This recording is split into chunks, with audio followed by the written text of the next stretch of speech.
大家好，我是周奇墨。感谢大家啊！上来给后面的演员开个场。我要不开场，我都不玩这个，谁玩这个？但是开场很难啊，所以我今天就尽力吧。开好了，对于后面的演员是个帮助啊；开得不好呢，就当对他们的一个历练吧啊。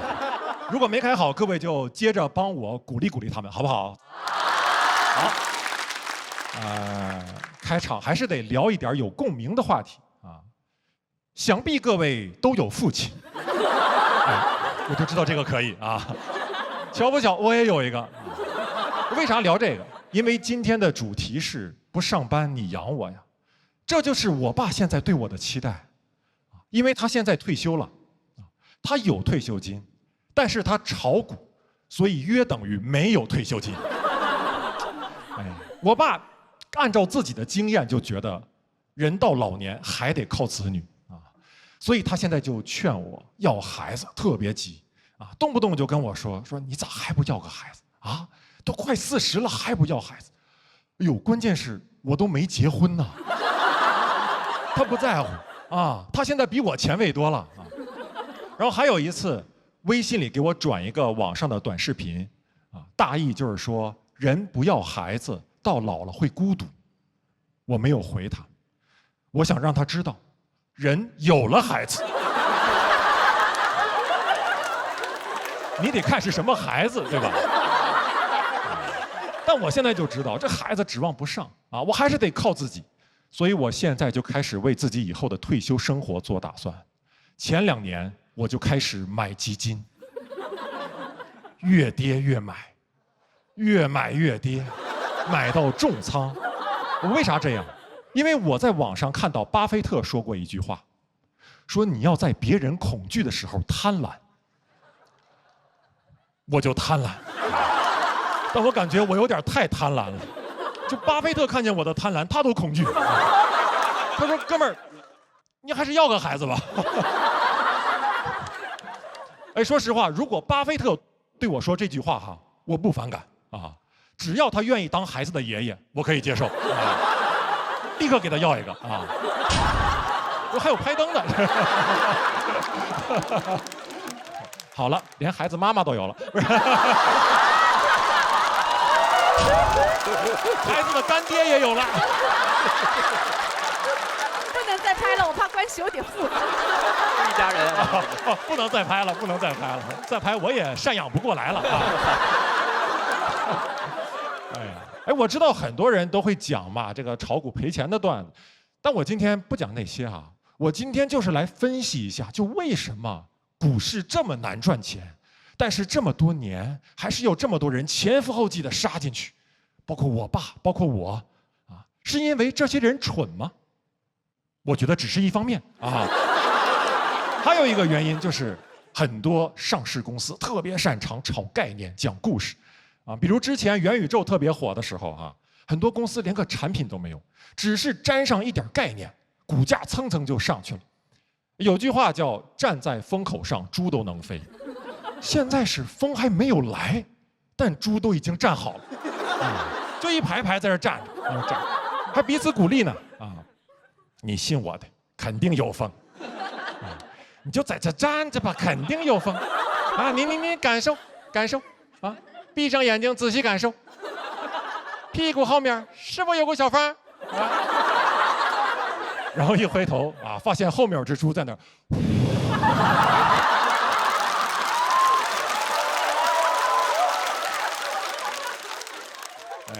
后面的猪还在这说呢。哎呀，你们元宇宙不起飞，赶紧起开呀，挡着我了。你谁？我谁？我人工智能啊。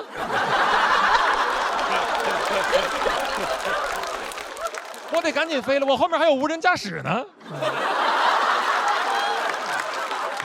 真的很难赚钱。股市难赚钱还有一个原因就是很多机构向你推销产品的时候，他总要带一句免责声明啊，比如刚跟你说完说，这只基金收益很好，但马上补一句，但历史业绩不代表未来收益啊。现在是个很好的买入点，但不构成投资建议。总体来说，股市的长期收益好过银行理财，但股市有风险，投资需谨慎。哎呀，我听完以后就想，什么话都让你说了啊！而且你这话明显就是理性中带着一些蛊惑呀，让人很容易听完以后就恐惧中带着一些贪婪。所以我觉得这招父母应该学一下，催孩子相亲用，肯定比之前管用。你想一下，如果你过年回家，你妈这么催你说：“孩子呀，给你找了一个相亲对象啊，长得可帅，哎，但历史面貌不代表未来长相啊，以后长成什么样妈可说不准啊。但你去见见呗，没啥事儿，人年薪也高。哦，但这个也不构成选择建议啊。总体来说吧，两个人过日子肯定比一个人要轻松一些哈。但婚姻有风险，相亲需谨慎。你听完以后什么感受？你听完以后肯定会想，什么风险？啊，谨什么慎？别人在相亲市场被不幸福的婚姻套牢，是他水平不行。妈，你放我进去。你看我给你杀一个7进7出。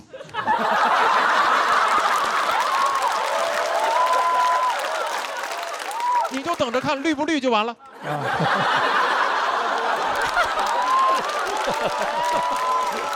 我还看过一组国内的统计数据哈，就男的买基金真的更容易赔钱啊？为啥？因为一般而言，女生买基金她持有的数量少，但是持有的时间长。而男的买基金呢，一般他持有的数量多，但是持有的时间短。而就女生买基金，一般是这种感觉啊，我的小宝贝，我知道你现在啥也不是啊，还有点跌，但我会一直陪着你啊，你是一个潜力股。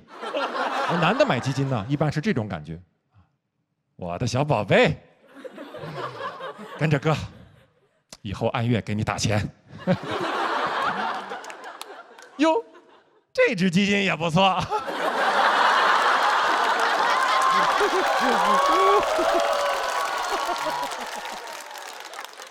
所以我觉得女生可以多买一点基金，但这个不构成投资建议啊。要说有啥建议，就是投资真的没有那么靠谱，还是得找个班上啊，有一个持续稳定的现金流最重要。你看我现在为啥又来上节目啊，还要给人开场啊？一方面是出于对脱口秀的热爱，但不多啊。更重要的方面就是，我得补仓了啊，因为我最近又看上一只基金啊，这小基金还真的挺不错。好，谢谢大家，谢谢你们。哎，大家好，我是周奇墨。今天呢，再给大家开个场啊。我们这场呢叫金牌赛，就是之前有5位拿过金牌的演员。这一场同台 PK， 拿了金牌还要比啊！哎，你们看节目组还是人吗？我们这个赛制比奥运会还残酷。关键人家奥运会的金牌是真的呀，我们这个金牌塑料的。这5个人每天就是揣个塑料小盘过来啊，还挺得意。后来呢，我们就送他们一个外号，叫“塑料五子”。当然这么讲不太好听啊。后来就改叫聚乙烯五子。这5个人呢，散是满天星啊，聚是聚乙烯啊。总感觉他们自己的幽默不可降解。前一阵儿看奥运会啊，也启发了我。我觉得我们这个行业也应该向人家学习，比如像我这种老选手啊，已经有点讲不动了，也应该有一个退役的渠道。干嘛呢？可以当教练，我可以带新人啊。等下一季再有比赛的时候，我在下面，然后我带着徒弟在台上讲，啊，讲炸了，我在下面 yes。然后讲着讲着冷了，我就赶紧叫个暂停，然后把他叫过来，你干嘛呢？啊，你现在情绪不够顶啊，平时白带你看那么多付航老师的视频了。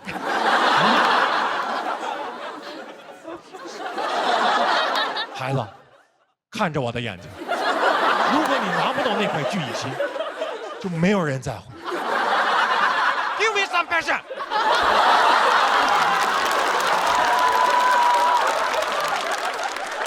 很着我的眼睛。我徒弟说 Yes sir。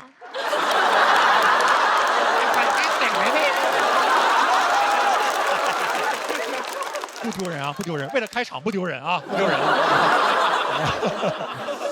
哎呦我天，学父王这一下子真是挺费嗓子。这个时候就特别需要来一口京都念慈庵，历练川贝枇杷膏，润喉、护喉，这是猴赛雷呀。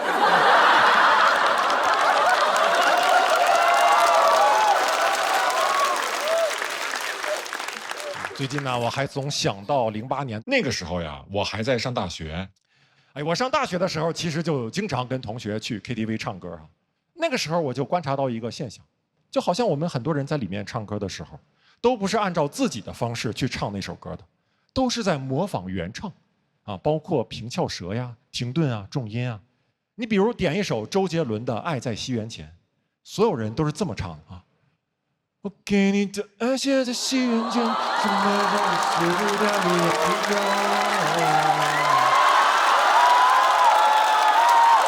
到时候图你们这个，我就说这个现象啊，而且经常还眯着眼睛啊，我也不知道为啥，我就没有见过一个人在 KTV 里点这首歌的时候，是睁大了眼睛，然后用自己非常标准的普通话在唱，啊，没有见过一个人唱。我给你的爱写在西元前，深埋在美索不达米亚平原。什么感受啊？是不是很别扭？甚至有点像二人转。这就对了，这就对了，因为周杰伦的歌用普通话唱出来就是二人转。走廊灯关上，书包放，走到旁边窗外望，回想刚买的书。一本名叫《半岛铁盒》，一会儿黑。上大学的时候有意思的事儿很多啊。那个时候寝室的几个同学经常还聚在走廊里哈聊天，有的时候抽烟，然后他们抽烟都好帅啊，他们抽烟都是，就那个鼻子和嘴同时冒烟，感觉就像一条龙一样，抽完就飞走了。但是我抽烟就是。他们说你烟呢？我说烟了。他们抽一辈子烟，肺是黑的；我抽一辈子烟，胃是黑的，掏出来就是个熏毒。所以后来他们跟我说你这样不行啊，你得过肺，你得过肺。我到现在都不理解什么叫过肺。我在想，如果我能控制一个东西是否经过我的肺，那我这辈子都不会煤气中毒了。以后我家煤气泄漏了，我老婆拉着我，快跑快跑，煤气泄漏了。我说没事没事，来你跟我学不过肺啊！来吸口煤气，往胃里咽啊！怎么还迷糊了呢？来我点根烟给你演示一下啊！不出意外啊，那应该是哥们儿一生中最炸的一次了啊！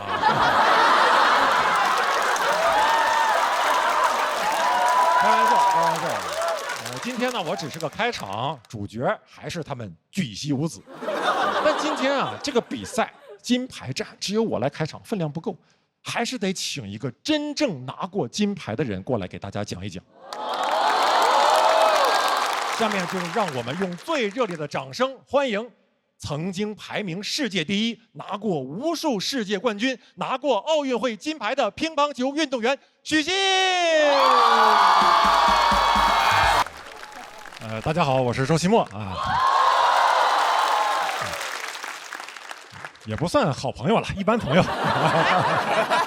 开玩笑啊，其实最近呢，总会有观众问我啊，说周奇墨怎么总感觉你上完脱口秀大会第4季以后就没啥动静了啊？为啥？啊，其实原因也很简单哈，就是我总想起那句老话，枪打出头鸟。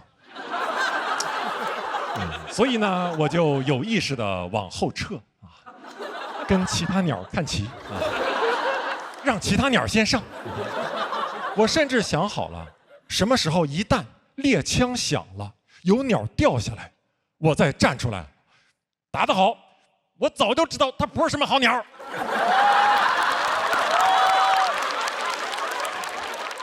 然后再往后撤啊。但现在我感觉后撤的步子迈的有点大了。你像我去年1年啊，基本没有什么演出。然后我们这行是这样的，如果你没有演出的话，就没有演出费。你说奇怪不奇怪？啊，这还有天理吗？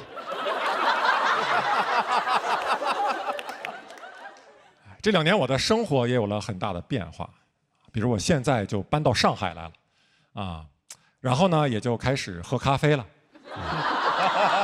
说实话，没有那么愿意喝，但是我听说在上海，如果你不喝咖啡的话，不给你办那个积分落户啊，好像是1000杯顶10分是吧？我不管哈，我就哐哐喝啊。我家楼下呀就有一家连锁的咖啡店啊，我没事就过去点一杯。它现在有个点单系统很有意思，就如果你在手机上点单并且支付完成以后，它会给你发过来一个成语啊，比如说好事成双。然后你到了门店，到了柜台前，你啥也不用干，你就对着店员说好事成双，他就把你的咖啡给你。我觉得这个系统很巧妙，但是呢也有漏洞。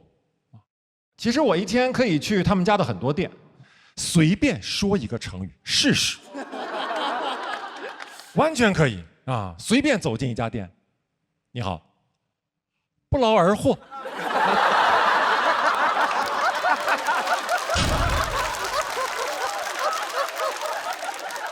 没有吗？啊，那可能是我记错了。你试一下那个歪打正着，你看看。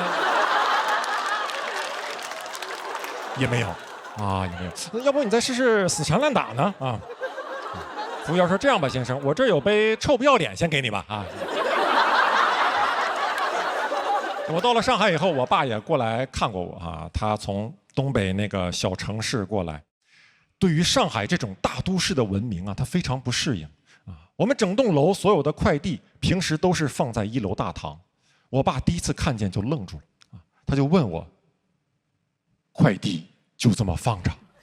我说：“啊，随便拿。”我说：“也不是随便拿，得拿你自己的呀，而且那面还有摄像头。”我爸说：“啊，摄像头，摄像头倒不是问题，摄像头。”您先上去吧，我还有点事儿啊，我还有。当然，我爸这个事儿不是去偷拿人家快递啊，他是出去给我买菜。我爸一到上海就开始给我做东北菜，第一道排骨炖豆角。哇，我在上海这么长时间，我能吃到一口地道的东北菜，那个感觉非常复杂。就那一口下去，我就感觉我的小学、我的中学、我的前半生啊，都在我脑海中闪回啊，就跟那种濒死体验一样。啊，就那个时候我才意识到，豆角没熟。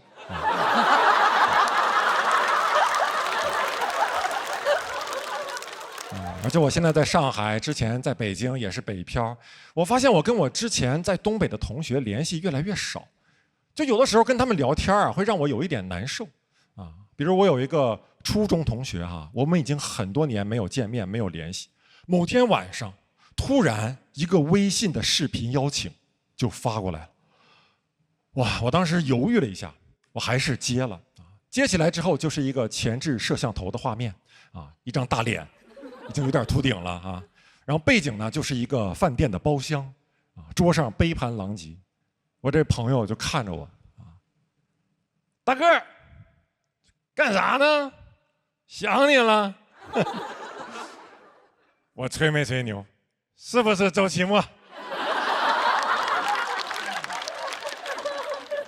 哎，大哥，现在咋样啊？啊，多少年不见了？你还经常跟那个许广智他们一起演出呢吗？谁不他吗？瞅我这嘴，把他俩整混了。他俩不总搁一块儿吗？那去年不还上春晚来着吗？啊，哎，对了，你咋没去呢？哎，大哥，没找你那是导演眼光不行，你适合上春晚。啊，大哥，你适合，因为你稳当啊，你懂不？你比他们稳当啊，你适合上春晚。那你不上春晚，你平时都干啥呀？啊？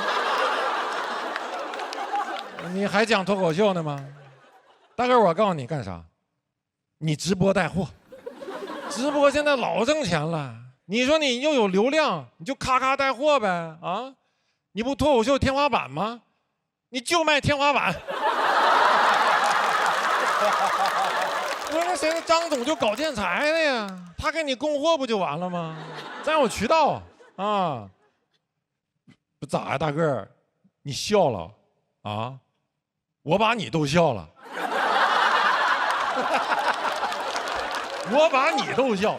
哎呀妈，那你说我是不是能去讲脱口秀呀？我把他逗笑。哎呀，那行吧，那你忙着吧，我们搁这喝酒呢。啊，这张总、王总啊，都可喜欢你了。完了，你啥时候回来，你吱声，我给你安排，听见没？啊，行，那你忙着吧，先挂了吧。哎，好嘞，哎，哎，等一下，你跟那个张总、王总再说个拜拜来，说个拜拜，哎，拜拜。对，张总拜拜，王总拜拜，哎，拜，多好，哎，挂了吧，好嘞，保重，哎，我当时挂了那个电话呀，我就坐那儿缓，就缓了半天，我就难受啊，我就想，我这么稳当，为啥春晚不找我呢？好，谢谢大家，谢谢你们。哎，大家好，我是小罗啊，是拿了一个金牌啊，其实没什么意义，就招人恨。抽到3封挑战信了，就很招人恨。我觉得这个赛制也挺奇怪的。我想起来小时候有一个游戏，不知道你们玩过，叫《水浒传英雄卡》，很久远的一个游戏，就是你吃一包干脆面会获得一张英雄卡，然后一人出一张，然后大家在那翻过来，就是你啊，其实就是赌博嘛啊，只不过赌的不是钱哈，是大宋的气运。我们那时候巷子里面有很多小流氓啊，他们很变态，他们会喜欢抢你的英雄卡，我觉得非常的变态，因为他们明明可以抢你的钱，对，他们就抢你的英雄卡，对吧？很奇怪，就好像你去洗劫了一个赌场，然后把人家扑克牌拿走。我觉得，哎，因为他们抢我的卡，是因为我的卡里面有一种卡叫金卡，你知道吧？就它的金卡其实也是普通的卡，就是我不知道为什么商品一有这种差异化之后呢，就特别容易让人上头。然后我觉得商家也特别喜欢去制造这种差异化。有一年父亲节，我去一个奢侈品店，想给我爸买个皮带，我自己试完之后，我说你好，这款不错，但我爸比我胖，你们帮我拿长一点的。他跟我说长一点的贵1000，我说你要不要听听看你在讲什么啊？你是奢侈品啊，你现在跟我谈成本啊？啊，那你牛仔裤破洞怎么不打9折呢？你在防我什么？你怕我买3条之后嘎出来做一条新的吗？哎，难道真的会有人因为所有长度的皮带都一样价格，就故意去买最长的那一条吗？然后绕了一圈之后，当啷一个尾巴在后面。哎，别人问他说：“哎，你这什么东西？”他说：“哦，我这个是资本主义的尾巴。”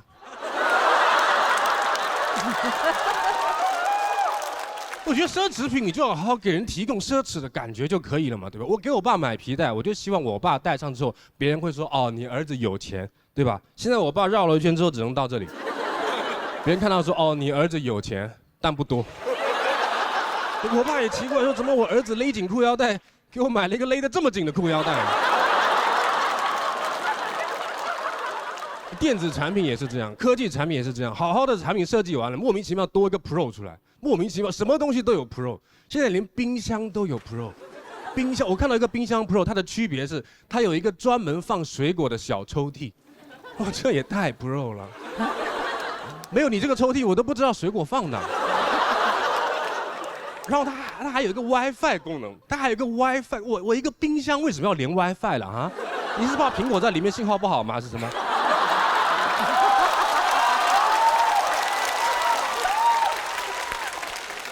我有一次去买一个那种智能手表，2款普通跟 Pro 长得一模一样。我说我眼神不好，这款 Pro 是大一点吗？是什么？他说是的，先生，内存更大。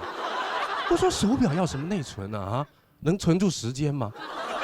他说先生你有所不知，这款 Pro 呢，它有一个血氧功能啊，它可以测血氧。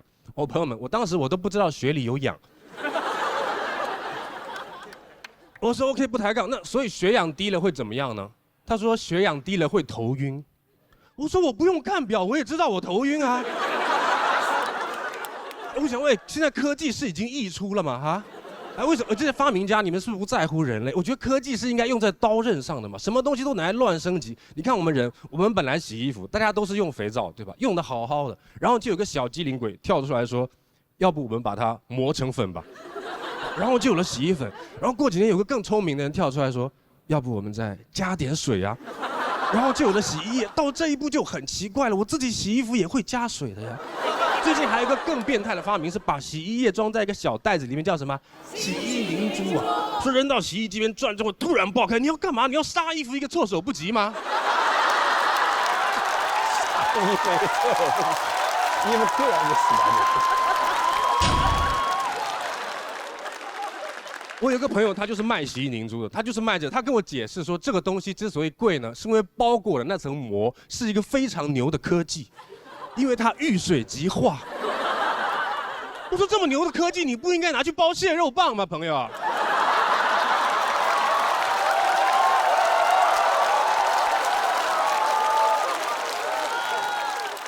反正我买了一块没有血氧功能的手表，我可以接受功能溢出，但你至少让我可以跟我朋友炫耀吧。我这功能我怎么跟他炫耀？说朋友，你看现在92、100。我觉得手表就看时间的东西嘛，我也不知道为什么现在大家在手表这个领域有很多很奇怪的价值观。我有朋友跟我说，电子表都是最 low 的，最厉害的表都是上发条的。我说为什么呢？为什么？电不是很伟大的发明吗？富兰克林当年为了发现电的存在，在一个雷雨交加的天气，把钥匙挂在风筝上面去放风筝，这多危险啊！风筝被吹跑了都没有钥匙回家。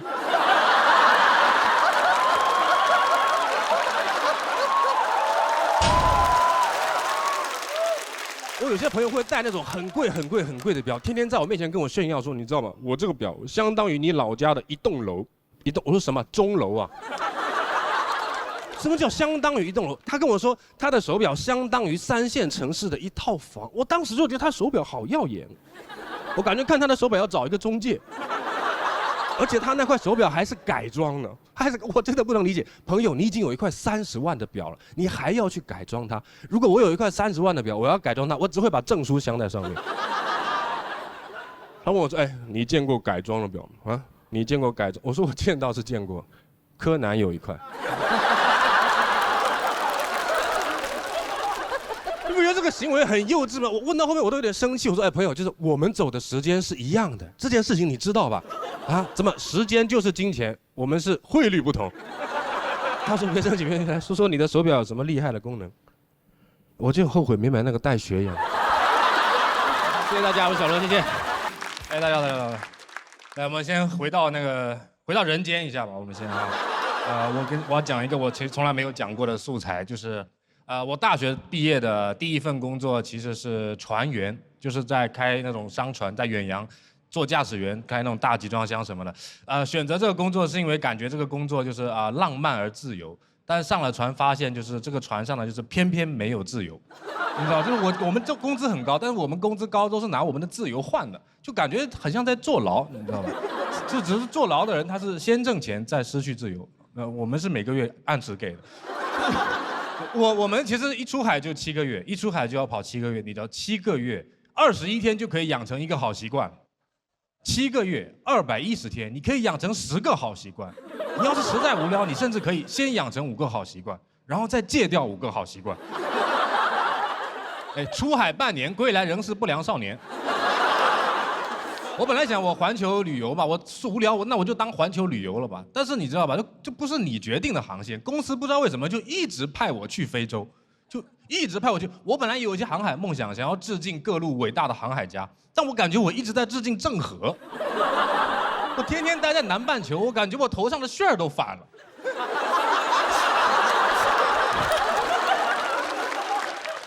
就是你知道，在南半球待久了，你会特别想念北方。你会特别想念，我好想念我北方的福建老家。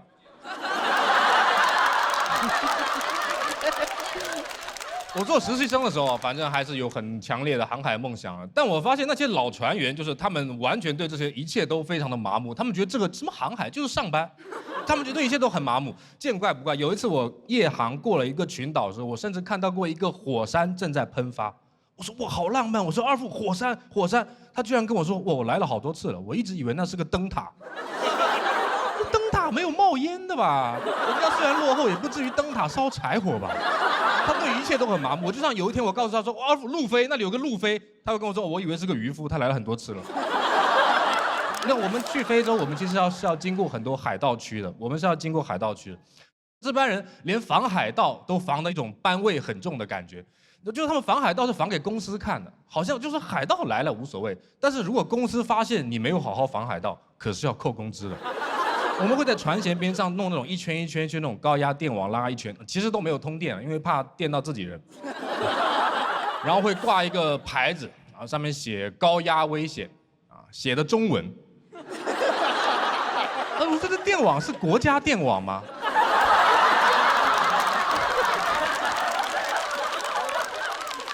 海盗连海盗英文都不一定看得懂了，写中文，你说怎么你就赌海盗里面有中国人是吧？就中国人只骗中国人。然后他们会在船舷边上放一个那种稻草人啊，假装有一个人在那里瞭望。我说都这种时候了，咱就放一个人在那边会怎么样呢？你放一个稻草人在那边，你防海盗还是防海鸥啊？对吧？而且你就是稻草人没有成本，那你要放你就放一排嘛，你就放一排稻草人，万一海盗读过兵法对吧？他一看哇，草船借箭。然后他们请那种为了贪便宜，请那种3个那种安保人员上来保护我们。那3个安保人也不知道哪个国家请来了3个，枪都开不清楚。上船之后要试枪，我们扔了一个油漆桶在船尾飘飘飘远，他们就咚一枪打不到，咚一枪又打不到。我说那完了，油漆桶都打不到，那海盗要是化妆成油漆桶，那你不是更打不到？然后那个船长就很淡定，他就说：“哎呀，不要急嘛，到时候就打到了嘛。”我说这怎么让子弹飞啊？现在啊，什么叫到时候到什么？到30年后子弹正中眉心啊！我说你这个枪厉害了，你这个枪打出来子弹延时效果的啊！你这什么弹道啊？你这个弹道是衰迟弹道吗？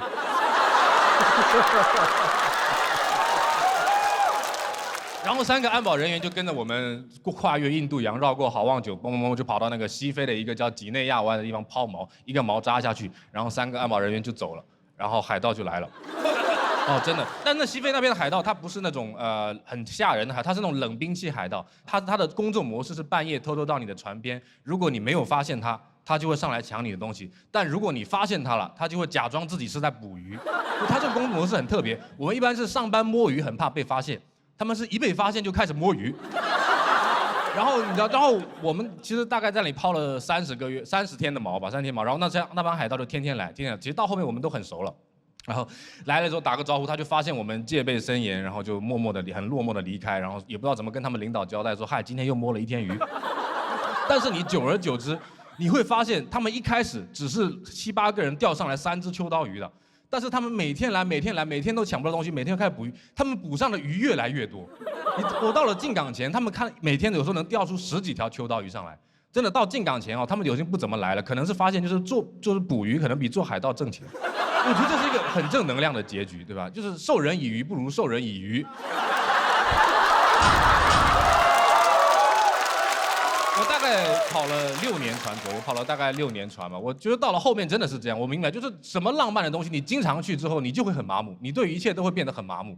就是我觉得陆地上的人可能都会在说什么我很想要去马尔代夫，对，我想要去马尔代夫。但如果你经常去非洲，你要经过印度洋，你就天天经过马尔代夫。你经过马尔代夫，就跟你经过一家路上卖某劳一样，就是有的人还说什么心中有海，哪里都是马尔代夫。你人在海上，你心中就只有卖某劳。你在船上你吃不到，你船上你就只想要吃你吃不到的东西，你知道吧？船上有大龙虾，但你只想吃小龙虾。因为船上我太想吃麦某劳，因为大厨不会做，你知道，大厨会做华某式，但他不会做麦某劳。大厨会帮你做好什么汉堡，然后牛奶，然后苹果切片放在那边。我说那玩具呢？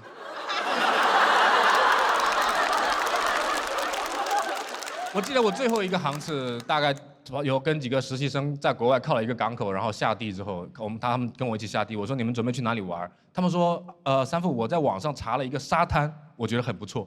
我说去沙滩，你们该不会是要去看海吧？我说我不去。他说那三副你要去哪里？我说我去码头整点薯条吃。谢谢大家，我是小罗。哎，大家好，我是小罗，大家好。很开心录到决赛，快下班了啊。其实写单口本身这件事情让我觉得很开心，我觉得到决赛也很不容易，其实也没有太大的野心，想一定要获得什么。这件事情，感觉有的时候跟同行很难对齐。就前段时间，大概1年多前吧，我来上海讲开放麦，我们俱乐部的人就叮嘱我说：“你去上海，你要想办法被看见。”我说：“我又不是鬼，怎么是谁看不见我了？我去哪里被看见？我去那种脱口秀演员专门去的酒吧。”然后一有明星出现，我就抱着瓶啤酒在那边逆风如解意，容易莫摧残。没有什么野心，其实我就是写段子本身快乐而已。我们小的时候好像一直在被教育，你一定要完成一件事情才能够快乐。我小的时候有一阵子很流行一个玩具叫4驱车，我不知道你们有没有人玩过。我当时很想要一辆，我就跟我姐姐说能不能买一辆给我。她就说如果你现在就要，我就只能给你买盗版，但如果你能忍到期末考结束，我就给你买正版奥迪双钻。我说那我当然要盗版的啊。期末考结束谁还有心情玩4驱车啊？而且4驱车盗版的会怎么样吗？他会跑到一半停下来叫你输入序列号吗？但我真的太单纯了，我姐姐给我送我的那辆4驱车啊，它是后驱的，它甚至都不用电，你只要把它往后拉一下。其实我取这个名字，艺名叫小罗，就足以证明我完全没有野心了。因为我取这个名字的时候，甚至没有查重一下有没有另外一个演员叫小罗。就有的，你们知道上海有个演员叫小罗的吗？就我讲了2年单口，我才发现，我就在微博给他发私信，我说你好，我也叫小罗，我也说脱口秀，请问你会红吗？我想说你要红，我可能就要换 ID 了。他就很大度，他说放心吧，我不会红的。过了一会儿，他问我你会吗？其实名字也是个代号而已。我之前有个更朴实的名字，就是我妈妈本来给我取名字叫罗雨生，啊，因为我是下雨天出生的男孩，就是我们那个年代取名字就是这么随便，啊，下雨天出生就叫雨生，刮风天出生就叫风声，教室里风声雨声读书声。后来我妈跟我说，我改名没有叫这个名字，是因为我出生的那一年，我的老家经常下雨，有太多人叫雨生了。你在小区里面喊雨生，会有4、5个雨生跑出来，你知道那是一种什么感觉吗？那是一种与生俱来的感觉。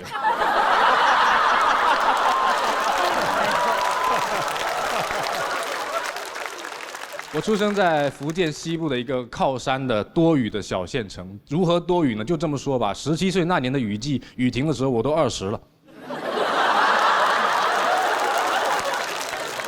极其多雨。县城不像城市市政建设那么好，会有很多积水，下过雨很多小水坑。我整个童年最讨厌的事情就是有的小朋友他自己全副武装，他穿了雨鞋，他就会故意去跳那个水坑，然后那个水就会溅在你的小白鞋上面。这是一种非常高级的霸凌，他不亲手打你，他让你的妈妈替他打你。你知道有的小朋友他穿了雨鞋，他就故意踩水坑，他干的地方他就不踩了，他是这样子跳着水坑回家的。我不知道怎么形容这个画面，就你们玩过打水漂吗？就老师说放学了，小朋友就回家了。后来我索性我受不了了，我就开始穿那种3、4块钱一双的塑料凉鞋。那个很好，你们塑料凉鞋不怕弄脏，对吧？甚至一场大雨过后，它更干净了。我是一个凉鞋爱好者，我9岁的时候跟着我们全家搬到厦门这个城市，当时我就天天穿着凉鞋。但我发现，就是城市的小朋友他们不穿凉鞋，他们甚至觉得穿凉鞋非常的土。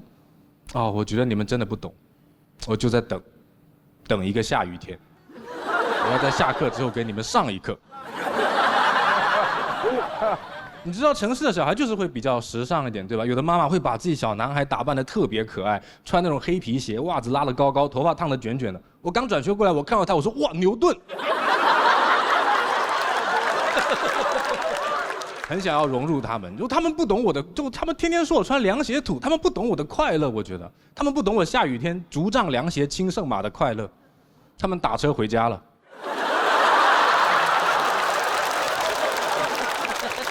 我一直有在尝试融入厦门这个城市，我一直在学闽南语，我到现在都没有完全学会，但我学会了纯正的闽南口音普通话，导致我很容易被人当作纯正的厦门人。小学的时候，我经常中午会去吃沙茶面，有时候我点菜点到一半，阿姨就会突然切成闽南语，我说大肠、猪血、鸭血，他就说，哎呦阿迪啊，出来吧，猪酱，来讲沙爹米。我说好，Shut up, just give me the bloody noodles。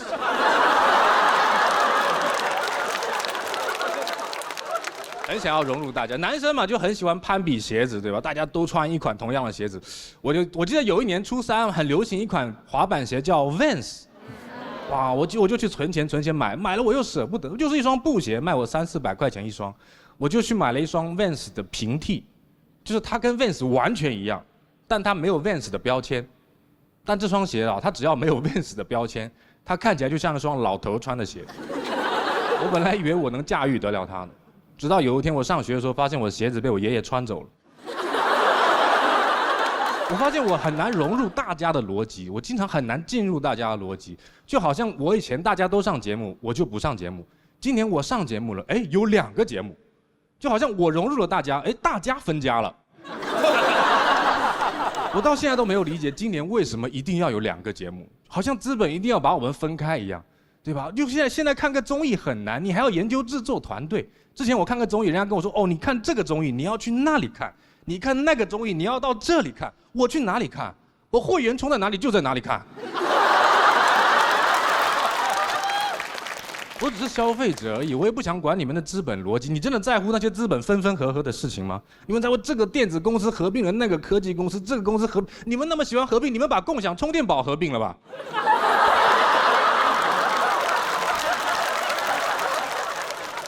我喜欢玩这个玩具呢，是因为我觉得玩具本身好玩，不是因为这个玩具能赢过别人的玩具。我姐姐当时送我那个车呢，它的学名叫回力车，其实挺好玩的，就拉着弹，对吧？挺好玩。但是小伙伴就一定要跟我比，他们拿他们的正版4驱车跟我比。我说行吧，那就比一下吧。我们就在县城的马路边拿那个粉笔画了一个起跑线，他们就把4驱车开关开好，然后按在那里。我也把我的回力车按在那里，然后往后退。我说我让你们2米。我那个车弹出去跑了10米就停下了，但他们的4驱车就再也没有回来了。谢谢大小罗，谢谢小罗的精彩表演。喜欢他的观众朋友们，不要忘记为他投票。投票倒计时最后3秒钟，3、2、1，请锁票。谢谢小罗。罗老师之前是非常喜欢小罗，对对对，说今年的最大黑马也许没有之一。我一直特别喜欢，因为，我第一次来看的时候，一个误解，只是觉得他文本特别的好，然后表演好像只是正常，但后来回去看，我没在现场，但是播出的那些，发现表演也很厉害。我听到你们同事说的，我不知道是不是真的，就是。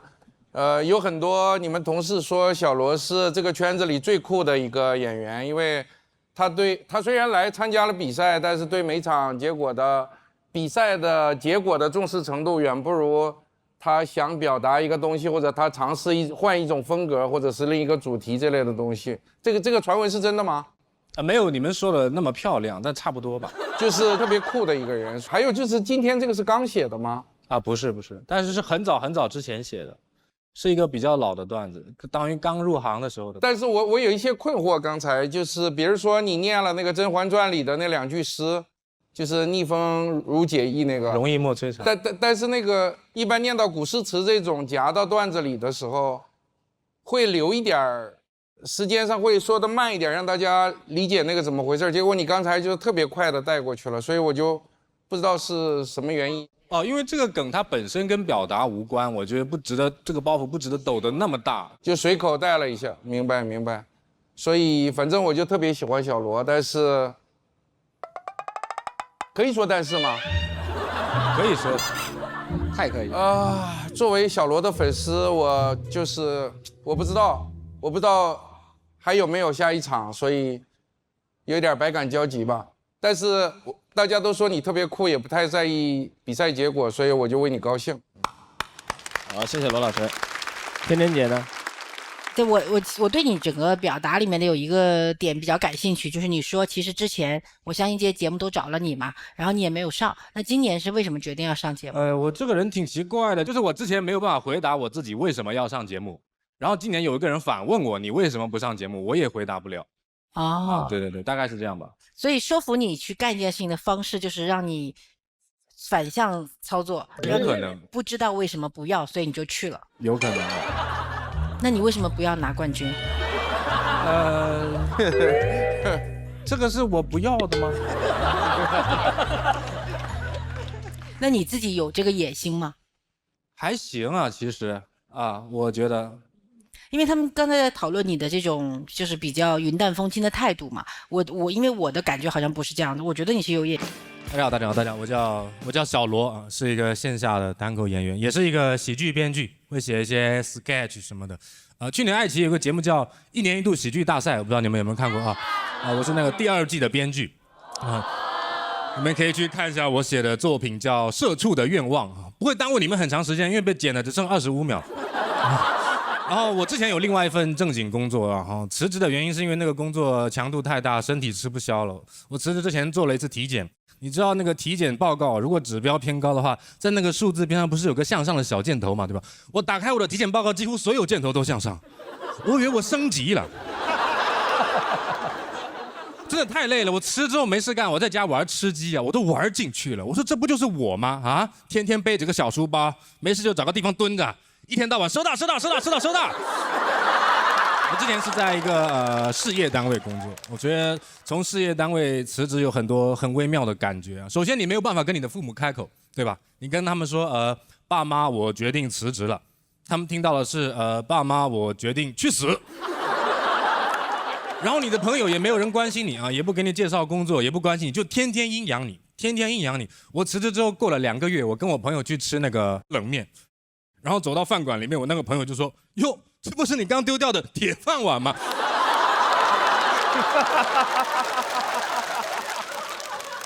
哎，我也不知道为什么在事业单位工作的，一天到晚被人家阴阳，我觉得就是一份普通的工作嘛。之前我说我是事业单位的，然后对面的人就会说：“啊，我知道，你们福利很好。”我说：“没有，到手7、8千块钱没了。”他说：“哎，我知道呀，福利很好，你知道什么呀？我怎么不知道啊？”你感觉他讲话像暗访一样，不是我每次都问，哎，我知道，我说好，行，我知道，我说账面上是8000，好吧，其实每年中秋节发1桶油。我现在主要的收入来源就是靠写一些搞笑的短剧、脱口秀、商务、企业年会，这是我主要的收入来源现在。然后会接触到一些甲方，其实我是一个很适合当乙方的人，我耳根子超级软。我是一个耳根子非常软的人。我们抽烟的人坐动车啊，坐到那种5分钟的大站，我们不是都会下来抽烟吗？但是不到1分钟，那个乘务员就会叫你上车。但是他叫我上车，我就会上车。我每次上车之后，我坐下来之后，我透过车窗，我就会看到一个大哥在那完整抽满5分钟。我感觉他能干大事，他能追动车。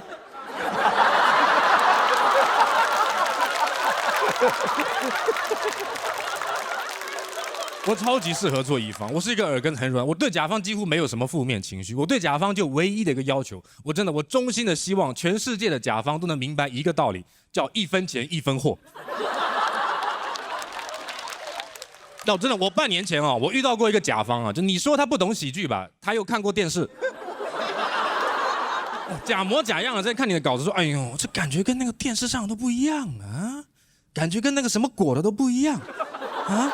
他说：“哎，你们线下演员跟线上演员写的东西都不一样的吗？”我还很耐心跟他解释，我说：“老板是这样，我们线下演员呢就好比是那种普通的安卓机线上演员呢就好比是 iPhone。我们做工虽然没有他们那么精良，但是功能是差不多的嘛，对吧？你非要说有什么不一样，那就是有些格式我们这边可以，他们那边不能播嘛。”我说：“老板，你看过电视，我们就更好沟通了。哎，你看这个段子，你看这是不是至少一个灯？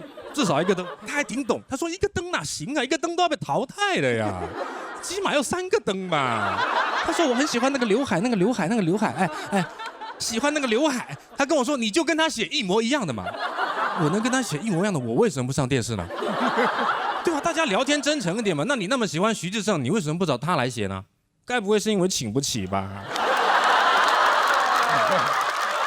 对吧？1分钱1分货，你花的就是普通手机的钱，你为什么要去追求 iPhone 的品质呢？你会在手机店里面拿着一个1000块钱的安卓机，说：“哎呦，这跟那个什么果的都不一样啊。”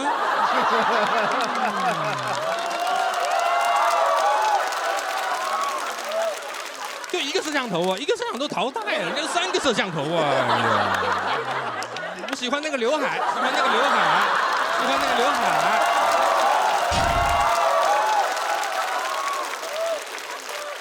其实我辞职的原因很简单，是因为我上一份工作的作息非常的不规律。我现在是一个被动的在全职做喜剧的状态。我现在作息非常规律，每天写稿写到早上5点。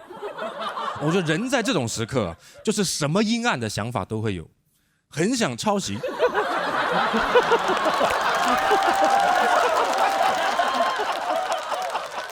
很想抄，尤其那种一次性的商务稿件，阅后记粉，没人发现了，就靠自觉了。什么君子慎独啊？君子慎独是因为君子没有熬夜熬到5点。但我又觉得我应该堂堂正正的挣钱，我是不是应该站着把钱挣了？但是现在已经5点了，我知道我 Ctrl+C 加 Ctrl+V 我就能下班了。我在凌晨5点钟，我天人交战，我又想站着挣钱，我又想早点下班。有一天我实在受不了，我就把键盘上的 Ctrl 抠掉了。我发现我在生活中是站起来了，在游戏里我蹲不下去。谢谢大家，我是小罗。嗨，大家好，我是小罗，我爱你们，也爱自己啊。对，最近写稿写的有点焦虑，其实想每一期都带给大家不同风格的稿子，真的已经绞尽脑汁。我都想要不我写 one liner 好了，反正这个赛道已经变成蓝海了嘛。有点焦虑，你知道，我现在写稿有点注意力缺失了。就是其实我是一个很喜欢看书的人，我现在看书完全看不进去了。我每次坐动车来上海都会带一本书，到了终点就看了2页，我说怎么行万里路读2页书？真的，我现在包里还放了那本书，是一本张爱玲，现在赛程已经过半了，第一炉香还没烧完。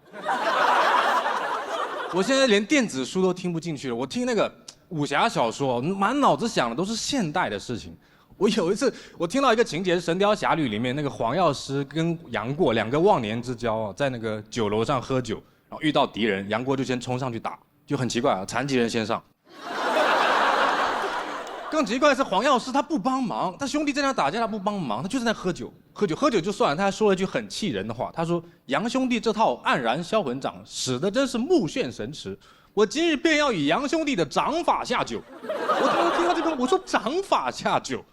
那不就是划拳吗？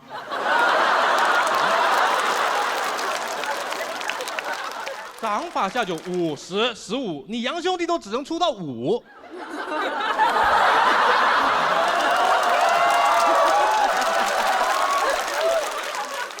焦虑啊！其实我最近在尝试让自己的生活变得清爽一点，我在尝试戒烟了，因为我感觉我被烟困住了，这种感觉其实挺不好的。有的时候我就觉得我不是想抽烟。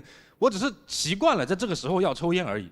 比如说走路的时候，走路本身是很无聊的嘛，但你走路的时候手上拿着一根烟，你就感觉这段路走的不亏。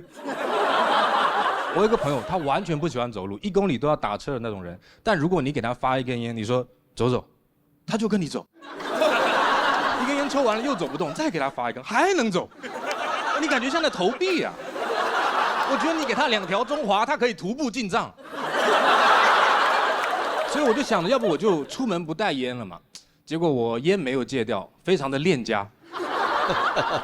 其实出门不带烟，主要就找朋友要嘛，就找人蹭烟，反正他们都会发烟的嘛，他们给什么我就抽什么，就跟化缘是一样的，你知道吧？法号戒烟。但是我发现有一个问题，就是你老是不带烟，他们就不发给你了，他们只会发给有烟的人。我说你发给我呀，他们有你发给他们干嘛？你发给我呀，你发给他们只是锦上添花而已，你发给我才是雪中送炭。我就要你一块炭，火我自己有。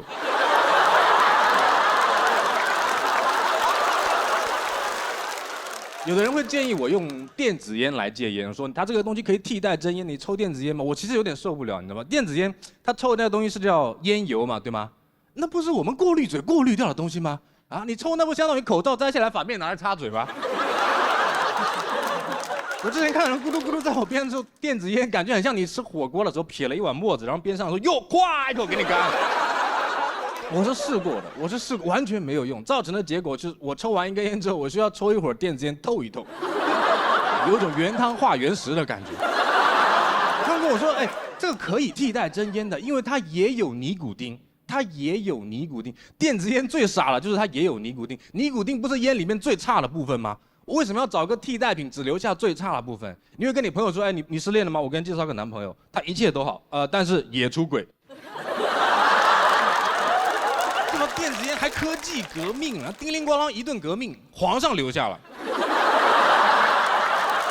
我就觉得你保留了电子烟，它不是变成了一个纯上瘾的东西了吗？啊，哎，假如你看电影里面有一个人物他在抽烟，你会觉得是人物需要、角色需要，对吧？如果你看到这个人物他在抽电子烟，你会感觉是演员需要，是吧？我就觉得用电子烟来替代真烟戒烟，就是完全是自欺欺人，就好像你说哦，我减肥我不吃碳水了，然后这边挂着葡萄糖。然后还安慰自己说，我这不是一般的葡萄糖，我这个是薄荷味的斩铁剑微醺葡萄。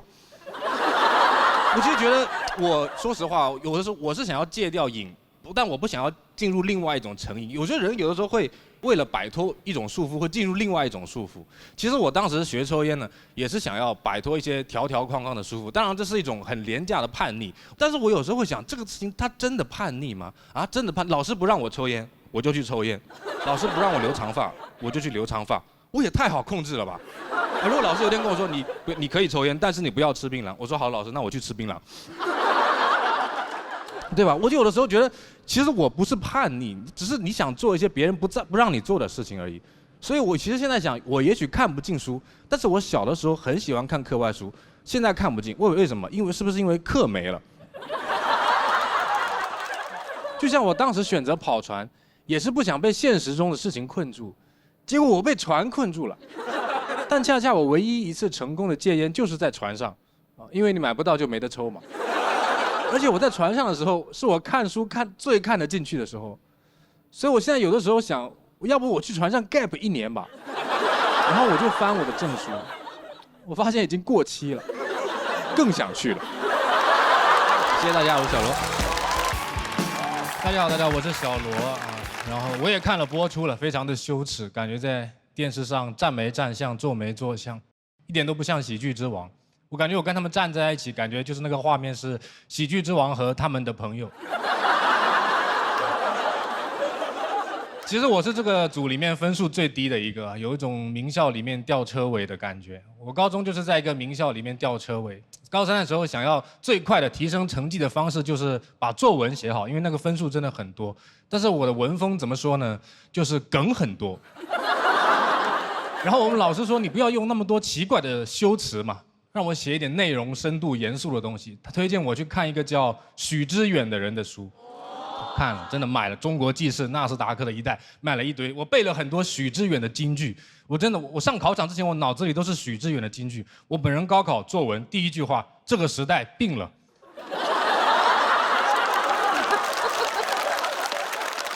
0分。因为大梗不能放在开头。我就是挺喜欢修辞，我就喜欢细枝末节的东西。我觉得有的时候人因为太注重内容而忽略细枝末节的重要性。我是一个福建人，我到现在都没有理解为什么福建人对于一个食物最高的尊重居然是不放盐。我妈经常跟我讲的一句话是：今天这个汤很好，我故意没放盐。我说你不应该是不小心没放盐吗？你的越贵的食材他们就越不放盐，比如说老鸡汤。他们是不放盐的，但是普通的小鸡的汤，他们就放盐。怎么鸡是越活越咸吗？还是老鸡会跟小鸡说，老子吃的盐比你吃的米都多？老鸡也很无奈，说我一片真心换来了一个无盐的结局。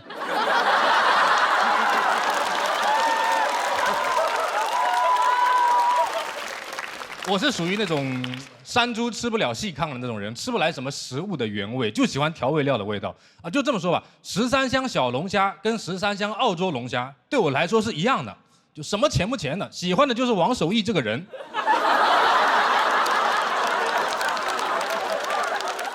我当时经常求我爸妈，我说我们放点盐吧，不放盐不好喝。他们就会说，哎，暴殄天物，放盐就暴殄天物。他跟我说这个汤很好，不放盐就很好喝。我说那放了盐不是应该更好喝吗？哎，这个道理是不是像如果有一个帅哥，他长得很帅，他剃平头穿白 T， 他就可以很帅。但是问题是，帅哥留了发型，他穿了西装，他只会更帅啊！你不会说一个帅哥穿西装是暴殄天物吧？你只会说哇天物我一个暴殄。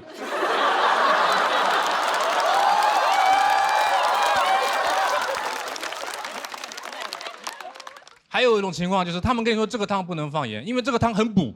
哇，这句话我真的从小听到大，7、8岁就开始叫我补，我都不知道7、8岁我要补什么。每次学习成绩不好，就一碗猪脑放在那边。学习成绩不好应该补什么？应该补课啊，应该补什么？我不是不尊重这种食补的概念，但咱们就说吃啥补啥，这个逻辑是不是有点太简陋了啊？我们闽南地区有一个风俗，就是说吃那个猪脚面线是驱邪的，就是说家里如果有人坐牢的话，出狱之后要吃一碗猪脚面线，这个是在补什么？是说当时跑得不够快，所以。我邻居家小孩就特别喜欢，就特别听大人说话，很爱喝汤，喝汤长大，真的特别补，没到30岁就痛风了。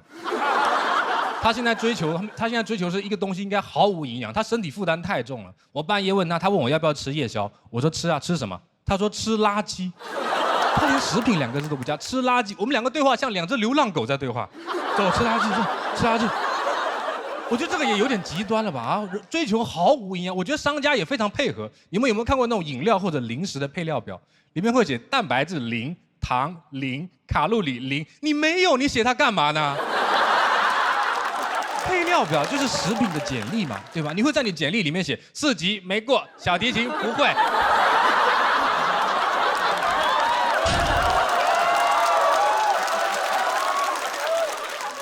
什么都不加，还居然很骄傲，你知道？我最不理解就无糖可乐，无糖可乐是什么东西啊？可乐叫肥宅快乐水，没有糖你还快乐什么啊？没有糖你就不是真正的快乐，你甚至都不是真正的可乐。肥宅再也不能快乐了，肥宅只能安康，快乐啪没了。因为我觉得饮料、零食、汤这些都不是必需品，你是用来享受快乐的。你享受快乐的时候，就不要老想着提升自己了。有没有那种朋友，就是你跟他一起看一个英文电影，看着看他突然说，要不咱把字幕关了吧？啊，我们来练英文。我真的我2分钟就睡着了。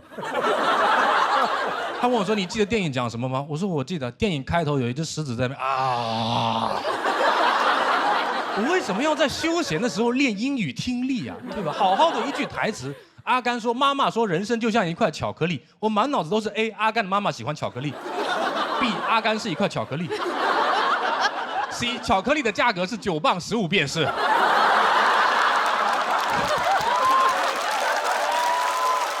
你听脱口秀，很多人都很希望脱口秀有教育意义。如果内容跟梗是一样重要的，你说皮之不存，毛将焉附？但毛之不存会冷啊。你不可能听了10分钟脱口秀完全不好笑，但是说但这段表演很有营养。我觉得脱口秀就应该好笑嘛。有人说你肯定是羡慕那些比你有内容的演员，线下专场卖票卖得比你好，说我肯定是吃醋了。我说哎是，但我喜欢吃醋，因为醋也是调味品。我就是为了这个醋包这个饺子，谢谢大家，我小文。大家好，我是杨丽。紧张哈？我反正是不紧张。对，我们今天我不比赛了嘛，就是简简单单开个场啊。你说省得原来每次演完都有弹幕说演成这样还能这么高的票，就是靠名气吧？不装了，对，就是靠名气才来这个节目的。跟蒋龙一样，你知道干了这么多年脱口秀，终于不比赛了，你知道那种心情是什么样的吗？哎，不说了。等了好久，终于等到今天。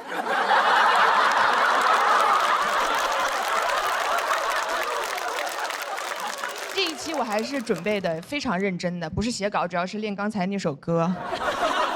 你们也知道我的水平，我还专门请了一个老师，他就跟我说你要想唱好这首歌呀，你就要用更难的歌来练，所以他就让我在家练梁静茹的《会呼吸的痛》，然后我就每天在家里想念是会呼吸的痛，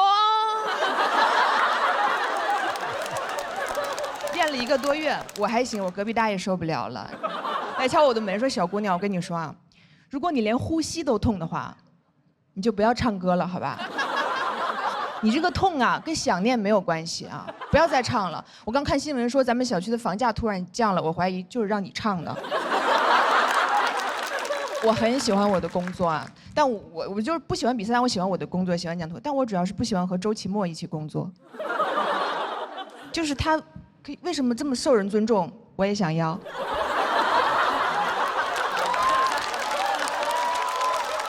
我嫉妒他，我接受不了。你知道最令人生气的是什么？就是我一边记住他，我又一边忍不住尊重他。就为他真的很令人尊重。就是他不光脱口秀讲得好，性格还特别好，格局还特别大。你看他刚刚演开场，比自己比赛还认真。我跟你说，这个人可以说是把人啊都做绝了。不留给别人一点生存空间，我真的有的时候他坐我旁边往那看一眼，我都喘不上气。他把我搞得我现在都不喜欢好人了，你知道吧？我更愿意跟有缺陷的人待在一起。所以我有的时候经常跟他说，我说你明天能不能别来上班了？我想跟王建国多待一会儿。他不同意，他说我不上班你养我呀，扣题。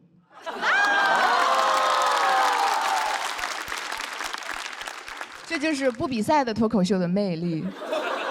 我不瞒你们说，他就是我最羡慕的那种人，就是话少。我常常想他是怎么憋住的，为什么我就憋不住？我就是那种话很多，很不容易让人尊重。就是那种别人刚刚觉得说，哎，这个女的好像有点东西的时候，我就立马多说几句话，向她证明这个女的没有。我这种感觉别人不懂，丹姐原来肯定懂。你说一个人，我就想不通，一个人如果懂得一件事，怎么能忍住不给别人讲讲？多么自私呀！你别说我懂的事儿，我不懂的事儿我都想讲。有一次我去看一个音乐会，被旁边的观众认出来了，然后他就说啊，杨丽，我很喜欢你。我说谢谢。然后在接下来的2个小时里，我就跟他讲了一些我的音乐理念。然后他的脸色就越来越难看。散场的时候，我实在有点没忍住，我说你不是挺喜欢我的吗？他说我是挺喜欢你的，但是我更喜欢安静。人想说安静，我做不到啊，因为我真的没有天分，安静的。好想看杨丽参加浪姐。真的人真的不能话太多，就如果你特别擅长给别人提供情绪价值，你的情绪在别人的眼里就会变得毫无价值。我最好的朋友叫阿玉，但是我从来不尊重他，因为我已经认定他的话多且无用。我跟他说什么事儿，他说杨丽，你做什么我都支持你。但相同的事儿，如果我去问周奇墨，他不用说我都能学到东西，因为我默认他懂，他不用教，我会自动的学。比如说我跟周老板说，我说我想做一个自己的工作室，然后他说，然后1分钟就过去了。我说你不用说了，我懂。我确实不太适合做老板，我太冲动了。那我要是去做直播呢？他说，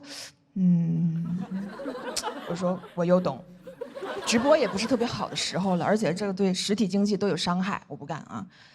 那要不我去做导演呢？他说，我说是也不太行哈。那要不我去死呢？你会不会能有所触动一点？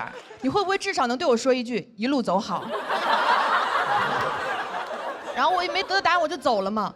过了10分钟以后，周老板过来找我了，他说：“杨丽，你刚刚说的问题呢，我仔细想过了，我觉得吧，你做什么我都支持你。”谢谢大家，我杨丽。好，开始了啊。我觉得男的吧，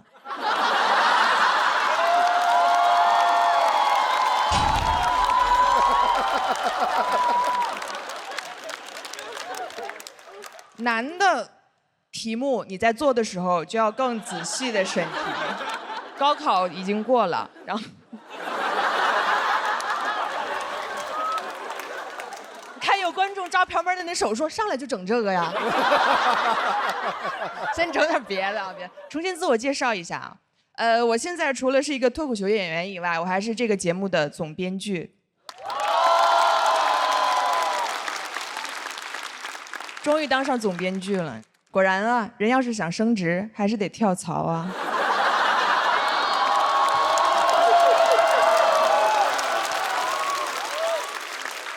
所以说，我现在不一样了，以后不要叫我杨丽了，叫我程璐。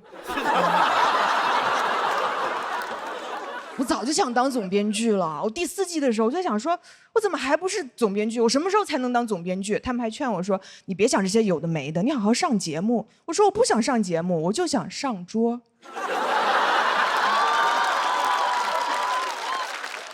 当了总编剧2个月以后，我现在有点后悔了，我想下桌了，我吃完了，因为太累了，你知道，我都瘦了。你们不知道这个工作就是一天到晚在那儿改稿，改到半夜，改的我都去跟王建国说，我说咱们这个总编剧就是总得在这儿编剧哈。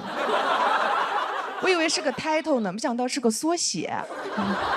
改稿压力也很大，很怕自己改不好，很敏感。万一哪个演员特别有礼貌说一句说周老板这个想得好，我就说是说我刚才那个想的不好，我给他想个好的，想不出来得给人道歉，说哎真的对不起，最近状态不好。干着干着我就觉得我这个处境我是上桌了吗？我想下桌了，因为我突然意识到能上桌的除了人还有菜。但做新节目还是很开心的，对，就是因为我原来就一直觉得脱口秀节目太少了，对吧？就是对于一个行业来说，只有一个垄断地位的节目总是不好的，有竞争才会有进步，对吧？确实也对，确实也对。我现在做很多事儿的思路都是这样的，比如说我现在还拍一些剧啊什么的，就是因为我觉得杨幂在仙侠这个领域，是时候轮到我来竞争一下了。我还问我朋友，我说你看多了杨幂的仙侠剧，你不想看看杨丽的仙侠剧吗？他说我看多了杨幂的仙侠剧，我还可以看看杨幂的别的剧。我说别的剧我也可以竞争一下。确实，仙侠剧有些不太适合我，就是因为它比较特殊，它要求演员不光要会演戏，还要长得特别漂亮才行。但我吧，你知道，不会演戏。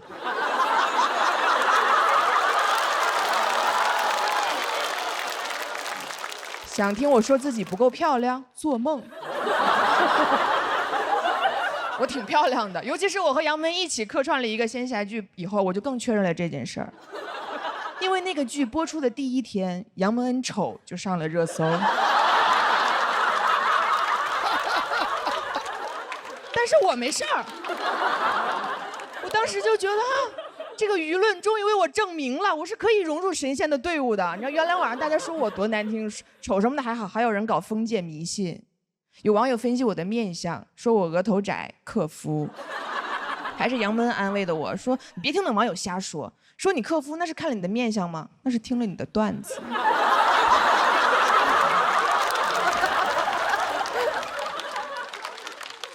如今你知道他也遇到坎儿了，我也得安慰他呀。我说你别听那网友瞎说，说你丑那是看了你的面相，但你别往心里去，你知道吧？这都是剧的宣传。你看杨笠加盟新剧也在热搜上，他说那能一样吗？我这个是真的有人在搜。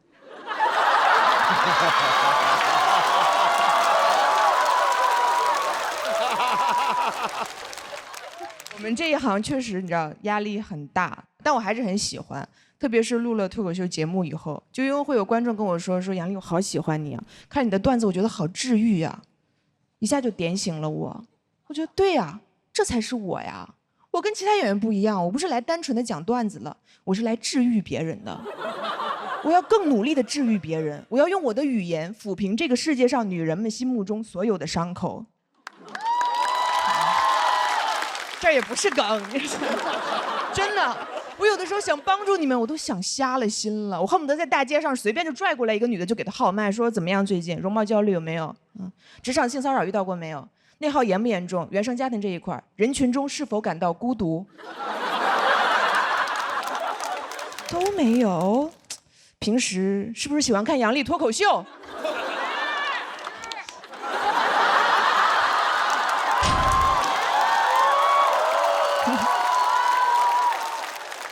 就是你知道，当我找准了这个定位以后，我现在心态你知道平和很多了。现在冷场什么的，我根本不往心里去。别人很着急说杨笠你这个没有人笑啊，我说你不懂，你不懂现在在这个场子里有多少伤口正在悄悄愈合。你仔细听，这是冷场的沉默吗？不，这是血肉正在疯长的声音。谢谢大家，我是杨笠。大家好，我是杨笠。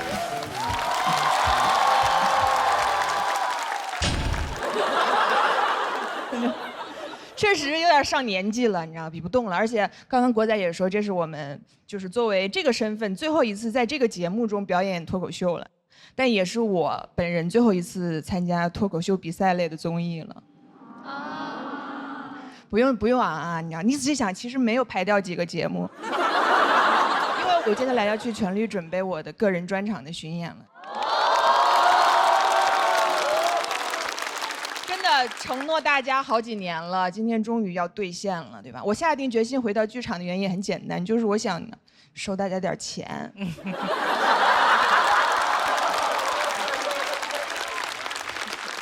这是不太好听，但是实话啊。因为最后一次演了，我其实也想跟大家说一些真心话，就是自从我入这一行以来，最常听到的评价就是敢说。每一次就会有人就来跟我说：“你怎么这么厉害，这么敢说？”我真的很无奈，因为我知道我不是敢说，我只是不知道这些东西不能说。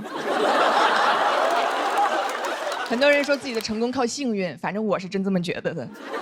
就是等我后面知道这些东西不能说的时候，已经来不及了。因为哪怕我有的时候想说点好话，我有的时候想说，其实有些男的某些方面也挺好的，所有观众都会说哈哈哈哈，反讽。你知道，敢说是大家对我最大的误会。我原来不承认，只是因为那样显得比较酷一点。其实我一点都不敢说，我可怂了。没有那种吗？我从小就特别不能理解别人说的一句话，就是不要在背后说别人坏话。我想说啊，那要当面说吗？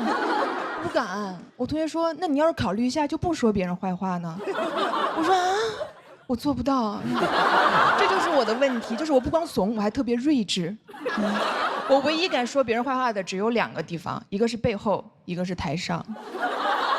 我也不知道为什么，就是这个舞台对我来说就像有种魔力一样，就是我一上来我就觉得好安全，我什么都可以说，没关系，我甚至可以信口雌黄，就像被谁附了体一样，可能是罗永浩吧。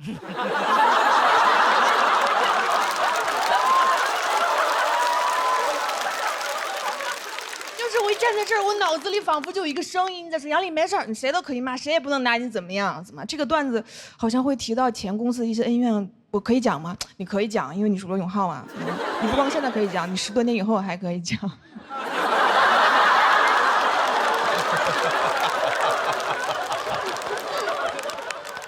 但我很喜欢这种生活，然后就导致我在台上的形象就确实显得比较有攻击性。然后有很多认识我的朋友就给我出主意，说你杨丽这样对你不好，你应该想办法多多展示你生活中的样子，你知道？我就开始了上各种综艺，所以别的艺人都是。就开始说那种希望大家多多关注我的作品，离我的生活远一点。只有我每天在那儿，希望大家离我的作品远一点。但怎么办？后来我就给自己想了一个办法，我给自己定了一个原则，就是我就说我这样，我以后除了上台上讲段子以外，我就不在任何场合吐槽别人，我只夸别人，对吧？比如说我要是看到一个什么剧啊电影好看，我就上网夸他，对吧？这样总不会出问题了吧？直到我有一年过年看了一个我觉得特别好看的电影，叫《满江红》，我觉得很好看，我就分享了一下，大年初1就上热搜了。有些朋友很不开心，就觉得我为什么要夸一个这么不尊重女性的电影？头像点进去以后，发现大部分都是女生。我当时就看着想说 ，OK， 其实往好了想，是不是说明被我分裂的2个群体，其中有一部分已经被我亲自弥合了？最起码，他对在我这个人的看法上，他们已经不再对立。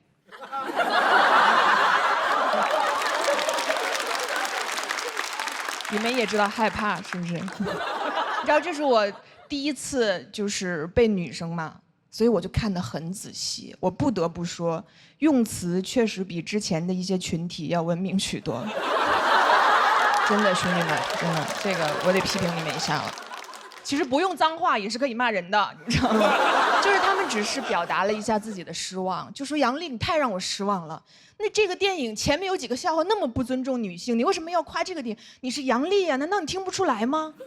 我说，我肯定听不出来呀，因为我是杨丽呀。我要是会觉得一个笑话能侮辱到人的话，那我这几年在台上是干啥呢？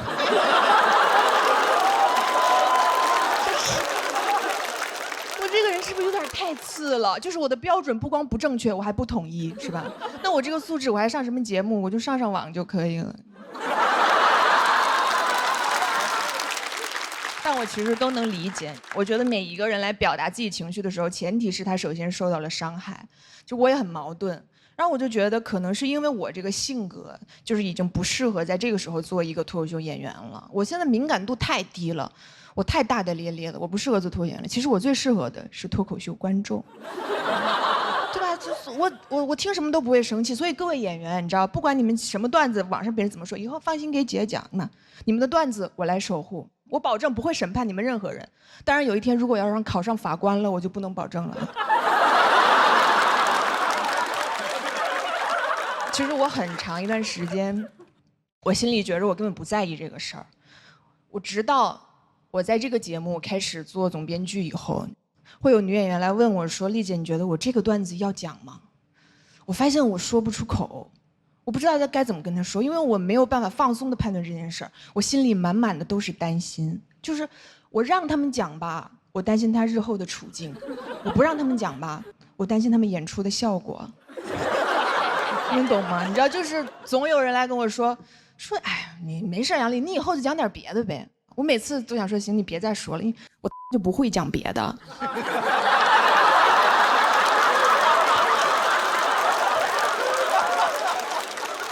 每一个人的创作都是由于他的生活经验构成的。当你要回避你的生活经验的时候，你是没有办法创作的。我能擅长一条赛道，我已经很优秀了。难道我非得要完美，我才能站在这儿吗？反正我以后就也不来了。我就替我后面有可能会跟我面临同样的处境的朋友们说一句，跟大家说一句，就是我们以后就讲这个了。如果你真的觉得冒犯的话，你就去干点别的呗。谢谢大家，我是杨丽。大家好，我是王建国。感谢，我的水平一般，我配不上大伙儿这么热情。但是我后来我发现了，就是大伙儿这个热情当中呢，经常会有一股藏不住的真诚。就比如说，你看我们录好几期了嘛，然后我就感觉我呀，周奇墨从后面走上来的时候呢，大伙儿都说啊，好帅，你好帅。而庞博上来的时候呢，大家都是哦，你就明白咋回事了是吧？就是这个哦，意思是你好帅，而你好帅意思是你好，但你不帅。演艺圈很少有人像你们这么真诚的啊，就是这演艺圈的审美很独特，你长什么样，往往和你的长相没啥关系啊，只要你够红。长多丑都有人敢夸好看，啊，越红越好看。我是咋发现的呢？就是我和雪琴 CP 的那一年啊，就是我就能明显的感觉到夸我好看的人越来越多了。什么经纪人呐、合作方啊、客户，连客户都夸我好看。我是一个很清醒的人呢，被夸了3天我就不是了，我就得摸着自己的脸，我说真的吗？这玩意儿真的是瓜子脸吗？皮肤有那么光滑吗？我说不行，我要迷失了啊！我得赶紧找个明白人问问，是吧？我到底长啥样啊？一出门碰着庞博了，哎呀，我心想，我说太巧了，这还找啥人呢？这不正好有面镜子吗？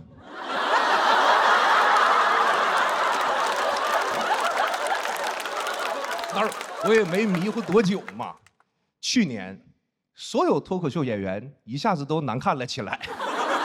到我这儿就尤为明显，我以前只是难看，现在是丑、磕碜、ugly、disgusting。就我长得好看的那段时候呢，就过年啊，就会收到很多拜年的微信。去年过年，手机里那叫一个清静啊！感情事业这个玩意儿呢，就跟网线一样，一旦断了，连个微信都收不着。都说什么演艺圈的人啊，说话就很官方不真实啊，说内娱没活人。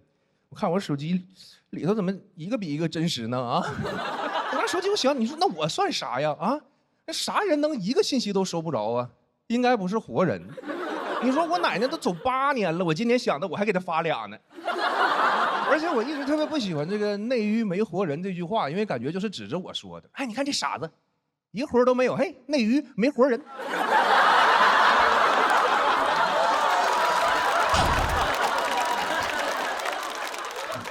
我后来一想，就是按照这套审美标准呢，人的长相它就有另一种直观。你比如天真姐，好看啊；振宇老师，好看；康永哥，前些年好看。你今年好不好看，还得再看看。但是大林老师的情况就非常复杂了，他是这些年呀，靠着自己的努力，越长越好看。但他如果靠着自己的不努力，他可以直接长到最好看。有人说，那你说演艺圈真的像你说的那么疯吗？说就一点人情味都没有吗？有的，有真朋友的。你看我今年陆续就接到了一些活儿，好多都是我那老朋友硬带我去的，那真是硬带呀。人家为了推荐我，都绞尽脑汁啊，到处打电话，你就用我们建国吧。这他不是对，是不咋红了，也不好看，也不好笑了哈。但她是个好女孩啊。啥？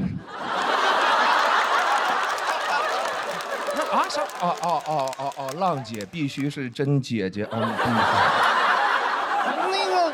那我们性格好行吗？性格好啊，不爱吵架，从来不吵架更不行啊，更不行啊！开玩笑的，开玩笑的。其实我去浪姐不是那个，其实人家不吵架，人不吵架啊。然后我就发现呢，很多真的朋友他是不会势利眼的，甚至有的都是反着来的，真反着来。你就比如说我高中的那些同学。我混得越好，他们说话就越损。你看以前我们打游戏的时候，要是中途我有事了，突然下线，他们只会说我是赶着去投胎。当了艺人之后，他们说我赶着去投等胎，还问我说你就投个胎，你为什么要赶着去呢？你急啥呀？你们艺人投胎没有专用通道吗？特别烦人，就一起吃饭是聚餐，有时候合影嘛，合影每次合影都一定要把我硬拉到中间，站在那喊我。来，老肥来，老肥你来，你就站这儿。哎呀，这就对了嘛，我们老肥厉害呀，在外头辛苦工作了小半辈子，从来没站中间照过相。今儿回家了，体验一把。我说你们有完没完呐？他们说哎呀，老肥不爱听了，老肥不耐烦了，老肥心里不得劲儿了，老肥受伤了。哎，老肥，你说你受的那个伤是不是应该叫中间伤？就天天在这膈应我，但是就是这些哥们儿呢，有事儿也是真上，有事儿也是真上。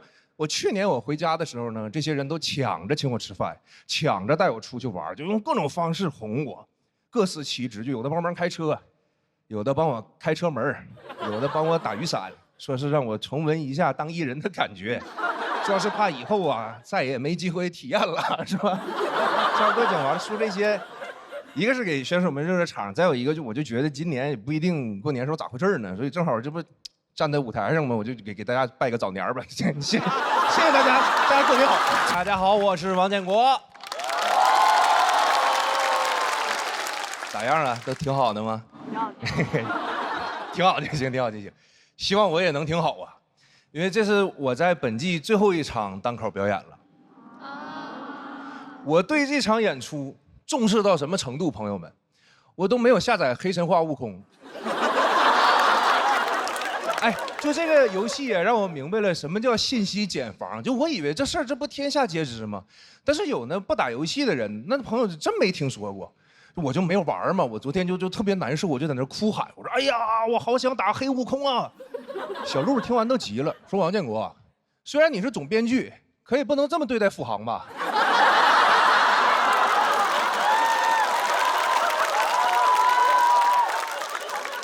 我看看我们这些个新选手们，一个一个的朝气蓬勃，真好。你再看看我，在镜头里一看，我胖的到处都是，就我脸和脖子这两坨肉就在这就嘟噜嘟噜嘟噜嘟噜就不够他俩嘚瑟的。谁能想到这么点地方能长出这么多东西来？而且观众看完也奇怪啊，观众会觉得你这不就是一坨肉吗？你们所有的加在一起也没几斤几两啊。当然我就是在说肉啊，我并没有在说哪两个脱口秀节目啊。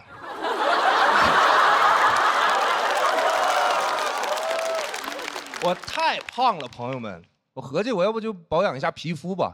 我前两天买个面膜我就贴上了，贴完发现贴不全，就是只能盖住中间这一小块啊，感觉就是在脸上打了个补丁。我就想这个面膜这玩意儿的功效到底强不强啊？如果功效过强，你说到最后容易中间水汪汪的，外面留个圈儿，就这形象好适合去代言一个马桶啊，好形象啊。然后其实我也去过健身房减肥嘛，发现没有用。你别看我好像人高马大的，我纯虚胖，我就推那个杠铃，加多小的片儿我都推不起来。那教练也有招，把那杠铃片全拆了，周围人就看到我一个大胖子躺在椅子上，在那疯狂举棍儿，黑神话悟能。我就觉得太丢人了，就赶紧跑吧，是吧？但是我胳膊抖，就练个这破玩意儿，我胳膊还抖，撑不住，坐不起来，最后爬下来的。旁边人还问他说：“你站起来呀，你爬什么呀？”我心想，你还在这说风凉话呢，还我爬什么？吃俺老朱一爬。真的，我感觉我这辈子净丢人现眼了。那天讲开放麦也是，就是连着讲了好几个梗都冷场了。我心想这不行啊，那没人笑哪行？没人笑我得轻松化解呀。想到此处，我就立马掏出手机，我说那我给大伙儿拍个合影吧，来茄子。果然所有人都笑了，是吧？谁合影不笑啊？华为 Pura 70系列。超高速风驰闪拍，轻松捕捉每个瞬间，笑的时间再短也能捕捉到。真挺好的，我心理素质就特别差啊！我一般是不敢看 repo 的。我感觉现在这个评论太狠了，主要是啥呢？它能显示 IP， 这个就导致了，就哪怕只有3、5个人骂你，都能骂出一种狼烟四起的感觉，对吧？打开看，哎呀，有河南的朋友不喜欢我。啊，有陕西的朋友不喜欢我，哎，怎么北京的也不喜欢我？就有一种当年崇祯皇帝看奏折的感觉，对吧？打开一看，中原沦陷了，西北也没了，怎么京城都没了？多像是吧？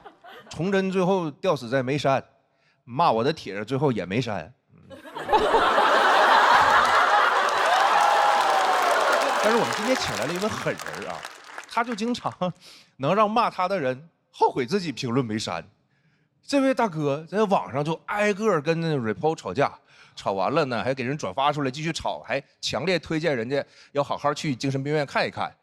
他就是北京六院民间代言人，宛平南路600号种草博主罗永浩老师。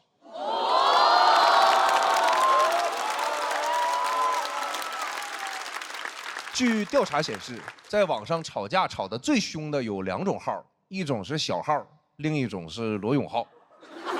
罗老师当年欠了6、7个亿啊，本来可以倒闭，结果他真的还钱啊，上演了这个著名的《甄嬛传》，还了好几个亿，但是最近好像又新欠了6个亿。你说他都这样了，还能乐乐呵呵的？哎，这可能这真就是就艺多不压身吧。3年欠6个亿，朋友们算了一下啊，平均每分钟将近能欠大概是400块钱。这就导致了罗永浩现在跟比尔盖茨的那个故事是一样的啊。说罗永浩有一天在路上走着走着，哎，忽然看到路对面有100块钱，他都懒得去捡，因为这一来一回的捡这100的功夫又倒欠300。不过呢，我觉得罗老师身上这一点还是很值得学习的。当然不是学习欠钱这一点啊，是学习他的内心足够强悍啊，遇到啥事儿呢都能挺过去。但如果你做不到，最后真的精神崩溃了，他也可以帮忙推荐一家优秀的精神病院。那么接下来呢，就让我们掌声有请脱口秀钮祜禄罗永浩。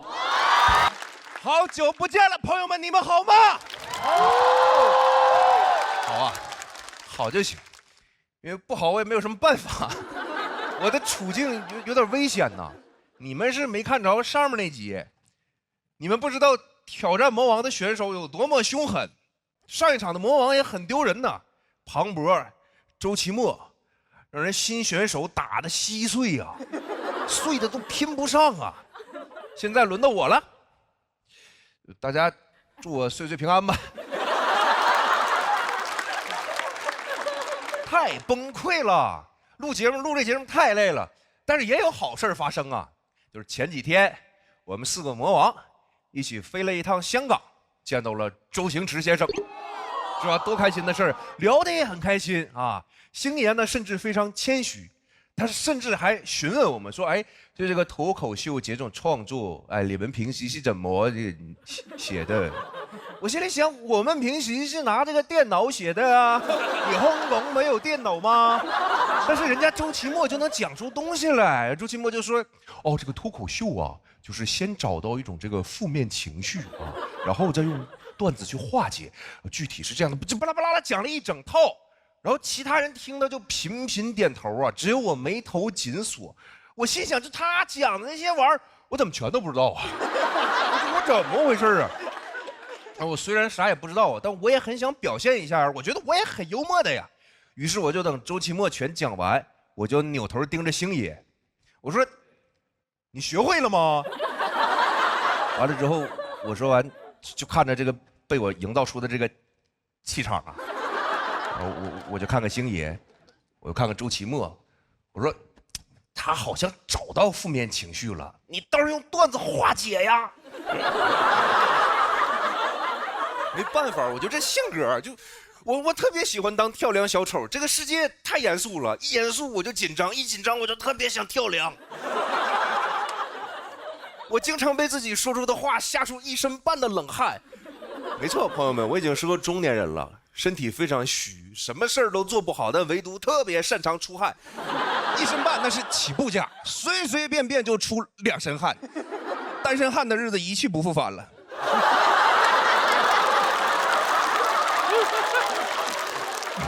不好意思，朋友们 ，I'm back 。I'm back， 我是自行车啊。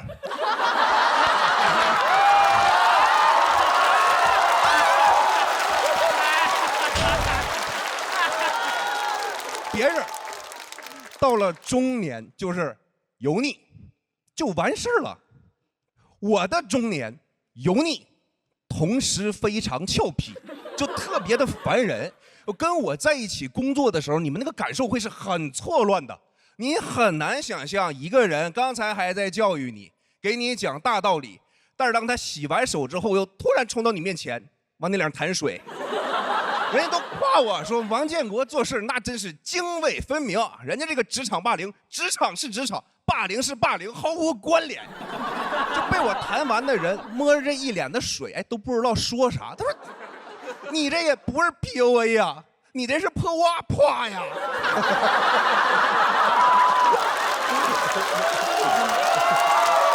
你这个梗啊，就是哇。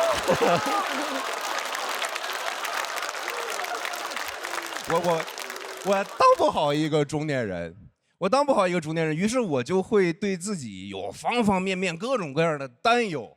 我就想，我说将来我要是有了孩子会是怎么样啊？我要是把我的孩子教育成了我这样的人，那可咋整？我都能想象，是吧？老师在台上上课说，已知这个三角形啊，顶角是32度，通过这些条件呀，怎么求出底边的边长？我的孩子就在台底下念念叨叨，是吧？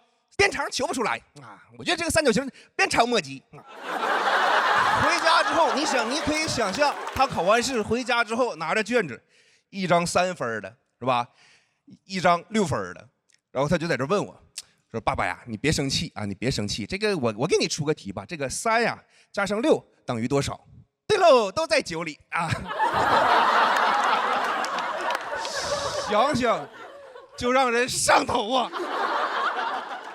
所以喝酒啊，还是要喝真正纯粮、好喝不贵的老村长酒。老村长不上头。喝酒还是一定要适度啊，一定要适度啊。我想学着当一个很成熟一点的人，但是你要问我这个人类身上啊有什么品格呢？是我就比较欣赏的，我还是觉得我最欣赏调皮。我就说一句成熟一点的话吧，就我永远无法跟一个不调皮的人。天下第一最好，所以这个人间的事情啊，什么不管是什么换个工作、录个什么新节目什么的，我都会很认真的对待，但是我永远无法很严肃的对待，就是这些就不如调皮重要嘛。就知道大伙儿都忙，也尽量不打扰你们是吧？但是希望大家如果能在百忙当中偶尔调皮那么一下就挺好，多余一下就容易挨揍了。都在酒里，谢谢大家。大家好，我是庞博。不要紧张，好吧？不要紧张。好久不见。我站在爱奇艺这个台上，我其实现在感觉很奇妙，就像是从南极来到了北极一样，环境没有任何变化，只是周围没有一个我的企鹅朋友。哎呦呦，太硬了，太硬了。还好有我的老朋友在，是吧？宇宙老字号京都念慈庵，谢谢，感谢念慈庵啊！很久没有讲过这种带商务的脱口秀了，真的，我感觉一切都回来了。有了京都念慈庵，轻舟已过万重山。哎呀，你们也知道是吧？就是去年 gap 了1年，而我是那种特别需要稳定的生活能带给我那种安全感的人。你知道去年我甚至重新注册了好几个那种求职网站的会员，我就想看一看，哎，会不会有哪个文工团正好在招聘一名幽默帅哥呢？是吧？而且我从小就这样，你知道小学的时候寒假30天，然后寒假作业有60页，我就会进行一个严格的规划，我每天要写2页，不能多也不能少。我同桌看到之后就非常的震惊，说你有病吧？我说咋的？难道你一天写60页？我们根本就没有写呀。但是我就是特别需要这个规划在我这里，甚至我只有初1、初2、初3这3天是休息的。大年30我都要写完作业再吃年夜饭。我爸妈看到之后都说：“孩子，你这个调休好不合理呀。”而且，就是讲脱口秀之后，我这一点的感受变得尤为的强烈。你也知道我的那些脱口秀演员朋友们啊，每天过着一种什么样的生活是吧？红尘作伴，潇潇洒洒。从来不为明天担忧，因为今天很有可能就是生命中的最后一天。我每次看着这些朋友，我时常就觉得，他们好像就是草原上自由奔驰的骏马，只有我是沉迷拉磨的驴。我们一样讲着笑话是吧？但是驴唇不对马嘴。我平时跑步，他们都说我跑的是驴拉松。而我们这种驴系男孩呢，我们这种驴系男孩最害怕的，跟打印机是一样的，就是突然之间没墨了。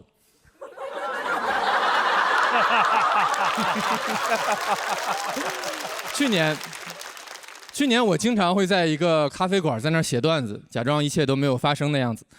是的，真正的驴是可以做到没墨硬拉的。有一天我就写累了，我的眼睛非常的酸，我滴了一点眼药水，我在那边这样休息。等我再睁开眼的时候，我桌上多了一杯热水，下面压着一张便签纸，写着“会过去的”。我一抬头，那个店员，你们有被那种陌生人突如其来的关心刺痛过吗？会过去的，我都不知道他说的是我遇到的这个坎儿，还是我的整个职业生涯。我第一次喝一杯热水是吧？但心里凉凉的，真的。但是去年一整年没有拉磨之后，我发现一件事儿。就是其实人是可以不拉磨的，也没有什么坎儿是永远过不去的。所以今年重新站在这个舞台上，我发现我只有一件事情要做，就是讲我自己最想讲的东西。所以最后我想给大家讲一下这1年来我在那个咖啡馆写过的我最喜欢的一个段子。你们大部分人会后悔这个鼓掌。你们小学的时候学校里有没有那种班级之间那种合唱比赛是吧？我们都知道这种比赛比的不是说你们班到底有几个唱歌特别好的人，就是看你们班到底有几个人唱歌完全没有调，是吧？就什么乐器、和声、声部全都没有用，只要有一个人在旁边唱天无爱，你们班就废了，对吧？10个那英压不住1个杨丽，那一力降10会是吧？所以那段时间我们班就非常非常努力的练习，大家都不想拖别人的后腿。就我们班主任看到我们这样就说：“不要紧张，好吧，不要紧张，放轻松。我有办法，我有秘诀啊，我能帮大家解决这个走调的问题。”我们就都很好奇，就是到底能有什么样的方法？班主任不着急，等到自习课的时候，班主任前门、后门全都锁好，整个窗帘全都拉起来，窗户也都锁上。我们都很激动，说这么神秘，这是要干什么？什么样的方法？然后我们班主任说，这就是我的方法，只要我把门窗都锁好，我就能确保咱们班没有1位同学会走调。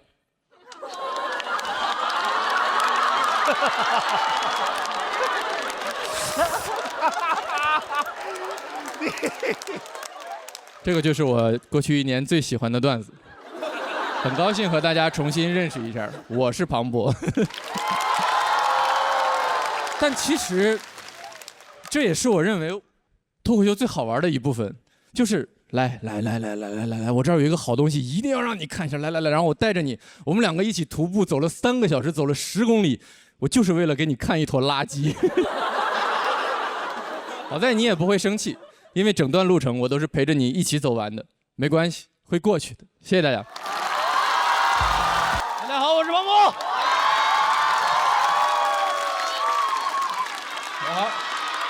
好，谢谢啊，谢谢。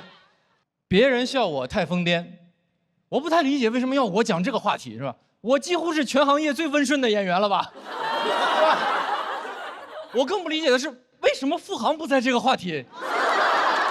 付航，你不讲疯癫，你疯了吗？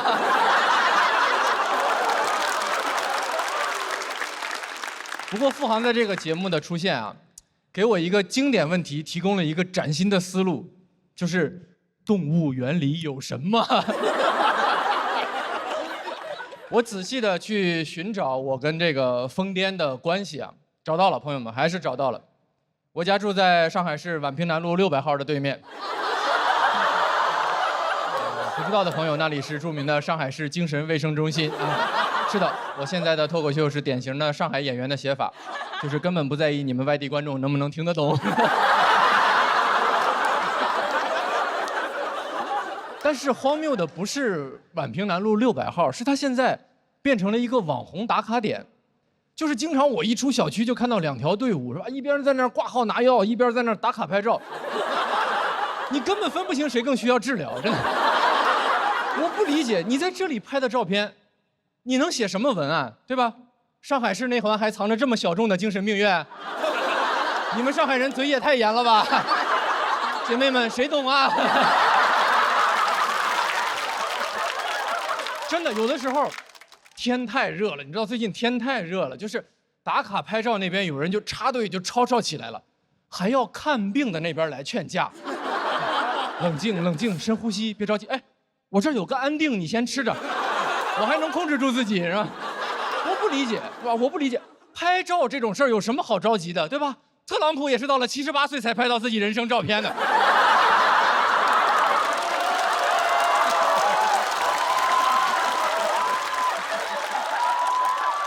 但我有一个发现，我发现，一个人，他离社交媒体越近，他离正常人类就越远，因为社交媒体上能看到你的人实在是太多了，没有人能够承受这种量级的关注。你想，你发出去一条动态，理论上所有人都能看得到，所有人，你的前任易烊千玺，你的现任徐志胜，是吧？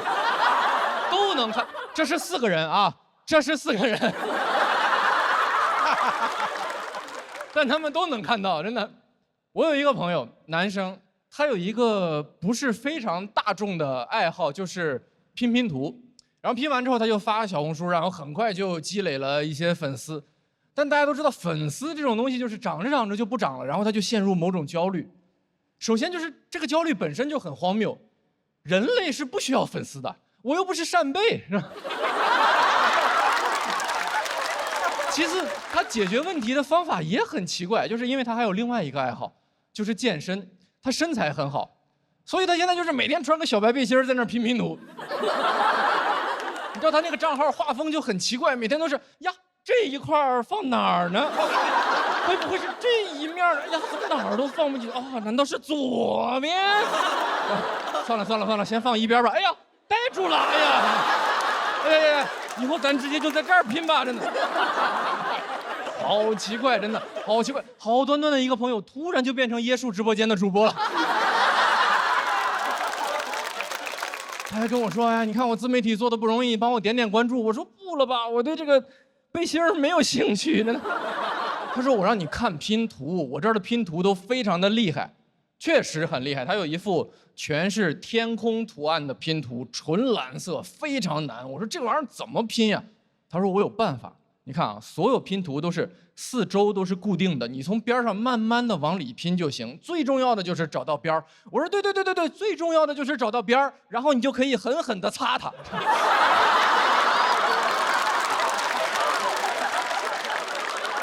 这件事儿我去查了，这件事在科学上有一个解释，叫观察者效应，就是同样的一件事情，有人看着跟没有人看着，结果可能完全不一样。这个道理其实我们在生活中也都知道，小学老师就跟我说过，是吧？说上课呢，你在底下说什么呢？你说什么呢？你站起来，你当着全班同学面说。原本滔滔不绝的我，瞬间哑口无言。观察者效应最著名的实验就是薛定谔的猫，就是那个猫的命运如何，完全取决于有没有人在观察。我觉得薛定谔这个人是非常懂社交媒体的，因为这个理论翻译一下就是，不管你这个实验设计的有多巧妙，如果不发到网上，不被粉丝看到，就没有任何意义。薛定谔是吧？可能是人类最早的萌宠博主，主打的是开箱视频。但是我认为，就算薛定谔生在当下，他也做不好一个小红书博主。首先，个人简介怎么写是吧？啊，量子物理一个竖线，瑞士瘤子是吧？INFP 人。其次，我觉得他更不可能好好的推广科学，因为我们没有人是真的想看量子物理，我们其实只是喜欢3分钟看懂量子物理。薛定谔最后也只能怎样？他也只能发广告，发爱因斯坦的八卦，直播的时候讲爱因斯坦的八卦，而且在最关键的时刻开始带货。总之，大数据让他干啥他就得干啥，粉丝让他干啥他就得干啥，社交媒体让你干啥你就得干啥。别人一看你这也不是薛定谔的猫呀，你就是巴甫洛夫的狗。谢谢大家。大家好，我是庞博。谢谢各位，非常开心，我也非常荣幸能给今天这场演出做开场、做暖场。而且你们知道，《喜剧之王单口记》这个节目的发起人是周星驰先生，今天是半决赛了，周星驰先生一次都没有出现过。总说我们欠周星驰一张电影票，我现在觉得节目组欠我一个解释，真的。说像不像那个经典的骗局是吧？你收到一条短信，我是周星驰，来参加我的脱口秀节目是吧？就让你主演我的电影啊。我觉得很有可能，不然你完全无法解释为什么蒋龙在这里，对吧？开玩笑，开玩笑，澄清一下，不是骗局，是吧？而且就是因为这个节目，我们真的见到了周星驰先生，我甚至已经见过他2次了。今年周星驰先生在我这里的地位跟海澜之家是一模一样的。男人1年要见2次周星驰，而且节目组真的挺不容易的。如果你们记得的话，这个节目在刚刚开始官宣的时候，正好赶上奥运会，作孽，谁关心脱口秀呢？我觉得这世界上没什么东西能比奥运会更好看，对吧？即便我是一个脱口秀演员，我也要说，是吧？我心目中最好看的依然是我太太。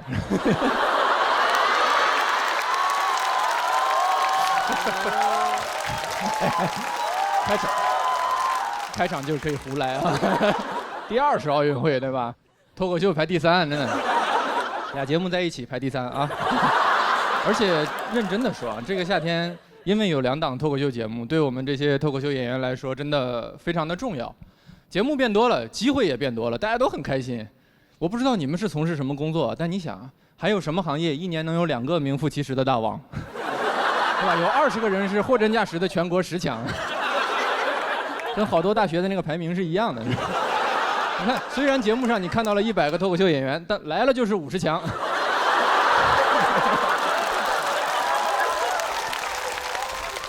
脱口秀今年正式迈入双一流的时代。我有时候都在想，你说如果最后2边的冠军恰好是1男1女，然后这2个人不知道为什么结婚生子，这个小孩会说的第1句话会不会是我父母双亡啊？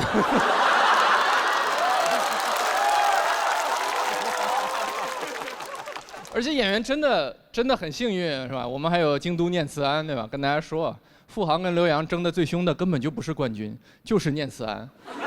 你想，如果没有念慈庵，他俩那个表演风格，演完第1期嗓子就废了，后边全得给你们演哑剧。我们就是哑剧之王单口记。这个夏天真正辛苦的只有各位观众，真的有观众在跟我说，哥，这个夏天3档喜剧节目，你们还有衍生节目。哥，我现在每周要看17个小时的喜剧，我好累啊！台上5分钟，台下17个小时，喜剧的内核是马拉松啊！啊，每周看完，精神是放松了，身体垮了。你能想象吗？我现在每周最盼望的是周1。真的，聊到最后他已经神志都不清楚了，拍着大腿问我说：“你说说这个比赛对劲吗？啊，凭什么哈哈曹的票数没有黑灯高啊？”你说那个刘洋他怎么赢的广智啊？我跟你说，要不是袅袅没来，吕岩他们队根本就淘汰不了。我说咱都看成这样了，要不考虑停一边的会员呢？我有的时候真的在想啊，我们做什么？我们就是做节目嘛，服务大家，娱乐大众，那就不妨做的再极致一些，对吧？观众想看什么，我们就做什么嘛。而且我们都知道大家最想看的是什么，你干脆就每周两边各选出来一个最厉害的，然后他俩 PK 一下，多刺激，对吧？然后而且你不光能看到各种笑话段子，你还会看到很多就是人性的部分，就是那种排兵布阵，是吧？你想一边在那儿群策群力，然后团队协作，就改段子加笑点，然后派出最强的呼兰，然后这边大幕拉开，南瓜闪亮登场，呼兰哥你的外卖是吧？然后就走了，多精彩！付航躲在幕布后边，嘿嘿嘿，没想到吧？战术马楼赛马。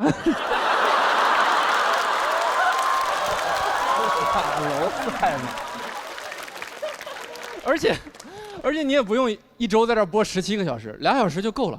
我们就搞直播，对吧？每周5晚上就直播，然后你再请2个国外那种名不见经传但实力非常过硬的脱口秀演员，就是给我们所有人打的都不行了，只有王建国奄奄一息，是吧？我觉得到时候今年所有没有参加比赛的脱口秀演员都会出来发微博支援我们，是吧？就看不得这种场面。3巡国仔守国门，内蒙脱口秀演员杨蒙恩申请出战。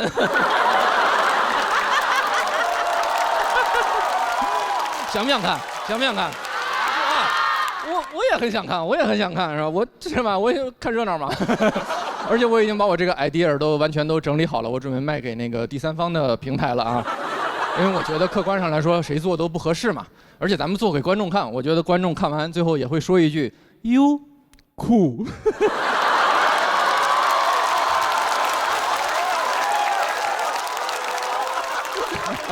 开玩笑，开玩笑，开玩笑，开玩笑！希望大家都开开心心的就好，希望演员们演得开心，也希望各位观众看得开心，就比什么都强。尤其是一会儿还要比赛的朋友们，加油！我们站好最后一班岗前的最后一班岗，好吧？加油！喜剧永远属于所有演员和观众，谢谢大家。大家好，我是庞博，欢迎大家。谢谢各位，谢谢各位。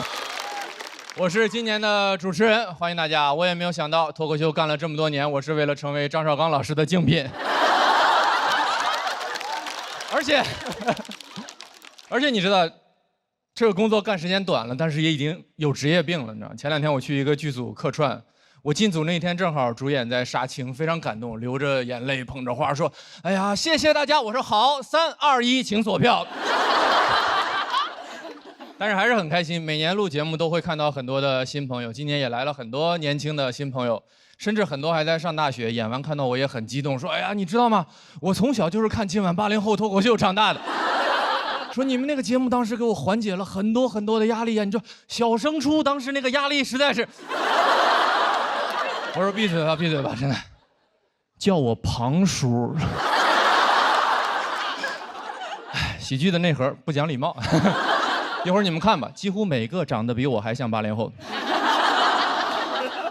但是每次看到这些年轻的朋友，我都会想到前段时间有一个采访啊，挺有意思的。他来问我的第一个问题是：你觉得到底什么样的人最后会成为脱口秀演员？我想了很长时间，我觉得脱口秀演员都是一群经常会觉得这个世界有点奇怪的人。我举个例子啊，有一种水果叫猕猴桃啊，也叫奇异果。这个它的英文大家都知道对吧？叫爱奇艺国际版。哎，对，这个灯就是这样用的。谢谢佩森姐姐啊。它英文大家都知道吧？叫 kiwi 是吧？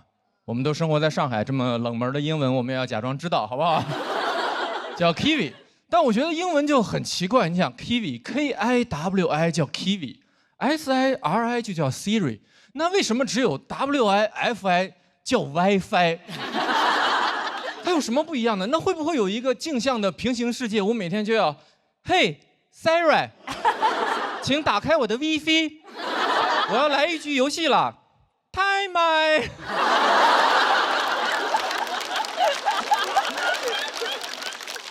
然后那个记者问我的第2个问题是，很多人都说脱口秀是冒犯的艺术，你怎么看待这句话？我也觉得很奇怪，似乎世界上所有的艺术表演里面只有脱口秀是冒犯的艺术，好像他们其他人都不得罪别人，很神奇。你不会看着看着跳舞，突然间就急眼了，说就你能把脚抬到这儿，对吧？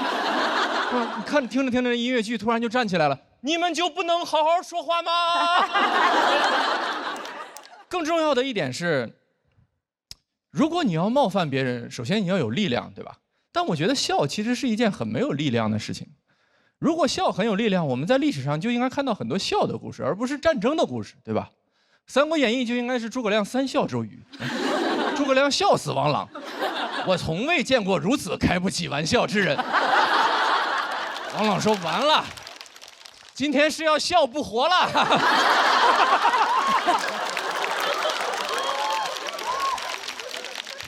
你感觉诸葛亮是个笑星是吧？什么北伐就是全国巡演嘛。喜剧之王三国记。我想问大家，这个笑话冒犯吗？还是有一些冒犯的，如果你是王朗的话。但紧接着另一个问题就是，如果我听了一个笑话，我感觉到被冒犯，就一定意味着我是对的吗？在20年前，互联网上最流行的网络社群叫贴吧，当时每个学校都有自己的贴吧，非常火，都在上面讨论自己的事情。我们学校保定一中叫保定一中吧，北京当时有一所学校叫北京市第三体校，也理所应当拥有自己的贴吧，叫三体吧。后来的事情你们就可以想象了，是吧？小说《三体》，然后横空出世，然后三体吧就被三体的书迷占领了。所以理论上，北京市第三体校的师生是世界上第一批被三体人入侵的地球人。我觉得都可以想象，体校的朋友当时一定非常生气，对吧？搞什么？我们学校的贴吧为什么有人突然来讨论一本书？我上体校就是为了不看书，真是。三体的书迷也很无辜，说名字又不是我起的，你去骂刘慈欣好不好？刘慈欣说：“哦，主不在乎。”一点办法都没有，一点办法都没有。你总不能跟体校的朋友说，要不你们去《流浪地球》吧，反正你们也没有家了。你们说这个事儿冒不冒犯？当然冒犯。生不生气？当然生气。怎么办？没有办法。李白曾经说过：“如何呢？又能怎？”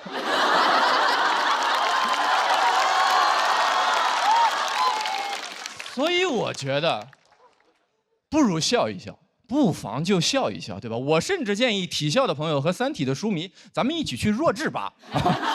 我觉得弱智吧的吧友肯定不在乎，肯定会很欢迎我们。他还会问体校的朋友：“哎，你们为什么不快乐呢 ？happy 起来啊！你们不是黑皮体育生吗？”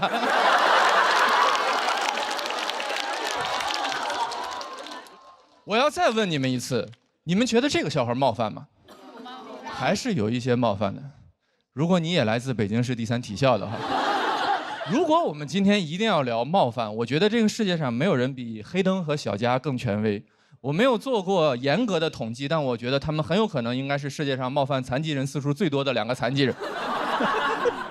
但是我们都很喜欢他们，对不对？我们都很喜欢他们的演出，我们也很喜欢他们的段子。他们去年发起了一场演出，叫《地狱笑话秀》。就是大家一起来互相吐槽、开开玩笑，同时测试一下我们这个行业的道德底线到底在哪里。怎么说呢？如果你们根本不认识黑灯跟小佳这2个人的话，这整场演出几乎就是教科书一般的霸凌。你想一想，脱口秀的剧场你们是去过的，200-300个人在一个黑暗的房间里笑话台上2个残疾人，关键是他俩还得跟着笑，干什么？今晚80后脱口秀吗？但是他们请了很多演员朋友来吐槽他们，演员的创作热情也是空前的高涨，没有什么比写这种段子更过瘾的事情了。当时大家有个群，每天都会有人把写好的各种段子丢进来，甚至有人为他们的演出已经写好了开场曲。2个演员，跑不快，一个没有眼睛，一个手在哆嗦。黑灯跑得快。节目的播出尺度不允许我把整首歌唱完，太过分了，太过分了。但你们知道那个群里面从始至终出现过的最冒犯的一条段子，是吐槽小佳的。你们准备好了吗？小佳参加了奥运会，在奥运会中拿到了100米赛跑的第1名。太神奇了，他的故事激励了所有人，他的精神振奋着我们，他的故事甚至被拍成了电影，搬上了大荧幕，甚至小佳这个角色由汤姆·克鲁斯主演，名字就叫《速度与激情》。你们知道当时那个微信群里面跟刚刚的现场是一样的沉默，但其实你我的意见都不是那么重要，对吧？当时小佳在群里说：“你们为什么都不说话呢？”我觉得这个还蛮好笑的。我觉得小佳的回答是可能很多问题最后的答案，就是当事人觉得还蛮好笑的。当然啊，这不是小佳的原话，她的原话是：“这也太好笑了吧！”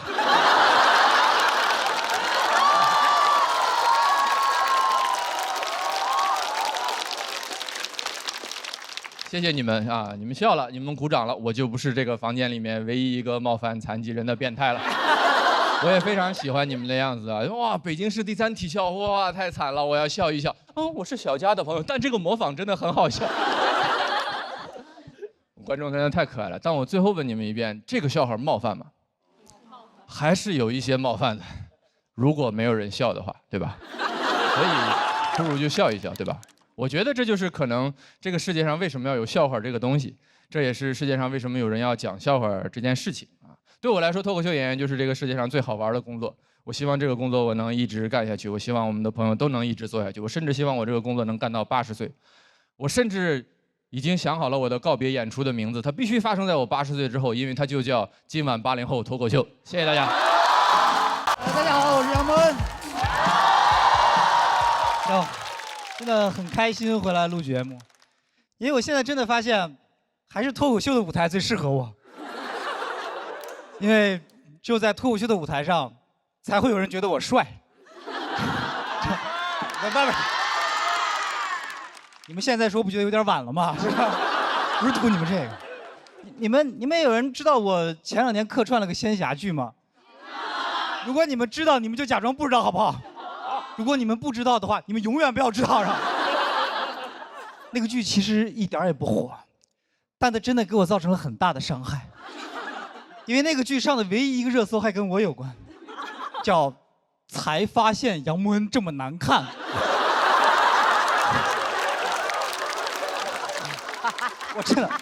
我看到那热搜的时候，我真的非常难过，我很难过。然后我老婆还安慰我说：“哎，你别难过，你别难过，你往好处想。你看，他们才发现。”徐志胜当年一上台，他们就发现了。我想说的是，我和志胜还是稍微有点不一样，就是徐志胜是丑，我是难看。你们能分清那个丑和难看之间那个细微的差别吗？就是难看是很多人很难看，你一看他难看，你再也不想看了。丑是你哦哟好丑，但你忍不住还想看。一边看你都一边琢磨，怎么能长这么丑呢？我这样说，我不是在嘲讽人家志胜长相的意思，是因为我真的觉得这恰恰说明了，丑也是一种好看，但难看彻底就是难看了。你们想想，就是那个古代唱戏的里面有生旦净末丑，有丑角儿，但是没有难看角儿，难看的成不了角儿。其实我很清楚，就是我这种长相，我在古装剧里我只配演什么样的角色，就是我只配演那种《三国演义》里面，曹操说关羽在城外叫嚣，谁敢一战？我说末将愿意前往，你知道吗？然后下一个镜头就关羽提着我的手机回去了，你知道吗？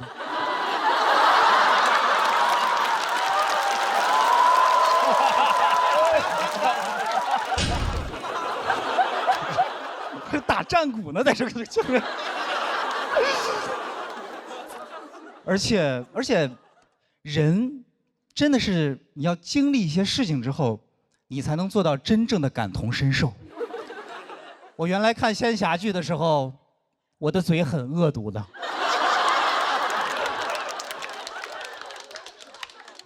但凡那个男主角脸长了一点，我盯着手机我就骂。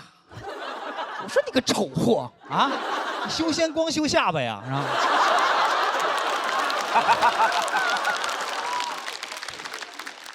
然后我们前2天我们又看了一个仙侠剧，我老婆指着其中一个男演员就说：“哎呦，他长成这样也好意思出来演戏。”我跟他说：“他也不容易呀。”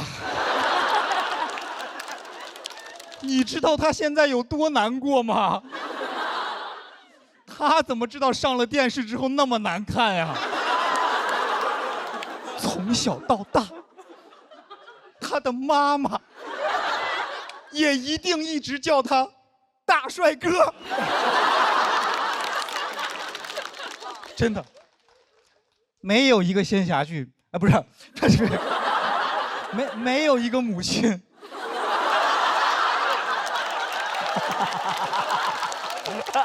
会觉得自己的儿子难看的。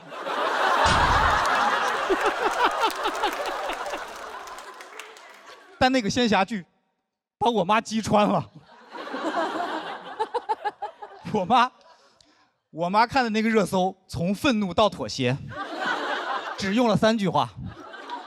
第一句是：“哎，现在网友说话怎么这么难听呀？”第二句是：“我们多帅，那我们多帅啊！”第3句是：“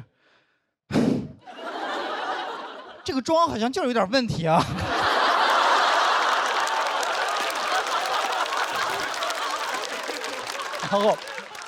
然后我之前还刷了一个短视频，那个短视频就是在讲什么是凡族长相。他就说，如果有的人这个眉骨高、颧骨大、下巴后缩，这就是凡族，就大概就长这样。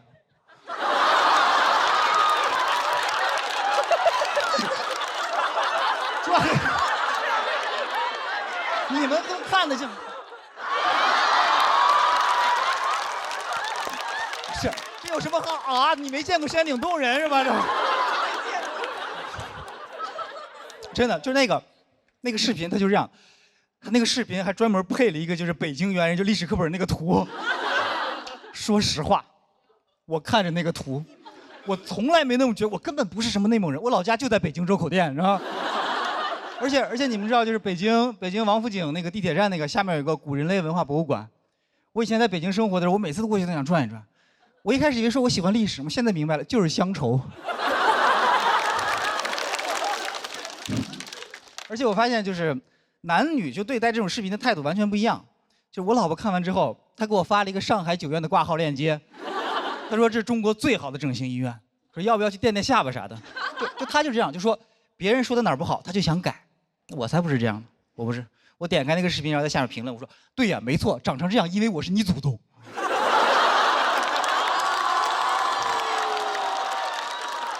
你知道，就是其实我这么生气，也不光是因为他说我长得反祖，是因为那个视频的标题是“警惕”。你身边有这样长相的人，因为长成这样的人，小脑发育不健全，所以他冲动、易怒、会报复，然后后面跟了一堆杀人犯的照片，就是他就是对我这种长相的一个全方位的否定，就是说我这种人就是长得差，小脑差，脾气还差，我感觉我就是徐志胜小家和翟佳宁的结合体。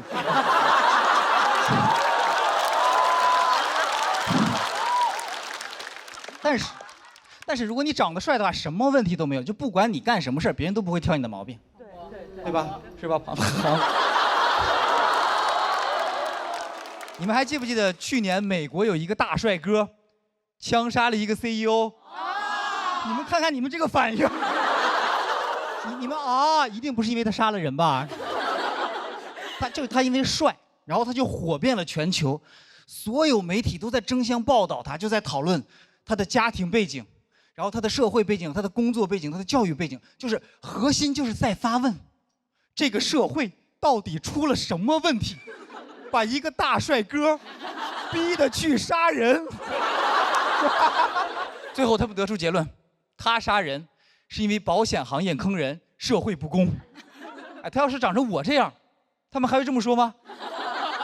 不会的，他们只会说他杀人，因为他眉骨高，颧骨大，下巴后缩，所以易怒，走在路上想 biang biang 来2枪。为什么要来2枪？因为我小脑发育不健全啊。第1枪瞄不准，这样。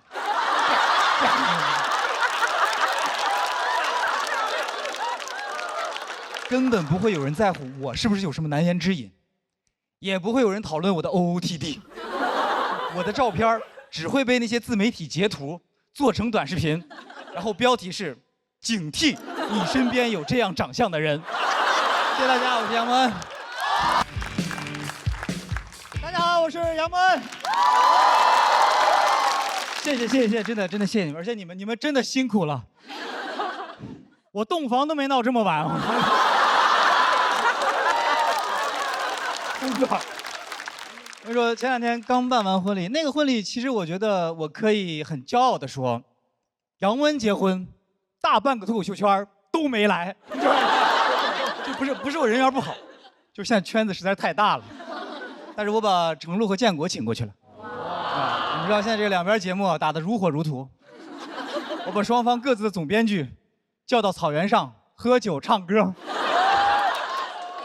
因为我的婚礼双方停战3天。他们现在叫我脱口秀和亲大使，但其实我不是太喜欢这个称号，因为我那个草原婚礼我自己设计的，我就骑马入场，我觉得特别帅，结果到他们嘴里说蒙恩出塞。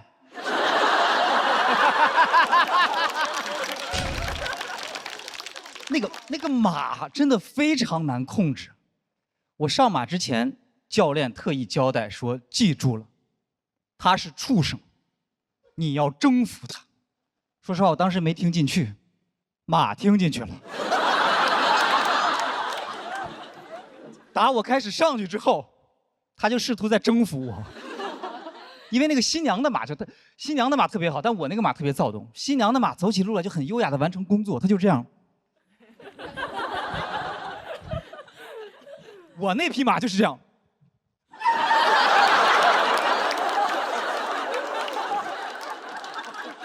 他完全不管我的死活，你知道吗？他颠得特别开心，然后我在那个马背上，我就开始这样。小北看见了说：“快快快看，杨蒙恩在给马打气儿！”我。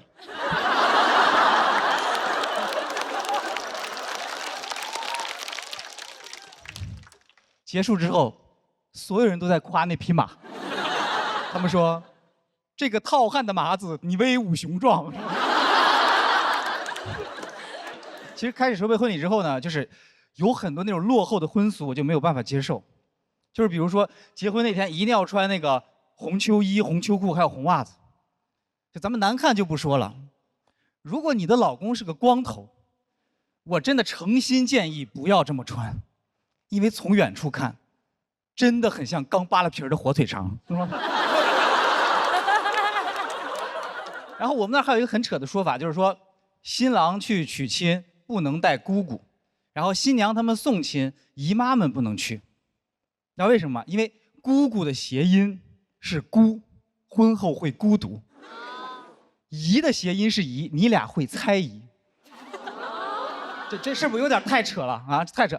就是照这个逻辑，我就想说，谁能去？叔叔不能去，因为日子会过叔；大伯不能去，你俩会闹掰；姐姐不能去，解开了新人的姻缘；哥哥不能去，他会放了爱情的鸽子。这个习俗的核心就是你家要有个王建国，你结婚全家别出门。王建国自己结婚都不能去呢，因为家有王建国，日子往见过。所以我当时跟婚庆聊的第一条就是拿掉所有和谐音梗有关的习俗。那我所有东西我都拿掉了，但只有一个拿不掉，就是那个早生贵子。我妈非要在那个床上就要放那个干枣、花生、桂圆、瓜子儿。说实话，我俩领证3年半了，一直没孩子，是因为床头忘放干果了吗？我们之所以不生贵子，就是因为生子很贵。我不想生贵子，我就想生个贫子。我不想我的孩子从小就是弹钢琴、学骑马，然后打少儿高尔夫。我就希望我的孩子每天拿个烂矿泉水瓶跟我说：“爸爸，看我刚抓的毛毛虫。”我会很开心地说：“哎呦喂，好孩子，你的快乐真给爸爸省心呀！哎，爸爸那儿还有一棵树，哎呦，快去吧，真机灵。这孩子长大一定是当啄木鸟的料。”然后我也很不明白，就是那个结婚为什么要请那个车队，一堆车，然后他们跟我说：“啊，这样接亲的话就是那个非常的气派风光。”我说我不觉得。因为你去接亲的车越贵，越说明那个车不是你的。因为没有哪位劳斯莱斯幻影的车主住在新营房2号胡同3单元502。霸道的王总，办了一天婚礼，累的晚上终于坐了他的劳斯莱斯，仰望着星空顶，缓缓地回到了他家楼下，走了进去。哼！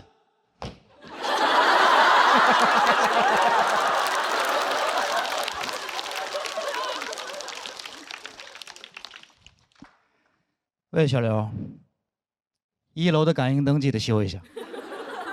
我绝不允许我的女人在楼道里跺脚2次。所以就是我觉得一场好的婚礼，你就应该拿掉所有和你没关系的繁文缛节，然后留下真正对你们有意义的事情，比如随份子。随份子这个事儿真的是。我随的是，我觉得我说这人情社会的文化糟粕必须废除。收礼那天，这老祖宗定下的规矩了，谁敢不从？然后我以前参加婚礼的时候，我就想，如果我只去，不给钱，他们会不会发现这个事儿？这次结了明白了，一定会发现，因为不然你们以为洞房花烛夜，一对新人关了门之后会干什么？当然是对账了。不仅对账，我们还得验算。验算的时候，我俩就知道为什么我们俩这么般配了。因为以100为单位的纯加法，2个人算3遍都算不出一样的数来。但是那天晚上非常的开心，那天晚上我们都听到了最悦耳的来自父母的指责。我老丈人晚上在吼我们说：“你俩数钱小点声。”最后，当我们终于忙完了一切，然后精疲力尽的躺了下来之后，刘佩玉含情脉脉的看着我说：“要不咱俩再数一遍？”我真的当时我一个蹬劲我就起来，我掏出计算器，我说就等你这句话呢嘛，归零归零归零。最后我想说的就是这个世界上，到底懂不懂不重要，最重要的是有一个懂你的人在身边。我们俩都知道，就是婚姻不一定会让人变得更幸福，但数钱可以。谢谢大家，我是杨蒙恩。Hello， 大家好，我是杨蒙恩啊。那个我之前是个，我刚刚表演了一个忘词儿，好是吧？因为前面刚连的忘词儿，然后在我后台的时候我特别的紧张，然后我说与其传染我不如先得吧，我说这。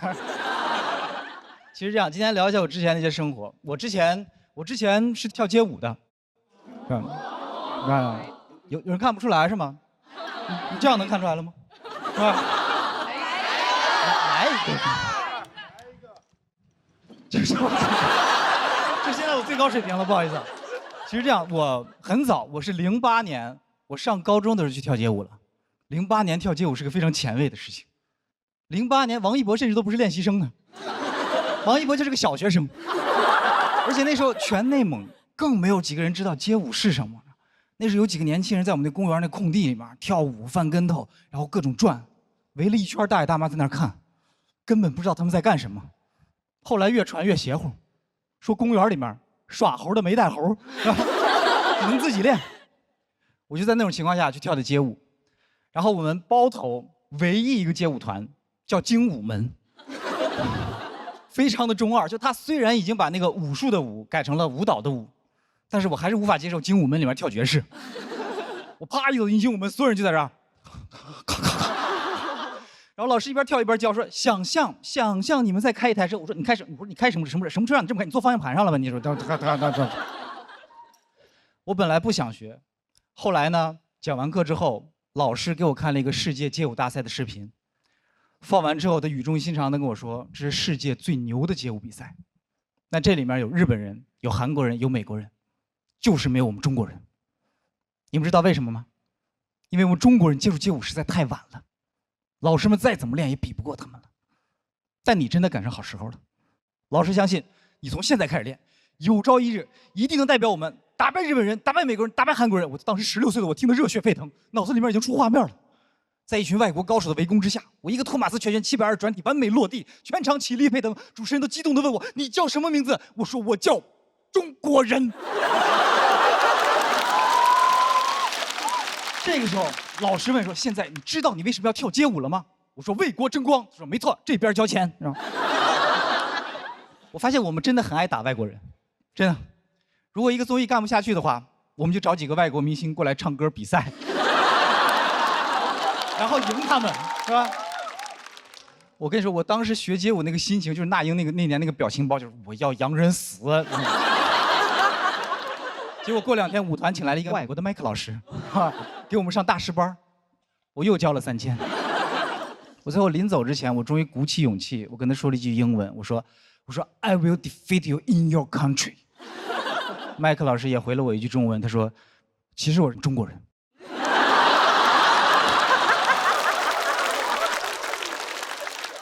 就是从那时候开始，我发现我的爱国心就被利用了，而且我回想起来，发现我最开始想跳街舞，不是想要为国争光，我当时就想吸引女生。但是我太幼稚了，我发现跳街舞其实根本不能吸引女生。那时候上高中，没有几个女孩喜欢跳街舞的。你们想象一下，如果你男朋友是跳街舞的，你怎么跟别人介绍他？啊，别人一说啊，我男朋友学习好，年级前3，我男朋友体育生，校100米记录，到你了，我男朋友能用脑袋在地上转10圈儿，你男朋友只腌陀螺吧，那么厉害转。我当时就是那个陀螺，我练头转练得非常厉害，他们甚至还给我起了个绰号，叫我钻地龙。我觉得不够酷，还起了个英文名叫钻地 dragon， 钻地 dragon 就是拼音钻地 dragon。然后我本来还觉得挺酷的，后来直到有一回我去外地参加那个街舞比赛，他那个比赛是他介绍选手上场的时候，他是把你来自哪里和你的外号连在一起介绍出来。我刚说我家乡是包头市，我当时下面已经很唏嘘了，我说包头钻地龙，我这听起来是不是有点愚蠢呀？结果我没想到那个 DJ 比我想象中还要愚蠢，他操的时尚又浑厚的口音开始介绍我说，接下来这位选手是包着头的钻地龙。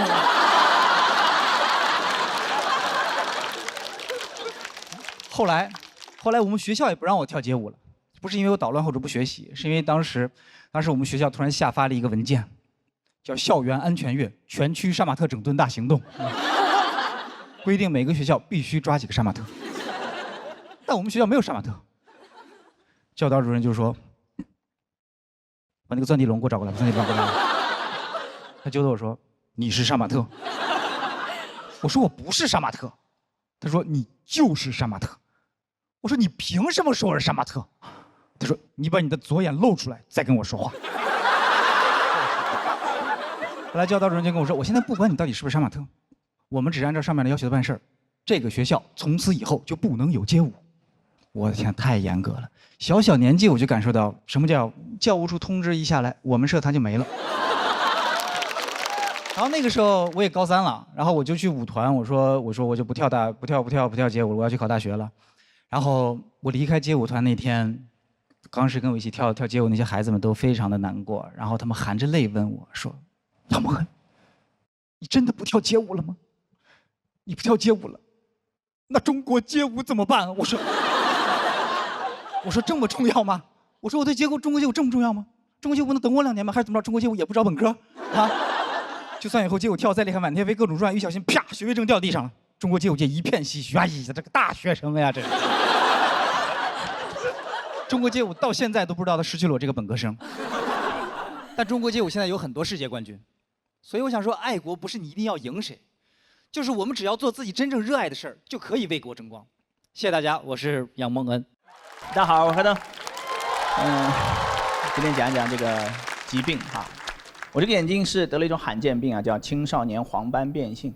这也是我来讲脱口秀最初的初衷，就是想找我的病友，然后上了一个脱口秀的综艺，效果也很明显啊，所有人都知道了我是个盲人，没人记得这个病。我觉得那个节目不太行，所以今年换了个节目。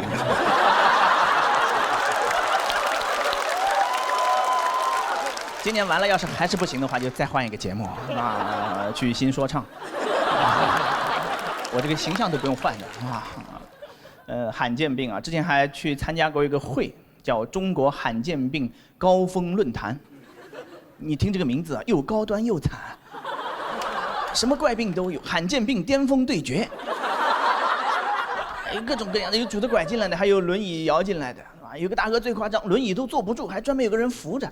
我心想，大哥都这样了，要不然就别来开会了吧，就，那就是我见过最爱开会的人。我说你要不老这么跑到处开会，会不会都已经好了都？我给你推荐个软件，叫爱奇艺会议。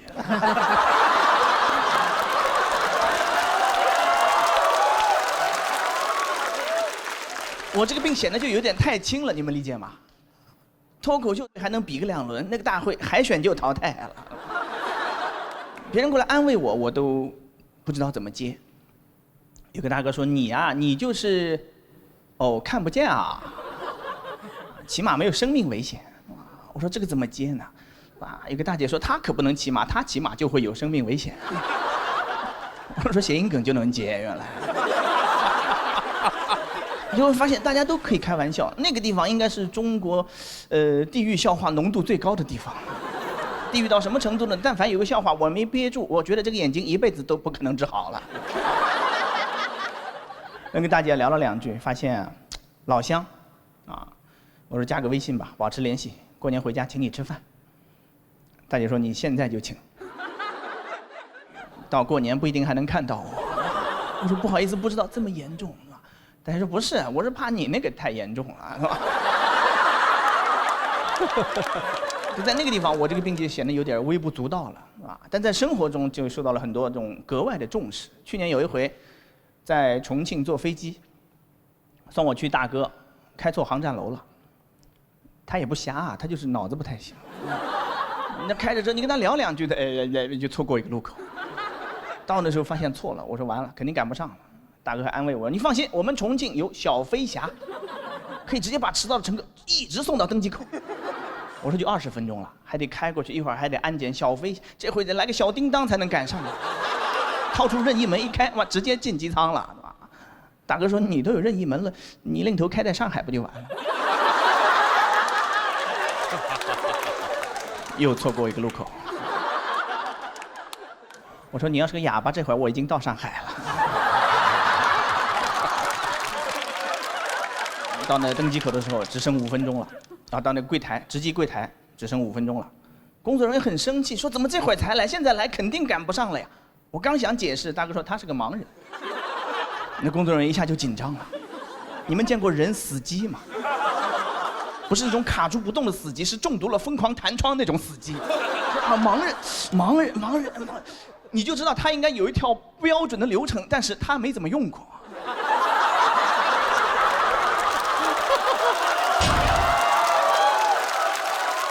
开始在那抓耳挠腮，想说我这个腮去哪儿了呢？后来想了半天，抄起电话打电话，那个登机口来个人，这里有个盲人，赶紧接过去，咔就挂了。他咔那么一下，我就知道老子成功登机。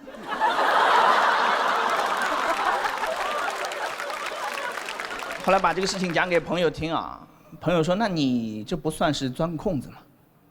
我说：“你怎么不钻呢？空子不就在那儿吗？就。”你是没看见吗？再说我也不钻空子，我这不掉空子里了吗？还有一次也是类似这种情况，还是在机场安检排队，人太多了，我挑了半天，挑了个最少的队啊，排过去。有工作人员先生，对不起，这里是老弱病残通道。我心想，那不就是我的通道？我也打正着，哇！我说我是个盲人，他愣住了，我知道他大概死机了。他愣了得一秒多钟，他说：“盲，那你把你那个登机牌给我看一下。”我心想，不是应该看我的残疾证吗？没有怀疑我的视力，怀疑我的消费能力。查登机牌干嘛？坐飞机还能逃票呢，还能排上了。那天也是我第一次走老弱病残通道，那天学会一个道理：为什么老弱病残专门要一个通道？因为他们真的太慢了。我以为钻了个空子，结果被空子硬空了20分钟。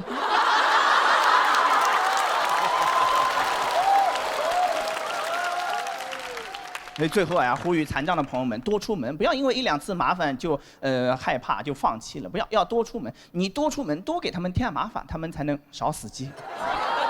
我讲到这，谢谢大家，我是黑灯，谢谢。嗨，大家好，我是黑灯。我有点上当了。刘仁成前天悄悄地跟我讲，付航的稿子一般，残疾人都骗哈。最近啊一直在巡演，全国各地到处走，一个人就可以，带个箱子，装衣服是其次，主要是探路，能理解吗？就把它推在前面，要碰到一个障碍物的时候，哎呦，小心有东西啊！有一个楼梯掉下去了，你先去死吧。就是一个20寸的导盲犬，但行李箱会有个问题，只能侧着推。你没见过人这么推行李箱的吧？对不对？有一次碰到2个隔离墩，那个狗东西自己完美的穿了过去。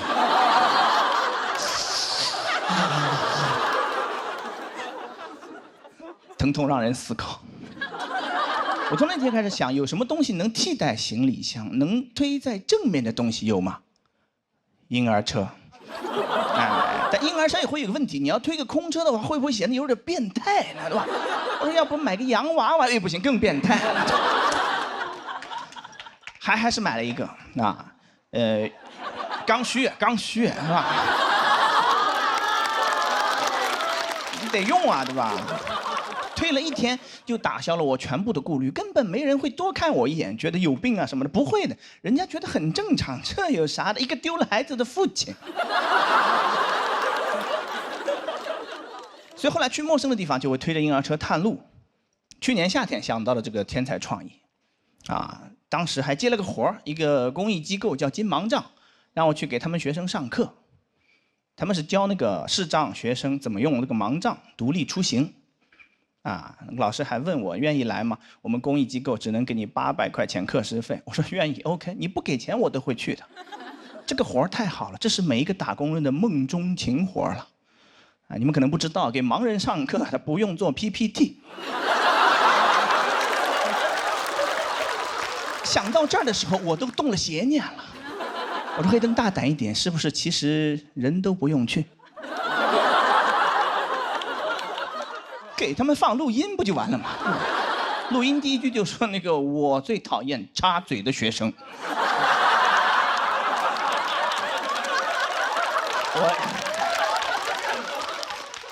我也是第一次一下接触到这么多视障人士也不太 get 到这个度边界在哪里我觉得你站在台上人模狗样的讲话，你不得捯饬一下自己嘛，对不对？不对，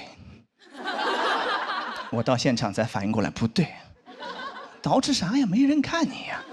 早上还琢磨着穿什么衣服合适，不穿都合适。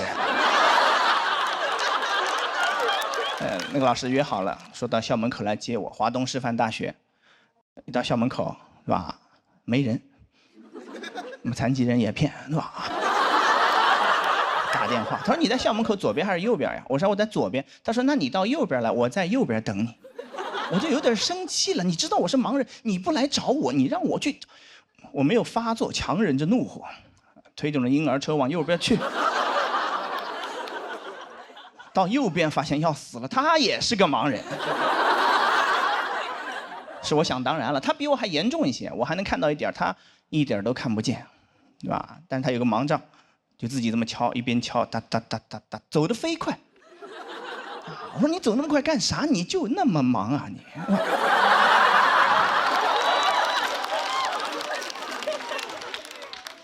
他真的，他有可能是全中国走路最快的盲人了。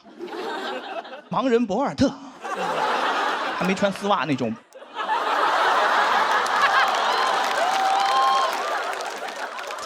但是，怎么说呢？华师大上课嘛，老师怕他出事儿什么的，还专门给他配了个小助理在旁边照顾一下。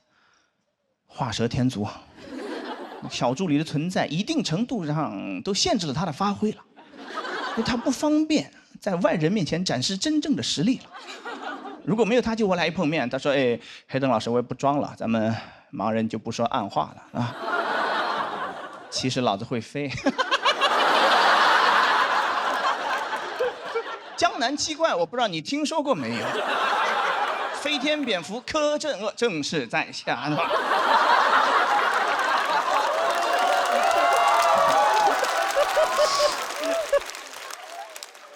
到了教师之后有20多个学生，就是去年夏天刚考上大学的那种视障学生，分2种情况，一种是就是还能有一点残余的视力，跟大家考的是同一个卷子，他可以带个放大镜进去考，就贴得很近，写得很慢，啊，也很厉害。去年有一个南京的考生考了641分，他那个鼻子都快碰到那个卷子了，是吧？600多分，200分是闻出来的。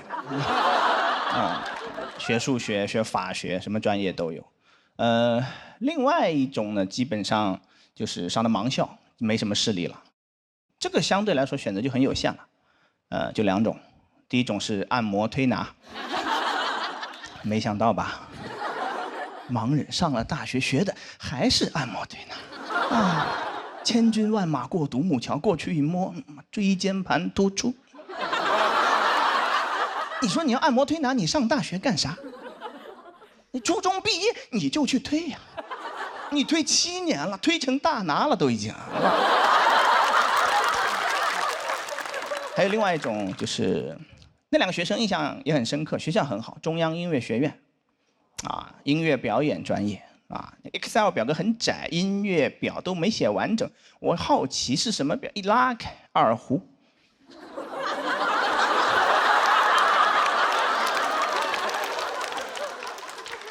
就看到二胡那一瞬间，我都扇自己。我说你刚才到底在期待什么？所有这些专业基本上也都是普通人设置的，他就大概想一想，一个人瞎了能干啥，脑子里一瞬间蹦出3个答案嘛：推拿、算命、拉二胡。啊，不是没有思考，对吧？他从3个里面精挑细选了2个，你来学，对不对？推拿、二胡，那有没有可能算命是最挣钱的呢，大哥？他们完全不了解，是吧？我这个段子说实话讲了很久了，啊，但是我中途一直没有觉得有什么问题。有一次讲到这儿，有个观众从黑暗中悠悠地传来一句，他说：“那我们学的专业，我们也不喜欢。”一瞬间感觉被雷劈了，我太狭隘了。这不是盲人面对的问题，所有人都在面对同样的问题。谁的人生不是在摸黑前进？人家只会告诉你，你该咋，对不对？你好好学习，将来上个好大学什么的，是吧？从小就要学，是吧？什么算，他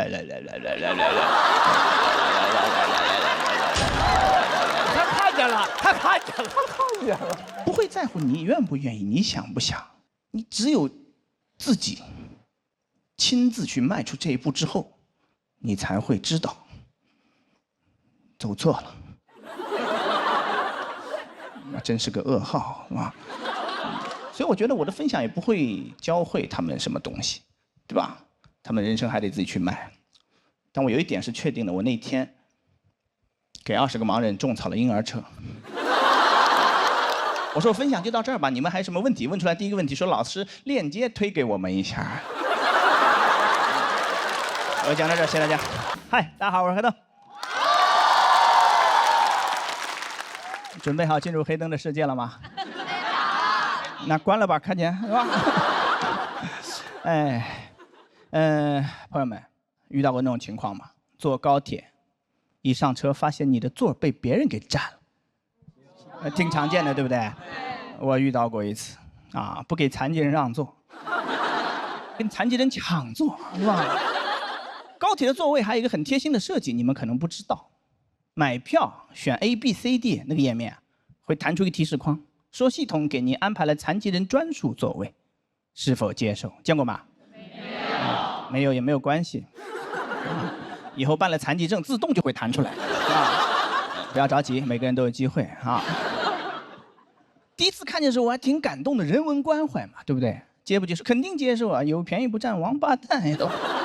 点完接受，他给转圈加载，转了半分钟，说卖完了。系统给您安排了其他席位，祝您旅途愉快。谁还能愉快？你没问我之前，刚才老子挺愉快的。我说天儿不错，出去溜达一下。一出门碰到一个大哥过来拍我肩膀，小伙子，我说咋了？他没事，哥提醒一下，你残疾，拜拜。生活愉快。现实生活中没见过这种人吧？活不到成年。挨打最多就这样的人，是吧？跑到你跟前都是，哎，巧克力吃不吃？巧克力，我爸从比利时带回来的，比利时的全世界最好的巧克力，要吃吗？要吃，让你爸出国买。巧克力叫 chocolate， 谁要吃你的巧克力？我有我的统一春福无糖茶，一口春福，茶香倍儿足，不用出国，想喝哪儿都能买到。你就说你想不想吧？你肯定想，赶紧去买，别等了，视频暂停一下，现在就去，我等你啊。那天我就没有买到那个残疾人专座，就是一张普通的票，一上车发现还被人占了，我是 D 嘛，那人坐在上面，我就我说是不是搞错了？我刚想张嘴问他，他先发制人，他说你坐那个 C。就那个笃定啊，那个不容置疑，你坐那个 C， 我就怀疑我是列车长，他是什么人？凭什么命令我呢？对不对？你跟我商量一下，不用真商量，有那个意思，语气到位了就能接受。你能坐那个 C 吗，小伙子？能。你坐那个 C 就不能了。但这都是事后复盘。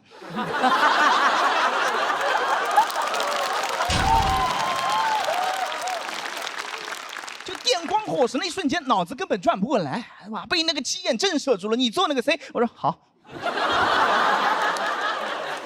一坐下就反应过来，说啊，凭什么听他的呢？对不对？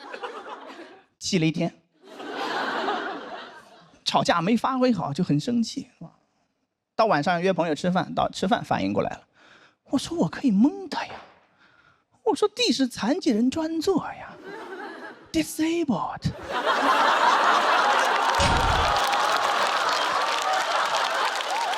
就应该坐在地上。哦，下次再遇到这种，我就跟他掰头，我说你自己滚到 C 上面去，我就要坐我的 D。D 是残疾人缩写，上过初中的人都了解。难不成你是个玩说唱的老铁？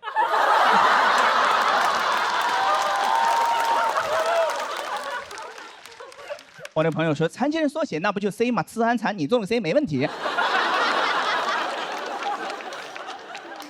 次安残脑子又没转过来，是吧？我说照你这逻辑，我做 B 也可以啊 ，blind 坐在 B 上面也非常合适，是吧？他说让你做 A 也能做，我说 A 怎么也能做？他说大家看你第一反应就是哎，残疾人来坐。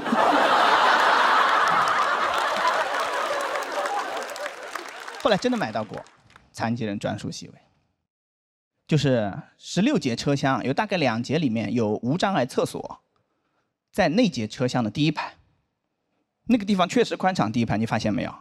也很好找，就是大家放行李的地方。哎，一个坐轮椅的，对不对？非常期待今天残疾人专座，咔咔咔一进来一看，什么意思？跟箱子挤一挤啊，让残疾人看行李。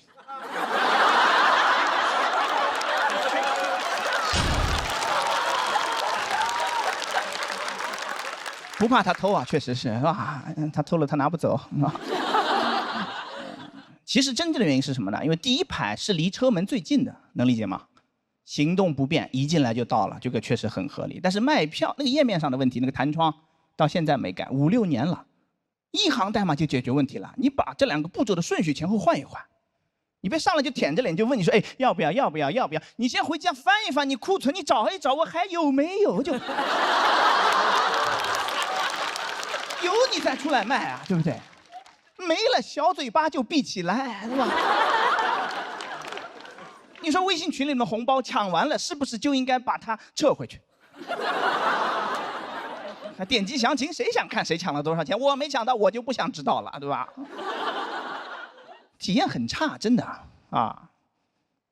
祝你旅途愉快。祝的一般都是你没有的东西。祝你旅途愉快，说明他也知道我生气了，他不在乎，我就去投诉了。第一步身份验证就卡住了，他要我在6张图片里面找向日葵。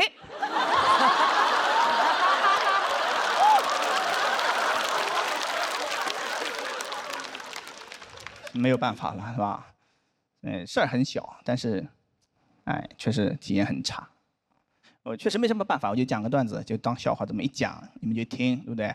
哎，但是产品经理，你不要就当个笑话听啊，你走走心好不好？你当个事儿办，对，能不能改？能，肯定能改。你现在就去改，别看了，视频暂停一会儿。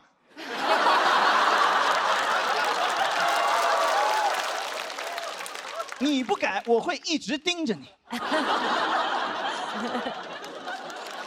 黑灯 is watching you。来，讲到这，谢谢大家。付钱。好。嗨，大家好，我是黑灯。别人笑我太疯癫，我笑他人看不穿啊。我选这个有点疯癫了，因为我就是最看不穿的那个。主要是靠听来获取资讯啊，听着有点疯癫了，啊，因为没法选择，你能理解吗？看的话，你有个眼皮不想看，你闭上；这没有耳皮就闭不起来。什么来了都得听着，是吧？我现在一出门就觉得太吵了，有时候一进商场脑子就炸了。A35 A35 A35， 外婆叫你回家吃饭啦。这是你们听到的。我这个耳朵楼上楼下好几层都能听到，就是 A35B21， 外婆太23，鱼叫你回家，外婆太2了。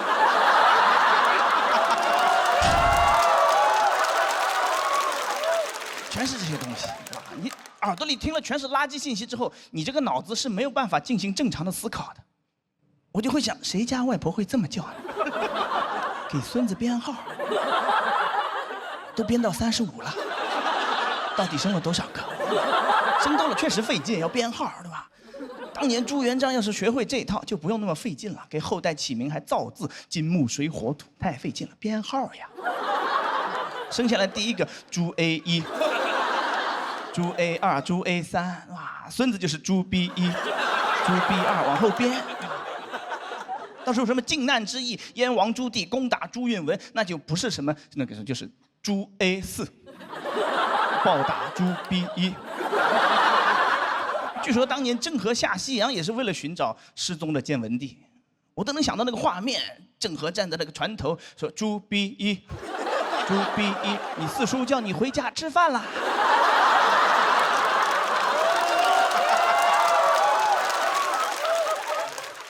地铁上也很吵，地铁的扶梯有那种感应广播，站上去一个人就播一遍。乘坐扶梯请站稳扶好，注意脚下安全，不要玩手机，文明乘坐电梯，推婴儿车，携带大件行李，行动不便的旅客请走无障碍电梯。你去看吧，大部分人一站上去，第一件事就是开始掏手机，起不到任何提醒的作用。推婴儿车的旅客听到这句，你都做到一半了。你说这个妈妈要是100%遵纪守法，她怎么办？她说要不然把车扔掉还是？婴儿说你傻呀，你拉呀，推不让，拉可以呀。行动不便的旅客瘸着个腿，好不容易走到这儿，说不让坐啊。我觉得他设计的时候根本就考虑到没有人会听的，他觉得没有人会听，他就开始胡说八道，是吧？上海地铁里面有一个全世界最愚蠢的广播，人民广场共有19个出入口，16号口通往叮咚买菜，谁要去那儿买菜？他不是把菜送到家门口吗？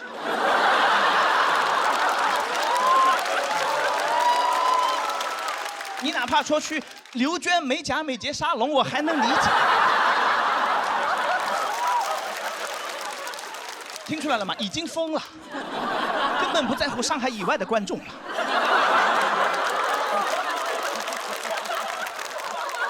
我去过好多城市啊，30多个城市坐过地铁。最聒噪的地铁，你们知道在哪儿吗？南京。每到一站，换一批不同的角色，每人出来提醒你一句不同的内容。省中医院提醒你，省知识产权局提醒你，省药监局提醒你，连个野生动物王国还要出来提醒你。最搞笑的就是药监局，省药监局提醒你严格药品监管，守护百姓健康。我说这不是百姓提醒你的话吗？这不是。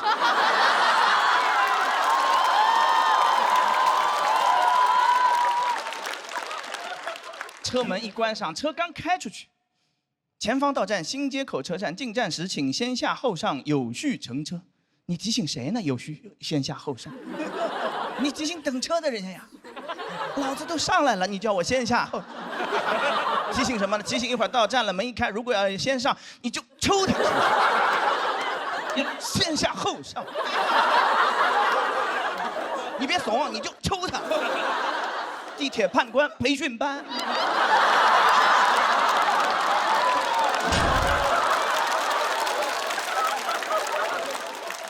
某某某品牌眼镜提醒你，乘坐地铁请站稳扶好。谁不知道呢？我好不容易找一座，他提醒我站稳扶好。就盲人全神贯注在那听广播，生怕坐过站。他会不会只是提醒盲人？他觉得盲人不知道要站稳扶好。他是不是觉得门一关，盲人开始翻跟头了？开始。难怪还有一条禁止乞讨，那一看来也是点我。我讲到这，谢谢大家。嗨，大家好，我是黑豆。很高兴啊，比到半决赛了，其实已经非常满意了。决不决赛的其实都无所谓啊，大家根据自己喜好投票哈，就是喜欢谁就投给谁，帮他晋级啊。但是投给我呢，还能额外再攒一份功德。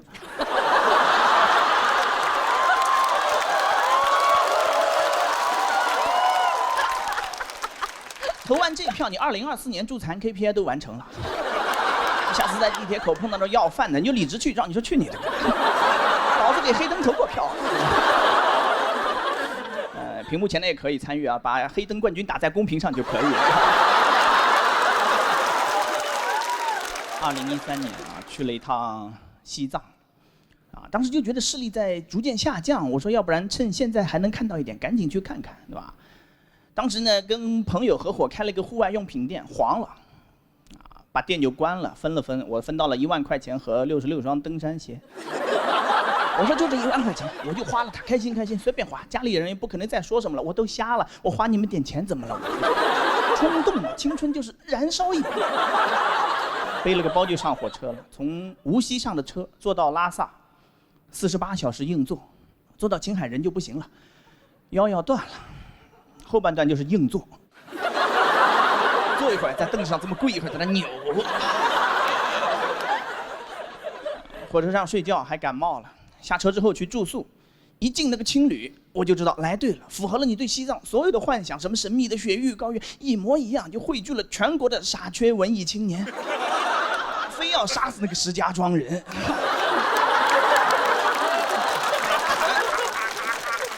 我第一次听到这首歌，我都震惊了。我说杀人就这么唱也太狂野了。我就跟他们去唱歌喝酒，那老板也很热情，说今天酒我请客，随便喝不要钱。我说这种人都能开店，我的店怎么就开黄了呢？我喝，哇！我让他知道社会多么险恶。我喝到他起舞弄清影，我喝死在人间吧他。喝酒唱歌搞到凌晨2点多。回去躺到床上就发现不对，发烧了，多少度我是不知道，但脉搏数了140几，要这么烧下去，当天晚上青春就烧完了，吃不消啊，谁能这么燃呢？哇，想办法赶紧爬起来，物理降温，我去洗了个冷水澡，3分钟之后又复燃了，坚持到天亮，赶紧去医院，大夫其实一看差不多就懂了，典型的高反症状，但是他还很谨慎，还详细的问我说你感冒了？我听你声音，我说对的。他说什么时候来的？我说昨天晚上10点钟才下火车。他说喝酒了没？我说喝了。他说洗澡？我说也洗过了。他说那你来找我是什么意思？你后悔了是不是？突然不想死了？你要这么玩，那不就自杀吗？那不就是？上高原3大禁忌，千万不能感冒，1星期之内不能喝酒，不能洗澡。我不到4个钟头就干完了。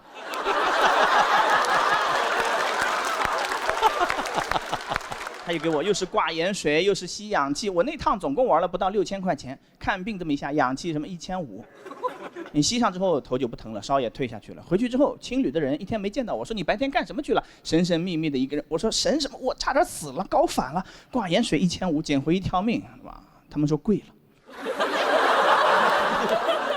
贵了就是我这条命1500都不值，人家自驾撞死一头牦牛赔了8000。他说你不懂，拉萨街上走几百米就有一个岗亭，里面都背着氧气瓶的，你随便溜达就行。看一岗亭，咔往那地上一躺，没有3秒钟，里面工作人员抱着氧气瓶冲出来，摁在你脸上吸，那个1毛钱都不要。我说不要脸的人先享受世界。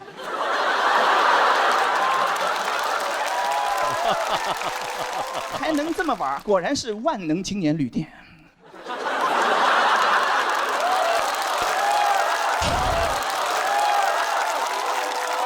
住过吗？青旅，上下铺那种，6人间、8人间，对吧？我住了个28人间。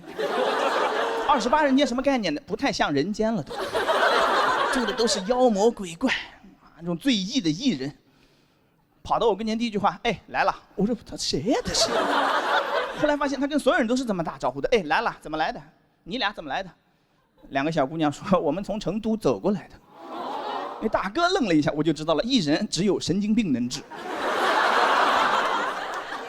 走了3个月，2个小姑娘晒得没有人样了。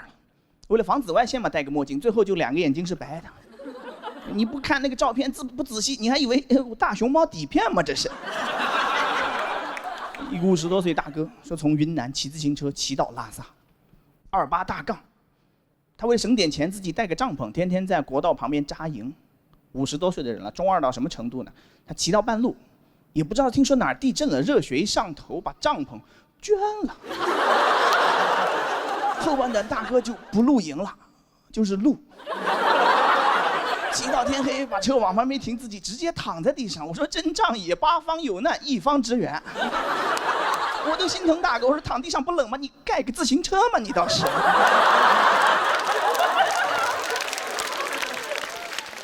我在旁边听他们聊，我都不好意思插嘴，因为我毕竟是坐火车去的。后来听到一个大姐，他们还问我说那个，哎，你怎么一直不说话？你怎么来的？我说你要问的话呢，我算是跪过来的。他们说这个是信仰的力量。后来是听到一个大姐，她说她是坐飞机过去的，我感觉刚才我还跪在那儿呢，噌一下就站起来了。她把狗也带上了。她说出去玩10几天，把狗关在家里，狗肯定会抑郁的。一个快乐小狗活着要是不快乐，那和做人还有什么区别？打个包把狗托运了过去，同一趟飞机一下来之后，连人带狗一起高反了。我也是那天才知道，哦，狗也会高反。他在机场里面买了个一次性的氧气瓶，就这么人一口，狗一口，人一口，狗一口啊，勉强保住2条命，一条是狗命，另外一条不是，就他说那怎么办呢？还是让他抑郁吧。那个快乐小狗活着，最重要的还是活着。打个包又把狗寄了回去。你说这狗怎么想？狗说你遛狗呢，你是不是遛狗呢你？我是喜欢出去玩，但你不能这么玩我呀！一日游机场，无氧皆有氧。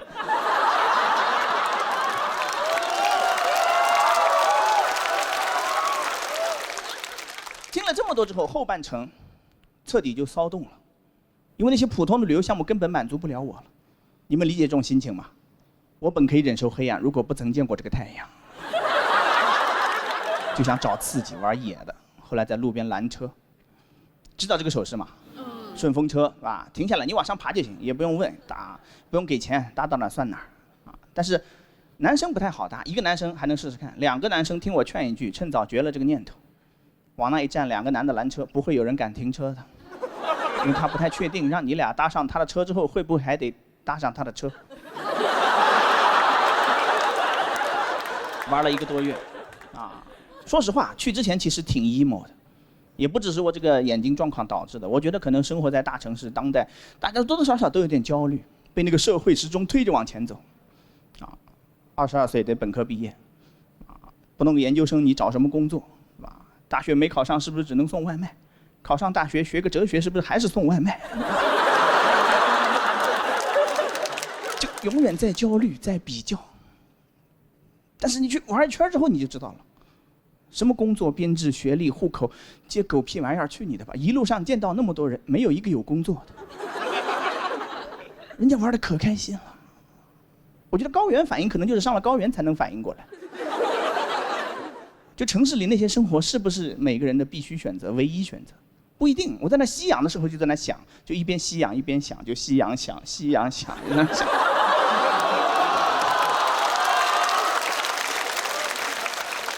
人家根本就没有工作，玩得这么开心。我说会不会做人最重要的就是要没有工作呢？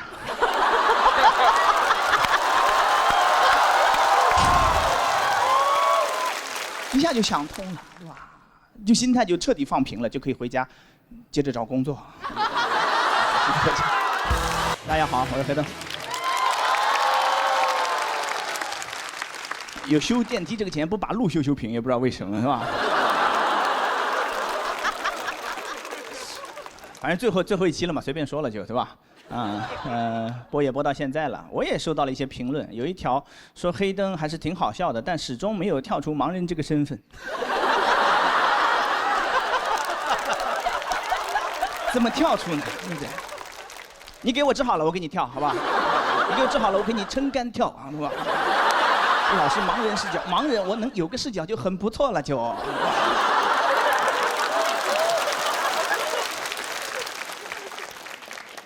今天还是讲这个主题，没有什么别的东西，因为我觉得讲的还不够，大家还是不了解，有很多东西可能大家平时根本没有注意过啊。有一些给盲人设计的那个设施啊，其实就是摆设。给你们举个例子，地铁的楼梯扶手上面有盲纹，有人见过吗？没有。见过的鼓个掌，我看一下有几个。啊，可能不到1/5。你想想看，盲人怎么能摸到它？你们都没见过。盲人要摸到它得多好的眼睛，你想想看。OK， 就算能摸到，那么第二个问题来了，写的是啥？有一个交通报的记者告诉我的，他统计了40几个有地铁的城市，大概分2种。第一种写的小心台阶，你不是探索到发现是个台阶，你在靠边扶的扶手吗？一摸有字，哎呦，小心台阶。可是你没发现台阶，你是摔到那个扶手上，哎呦，小心台阶。你写小心台阶跟写了扶手2个字有什么区别？一摸扶手。摸铁的。第二种写的是向上或者向下，就看哪头，这头是向上，这头是向下。你摸还在那拼的向哪儿？你往前摸一下呀，向上呀，这是。就没什么用，啊，就是个摆设，给你们看的，能理解吗？你哪天你要自己无意间发现这几个盲纹点点，你没准都会被它感动了。哦，就拍个照发个小红书，哇，这个设计师天才，这么小众的需求都想到了。发个小红书啊，都是谁在用这些小众设计啊？点进去啊，瞎子在用。我觉得你换个思路吧，不能提供什么实际的帮助的，你改一改，让那种提供一些情绪价值。没什么人摸到嘛，让摸到他那个幸运盲人给他提供一些情绪价值，改成吉祥话，摸到了开心一天。恭喜你摸到我了，你最棒！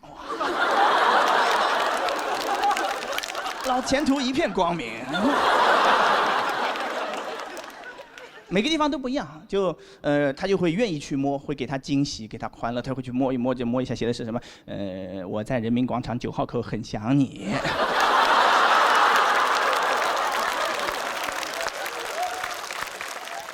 还有一个也是类似的，这个应该都见过，那个也是在地铁里，盲道，这个见过吧？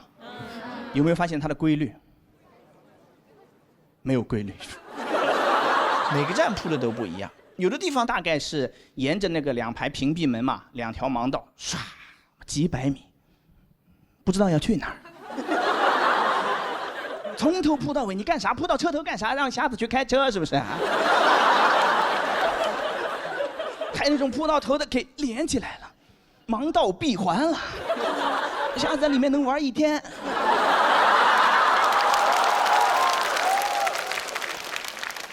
你要这么铺，我大概就理解思路了，知道你不太出门，出来一趟多锻炼。也有动过脑子的，我7月份去有一个地方演出啊，碰到了一个站台，他把盲人导到那个直梯下到站台，再把盲人导去无障碍车厢。就是有一个车厢就没有座，你就是轮椅待那个地方都见过对吧？无障碍车厢让轮椅去 ，OK， 让盲人去干啥？能给他提供什么帮助？对不对？忘词了。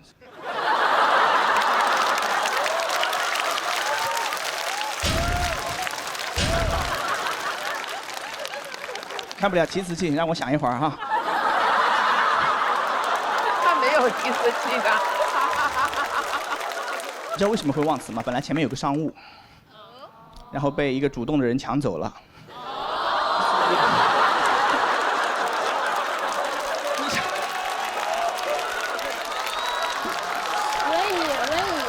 哦，为什么？哦，你们假装我还记得哈。轮椅去哪 ？OK， 让盲人去干啥？能给他提供什么帮助？对不对？为什么非要他们待在一块儿？聋子、瞎子、瘸子、傻子，说是要给老弱病残孕让座，结果把残障人士导到没有座的车厢。谁给瞎子让座？就轮椅有个座算是。说你们别看了，别看了，我不坐了，你坐吧。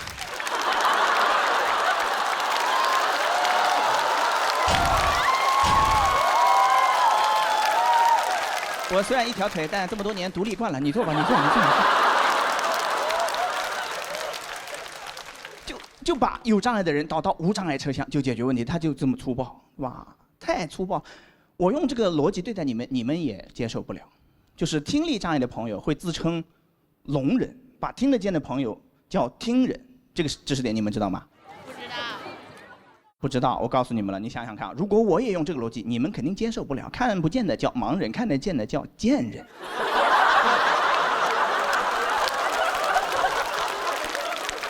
接受吗，贱人们？接受吗？接受吗？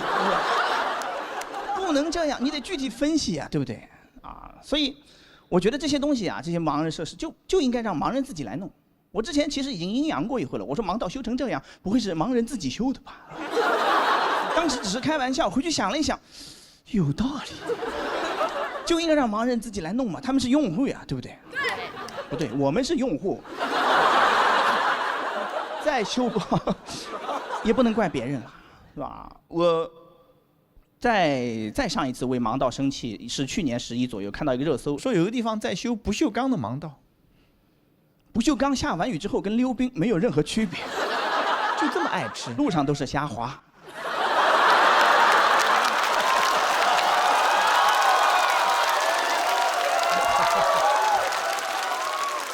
脱口秀完蛋了，一边骂谐音梗，一边鼓掌，笑成这样。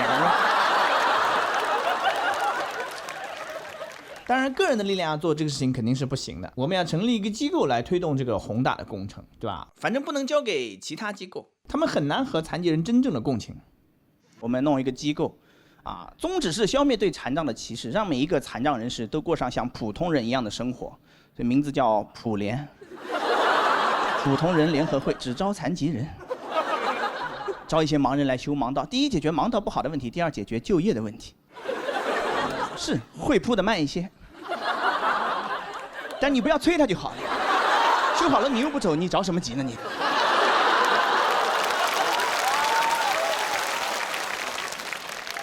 你要真嫌他太慢的话，招聘条件也放宽一些，招一些聋人，他们出了名的手脚快，让盲人监督他们。这个工作关系就非常和谐了，都不会闹矛盾。你想想看哈，架都吵不起来。我可以当着面骂他，我说你是不是聋啊？说了10几遍了还这样。要是对方会读唇语，我就戴口罩。我说你是不是聋啊？我说了10几遍了。他也可以当着面骂我，骂3天3夜，骂到3更半夜，骂出腱鞘炎。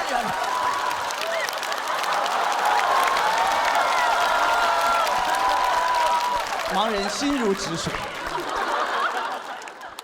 本来这个段子还能更好笑，只能比这个手势，其他手势他们不让比。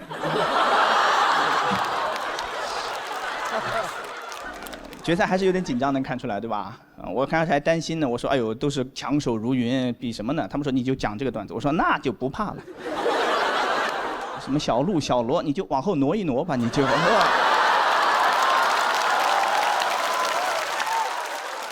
什么富航、浏阳、凉凉就是。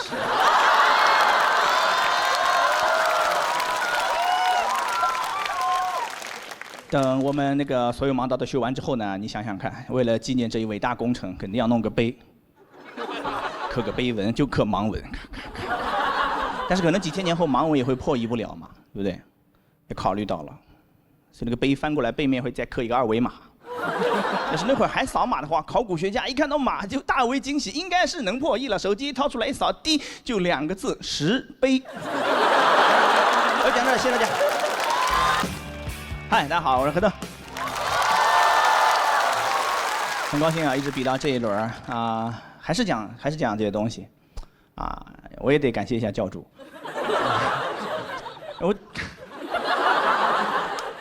我真的不是要挂他什么的，就是我最早开始讲脱口秀的时候，其实也写什么租房啊，什么乱七八糟的各种段子。然后有一次听了教主的播客，他说我要有这个病，我先写他2个专场，所以我就写了好多这个东西啊。而且我觉得也感谢大家吧，大家能听进去，不会烦我。我身份也特殊一些，我以前能看见，现在变成了一个盲人。我感觉我现在就站在那根线上，就一脚跨一边，一个擦边，你知道吧？这个黑暗、光明沟通2界的使者，一个阴阳人，一个老阴阳人了。接着阴阳哈，其实啊，之前就上过一次综艺，上了之后呢，收到很多朋友的留言，各种奇奇怪怪的，你都想不到。哇，问的最多一条说你能看见留言吗？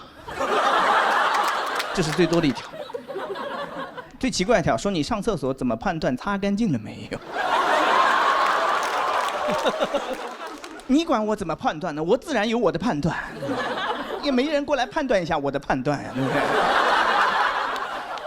我完全不会觉得冒犯，我很清楚，大家生活中没怎么见过盲人，不可能说你头30年人生没见过，今天第一次碰上一个，你就天然的掌握好这个尺度，边界在哪里，什么话能讲，什么不要，不会的，你没有接触过，没有练习过，不要紧张，没有任何谴责你们的意思，因为沟通它是一个双向的过程，不光你们不知道，盲人也不知道怎么跟普通人打交道，你想想看，你没有见过盲人，盲人更没有见过你。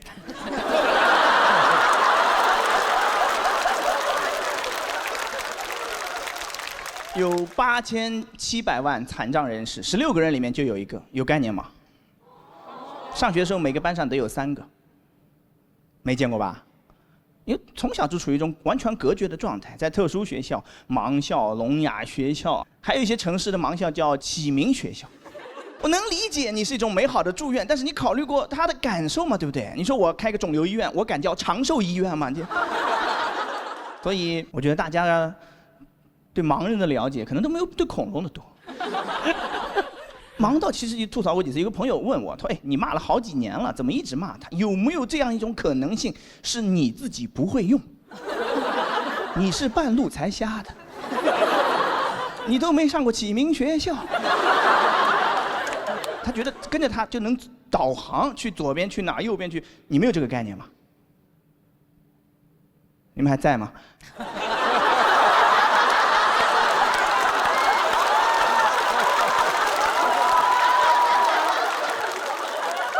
不要这么沉重，说了不会骂你们的，是吧？啊，做不到的很简单，它就2种，一种是条形的，就告诉你直走，放心的往前走，对吧？但是没有一个人敢放心的往前走，只要磕过一次，你这一辈子都不可能放心的往前走。还有一种是点点，点点知道是什么吗？停。有很多朋友说是拐弯，不是的，就是停，有可能会拐弯，有可能会下楼梯，或者会出来个车撞死你，什么不知道。你踩到点点就小心哦，大概什么情况？你算一算是什么？你不是会算吗？对吧？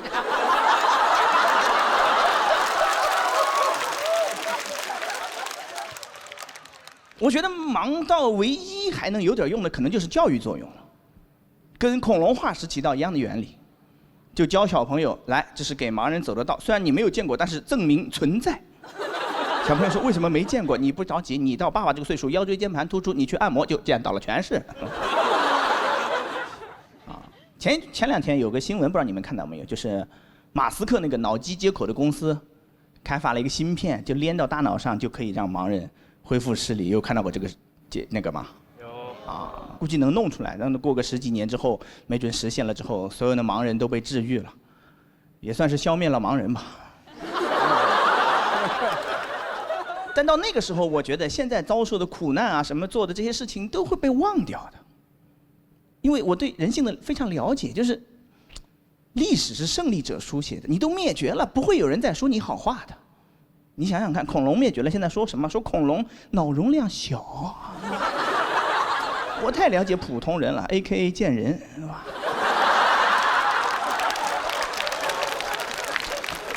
所以我觉得啊，要记住这一切的话，可能还是得参考恐龙，像恐龙乐园一样，我们也盖一个盲人主题乐园，让你不要忘记历史，同时享受快乐。进来先把眼罩扣上。没有见过导盲犬吧？来，旋转木狗给你安排。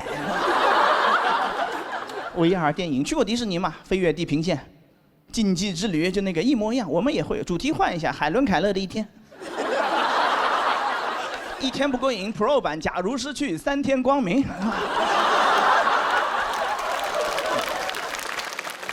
随便玩花车巡游，连花都不要，瞎车巡游。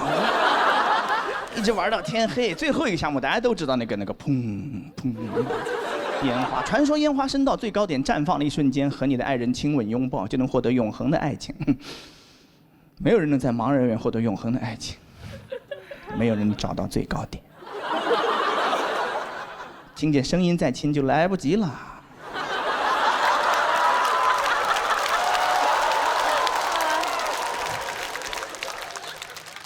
我知道说了这么多，我一整季说的所有东西，短时间之内都很难改变，但是了解是改变的前提嘛。所以感谢脱口秀，让看得见的朋友们看到了很多平时看不见的东西，也让我也挣到一些钱吧，以后真的能用上，就花钱能治，对吧？在这个意义上，我觉得不光对你还是对我，脱口秀都算是一种起名艺术了。所以谢谢大家，谢谢脱口秀，谢谢脱口秀的观众，谢谢。嗨，大家好，我是柯灯。比了好几轮了，很多演员都说特别羡慕我身上这种松弛感，还跑过来问我说你怎么做到的，完全看不出你紧张。我说我也完全看不出你紧张。他说懂了，目中无人。我最放松的一次啊，就是最目中无人的一回，是在一个天桥上，踢了个乞丐的碗，完全没看见，过去咣当一脚，我俩都沉默了。他是没有料到什么人这么横。城管都不敢这样。我为化解尴尬，我赶紧跟他解释，我说那个，可能看不出来啊，是个盲人啊。他紧张了，他对不起，那我走。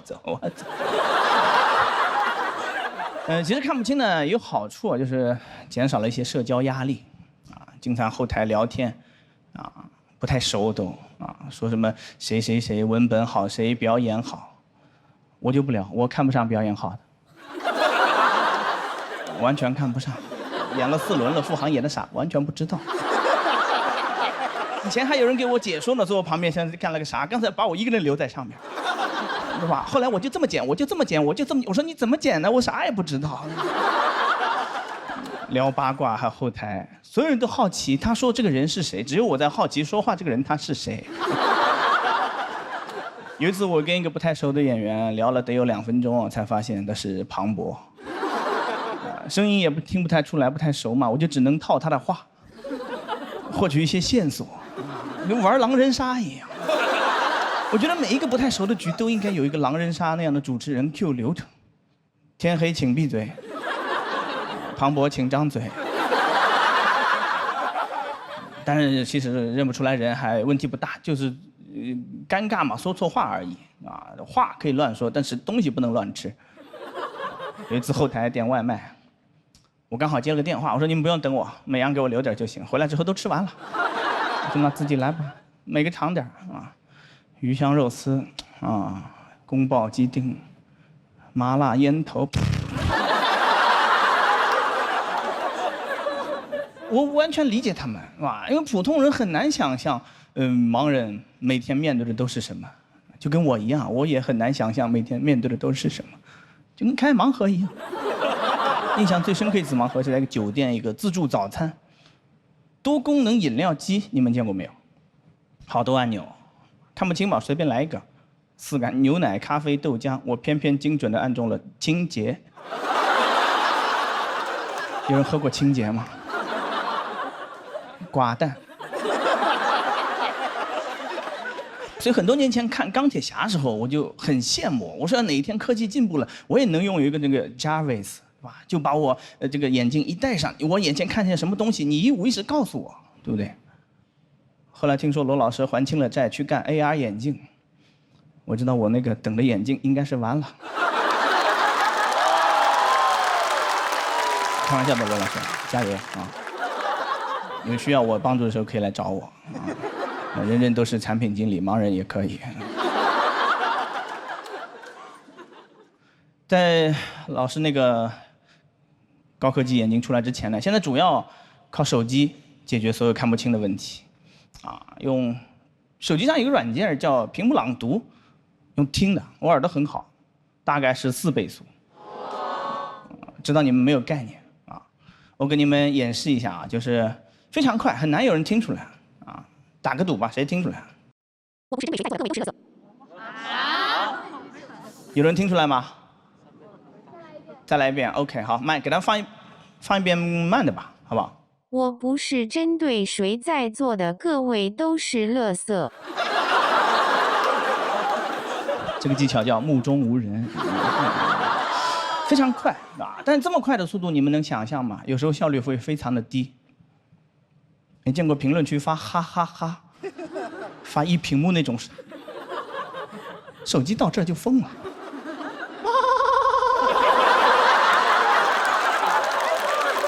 连续哈5分钟，他不喘气。你知道这么发的人脑子确实不太正常。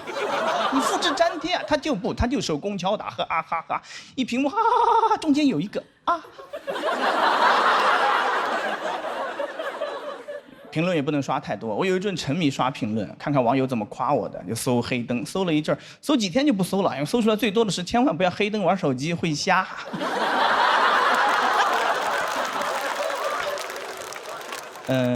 其实啊，很多有这种辅助功能，其实虽然每一样都还不太完善，但是配合在一起，盲人做的事情还挺多的，有很多工作可以做。我有一次面试，我跟那个 HR 说视力不太好，放大了那个可以，他说那把公司最大的显示器给你，然后就去了那个公司。北京有个798，你知道吗？就在那个地方，我们公司好几面沿街的那种落地窗，游客都能进来参观。所有同事14寸笔记本，就我一个人27寸 iMac。那些游客一看就明白了，爆炸头啊，设计总监。特别怕光啊，别说这种射灯了，Word 文档一打开，一片白那个都受不了。我把颜色调反过来，黑底白字，我在那写文章啊。那个设计总监，什么总监？程序员你认不出来吗？那不是在敲代码的吗？代码挺厉害，汉字。我讲到这，谢谢大家。嗨，大家好，我开灯。第1期啊，讲了个段子，都看了吧？那出门不太方便嘛，推了个婴儿车探探路啊，演一个丢了孩子的父亲啊，这些都是小问题，因为想到方法可以解决，很多事情解决不掉的感觉。我最近半年啊，发现我这个鼻子变好了，始料未及，真的是。代偿，听过这个词吗？简单解释一下，就是你5官有1官变差之后，其他4官都会变强，保护这个变差的1官，官官相护就是。鼻子说你闭眼，让老子助你一臂之力。他变好之后呢，就带来一些问题，出门啊就太敏感了。坐高铁旁边随机出一个大哥，那种抽烟的，一身烟味儿，他不觉得自己臭，我就很折磨啊。所以我觉得高铁、飞机上都应该单独划一片吸烟区出来，啊，肯定不能吸啊，你想得美，吸的人坐一块儿，啊，互相伤害，你别出来害别人，是吧？他们可能都不觉得伤害，啊，这个大哥抽红双喜的，旁边坐了个抽华子，他说，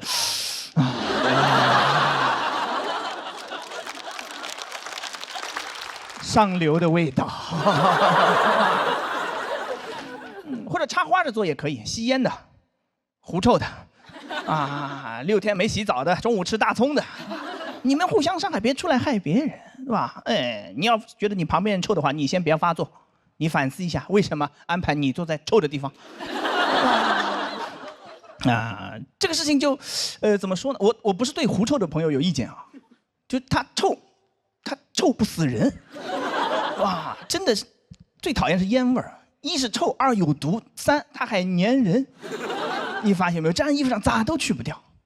哎，在外面就找不到没有烟味的男厕所，那个小隔间真的神了，你只要进去再出来，再快都没用，一身烟味儿。博尔特来了也没用，出来一身烟熏妆他就出来了。这个原理就跟那个阳澄湖洗澡蟹是同一个原理。啊，随便来个螃蟹，啪嗒往阳澄湖里一掉，1秒钟之后你捞出来，它一辈子就是阳澄湖大闸蟹。我过去3年啊，就上厕过一次，对吧？因为大多数时候女厕所还是很好认的，因为老要排队嘛，根本进不去，是吧？就唯一一次上到过没有味道的，在女厕所。完了，我讲乱了，我把底线讲出来了，假装没有发生过。唯一一次上在女厕所，不是故意进去的，真没认出来。女厕所的标志都太抽象了，你们发现没有？越贵的商场越跟你玩抽象，哇，显得他们花钱了设计了啊。那个这么一比就是个女厕所了。你要这么一比的话，你都多余花这个钱。你找那个德伦草书过来给你画一下，也是一样的。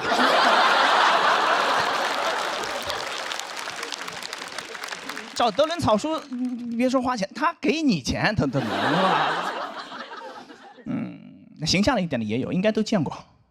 烟斗、高跟鞋见过对吧？你说你要画烟斗，我不就明白了吗？女生去左边，福尔摩斯去右边，是吧？然后就上错过一次，啊！但那次一进去我就知道错了，因为我刚把那个小隔间门一关上，就听见2个高跟鞋走进来了。说完了，福尔摩斯来都解释不清楚了，现在不能发出声音了，就思考一个问题：怎么能活着走出去？后来是怎么走出去的呢？就是走出去的，有一个爆炸头，戴个墨镜，跟大妈一模一样，走出去就可以了。这就是大多数人生困局的解法。怎么走出去？你走出去就好了呀，对不对？道理每个人都懂，但很难做到啊，因为你们的自信不够盲目。我后来，找到了一个好地方，母婴室，也是误入啊！那天见了鬼了，男厕所也排队，千年等一回算是啊，我等不及了，我有点拉肚子，我灵机一动，我说我去无障碍厕所，没毛病吧，对吧？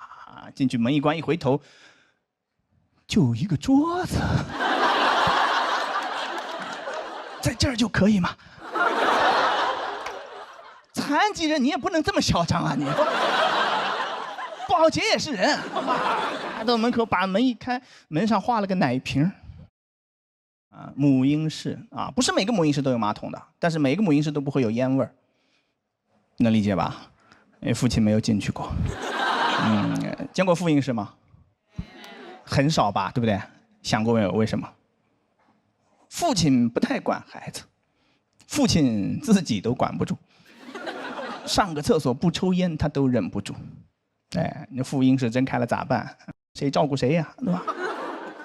自己还是个婴儿呢。哎，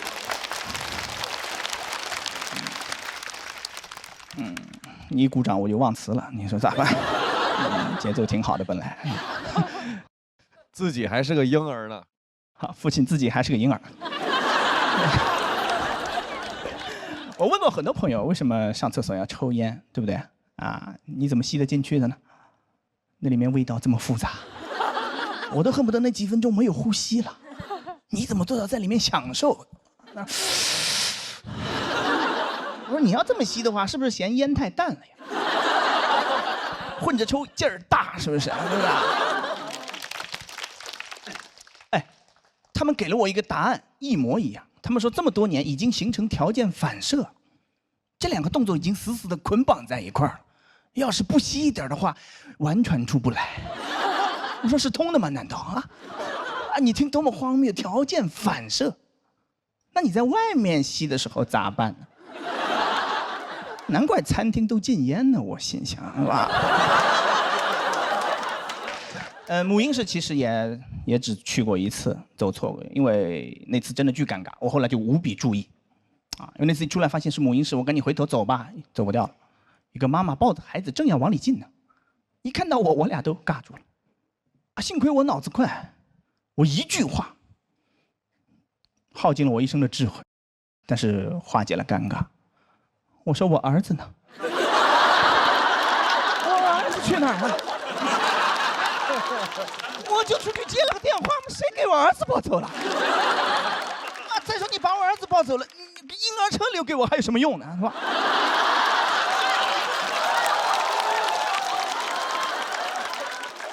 一个蓄谋已久的 callback， 提前3轮开始谋划我这个眼睛啊全长到心里去了。但是第1轮播完其实也本来这个段到这就结束了因为播完了嘛，有一天反馈，有个人说丢了孩子的父亲这个说法听了很不适。这是一个讽刺啊，不是真的谁有孩子丢了，对不对？所以为了照顾这种朋友的感受，我以后也不会这么说了。我要再走错母婴室再碰到人的话，我就说那个我爸呢？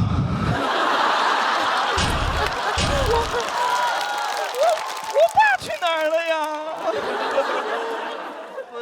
说好了接完电话就回来抱我，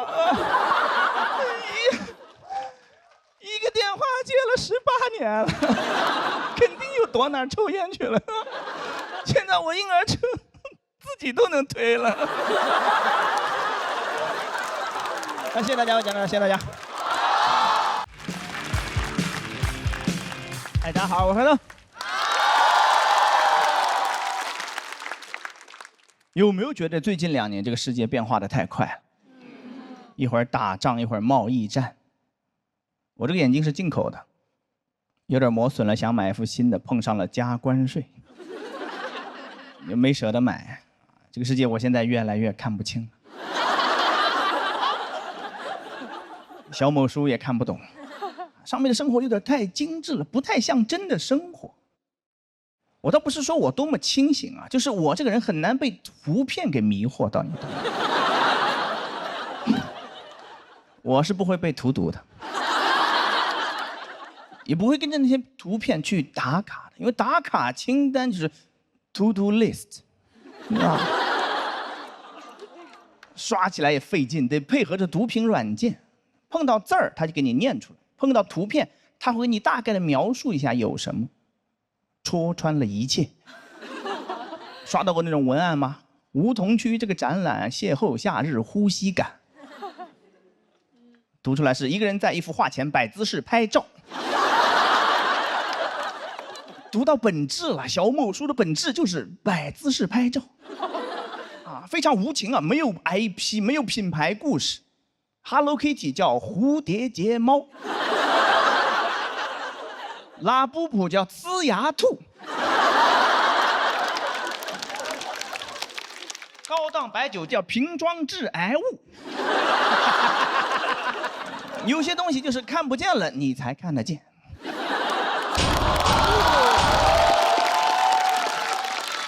瞎子就不会盲目跟风的，我告诉你们。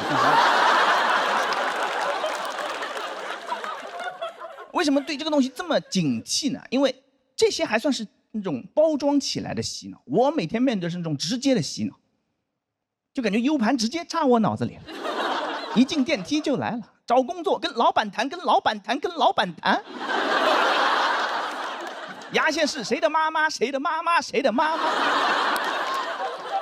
摔跤，摔跤，老摔跤，孩子走路老不稳，太难，那稳稳鞋。我家小区电梯被那个承包了，我一出门就是摔跤，摔跤，摔跤。我一到家还是摔跤，摔跤，摔。我心想，摔跤会不会不是鞋的问题？你要不带孩子去医院瞧一瞧呢？孩子摔跤老不好，多半问题在小脑。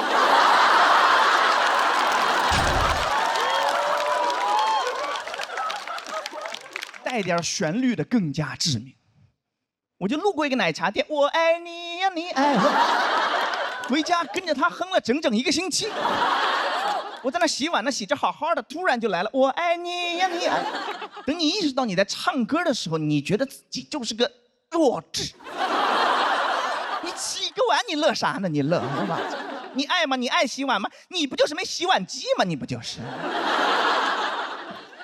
就那么几首儿歌，写点词儿就往里套，一点创意都没有，但真的听得进去。这么高效的洗脑方式，我觉得就不应该用在这儿了，应该用在那种反复强调但是没有一点效果的地方。地铁站台上你就应该单曲循环，先下后上，先下后上，别插队，别插队。打思想钢印只需要2只老虎。哎，孩子不搞对象不结婚，过年回家你也别唠叨他，你唱你的歌就完了。不结婚不生孩子，老了以后怎么办？不结婚不生孩子，老了以后没人管。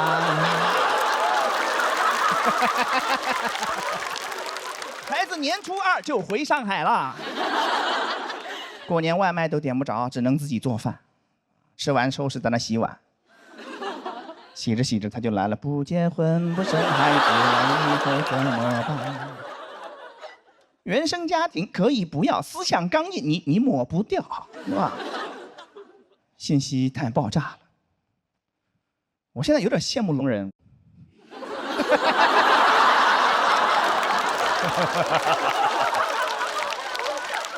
不用听废话，是吧？我有个观察分享给你们。怎么？盲人不能观察啊？暗中观察不是观察啊。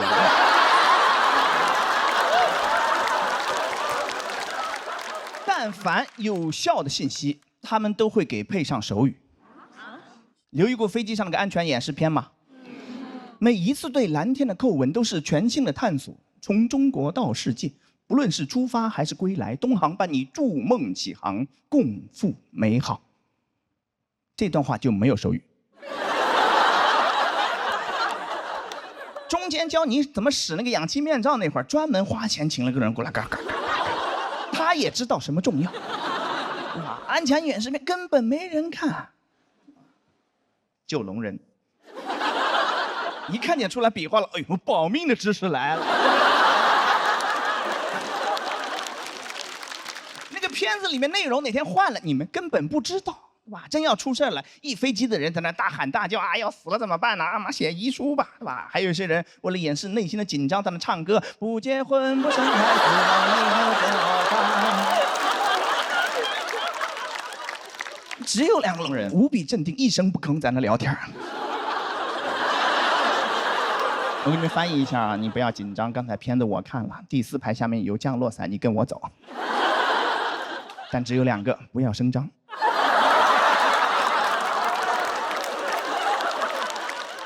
一飞机的人就我最难受，聋人只听干货，普通人玩手机，我就坐那硬听。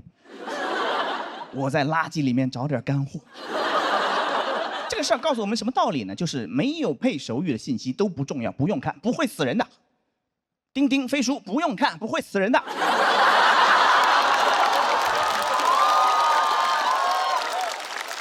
刚才这句就是干货。播的时候后期会给配手语的，你们看吧。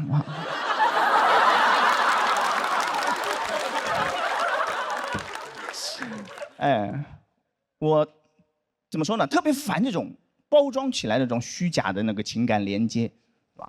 我喜欢直接的。演出去过80多个城市，每一个高铁出站口都有一帮大哥在那喊：打车打车，出租车正规出租车，打车打车打车打车。全国80多个城，只有一个例外，宁波。黑车黑车黑车黑车黑车黑车黑车黑车黑车黑车。啊！我第一次碰到，真的大为震撼。我想把网约车取消了，跟他走。我想看看能有多黑呢？眼前的黑是不是没有他的车黑呢？浙江人真的掌握了做生意的核心奥秘。真差。所有人都应该学这个，对吧？别那个什么，我爱你什么甜蜜蜜，你就说柠檬水4块，如果你要隔夜的话，只要3块。哎，为什么越来越看不清这个世界呢？因为障眼法也越来越多。个体户不叫个体户，叫主理人。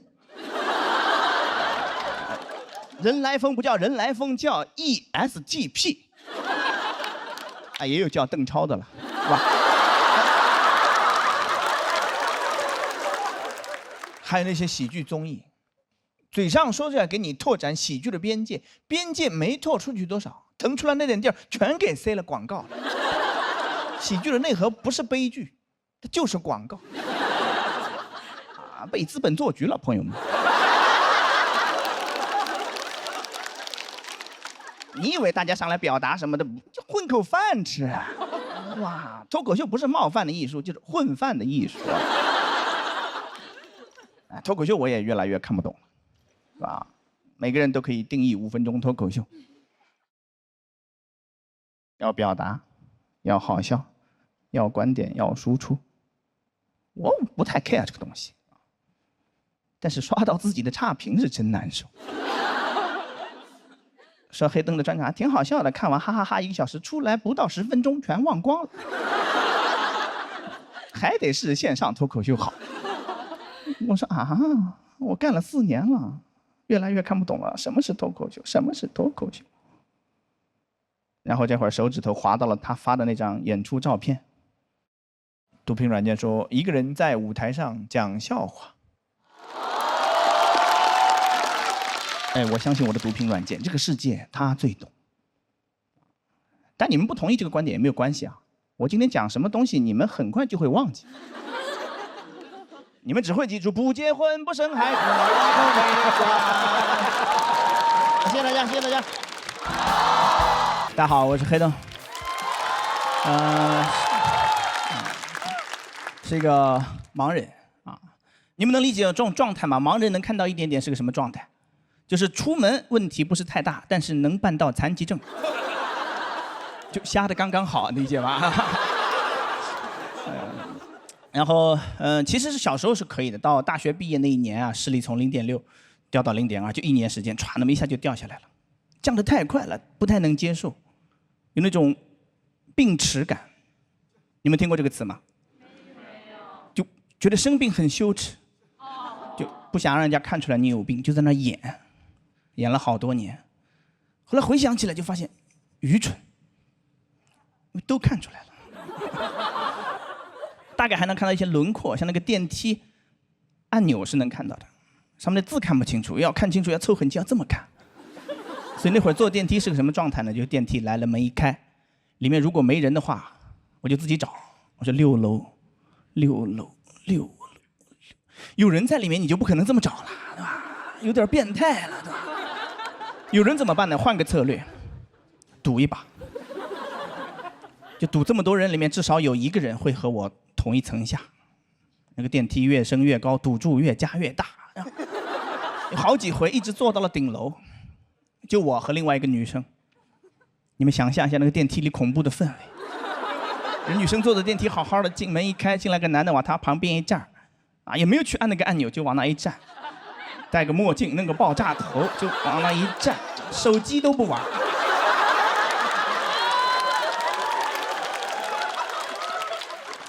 一直坐到顶楼，门开的一瞬间，人姑娘是发射出去了。等到他门关起来之后，我说6楼，6楼，6楼，愚蠢啊！监控都给你拍进去了，人家拿这个录像去报警，一抓一个准。不想让人家看出来你瞎了，演个变态。到0.2之后呢，降的就很慢了。今天跟昨天没有区别。跟1个月前可能也没有区别，但你知道它在下降，因为每隔一段时间就会有个东西看不到了。隔了半年去广州，发现那个广州塔看不到。你站这个珠江斜对面，人一下就崩溃了，说怎么广州塔看不到？旁边一个大爷说今天没开灯。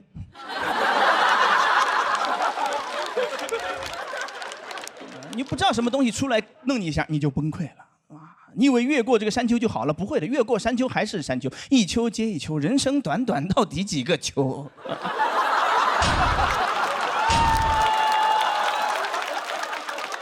但从这个情绪里面走出来之后，你才发现那些没有杀死你的，真的会让你歇2天再来杀你。一上高铁发现座位号看不见了，就那个数字看不清了，脑子一片空白，不知道怎么办了，就在那想，今天演个啥呢？演一个无座。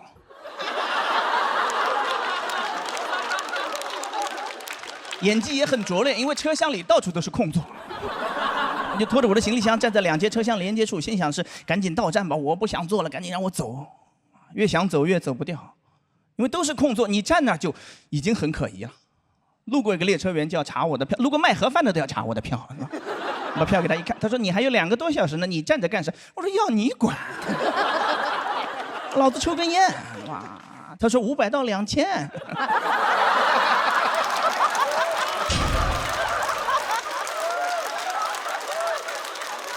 然后慢慢摸索之后呢，时间长了之后也学会坐高铁了。现在很优雅，我都不排队，跟在最后。进去之后，手机掏出来，照着行李架的方向大概拍一张，然后放大了看，1或者是15，然后2、3、4这么数过去就好了。啊，学会了吗？这里一个知识点，重点记一下哈，只能从车尾方向那个门进去，不能从车头方向那个门进去一拍，一车人盯着你看。土鳖没坐过高铁。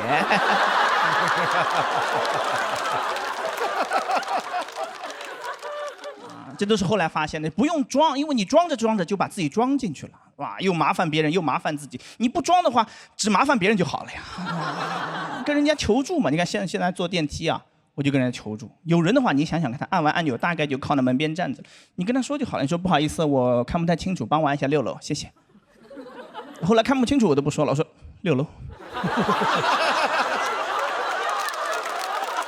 因为大多数人啊，听你说看不清楚，他第一个反应啊，说那墨镜倒是摘了呀。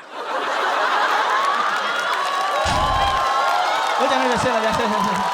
哎，大家好，我是小鹿啊。我今年确实是结婚了啊。然后呢，家里人呢不出意外就开始催生了啊。在我婚礼当天，我当时还站在外面迎宾啊。我奶奶过来拉着我的手，早点生。我说现在吗？办完吧。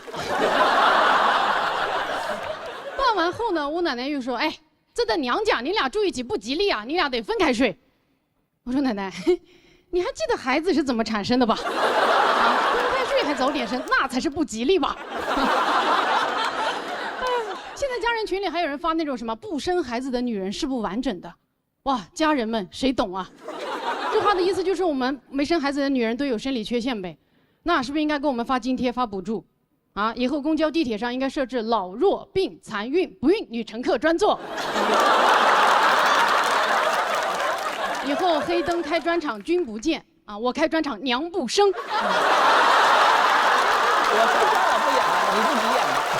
现在职场对于女性的这种期待又完全相反。我闺蜜现在32岁，在找新的工作，每一家公司都在面试中给了她亲人般的关怀。关怀就是关心她怀孕的情况。班长，有没有对象？跟对象感情怎么样？有经常在一起吗？这就是性别歧视啊，歧视了男性，因为他们肯定不会问男的这些问题，给这种关怀啊，一旦给了这种关怀，那男的一定欣喜若狂，稳了 ，HR 对我有意思。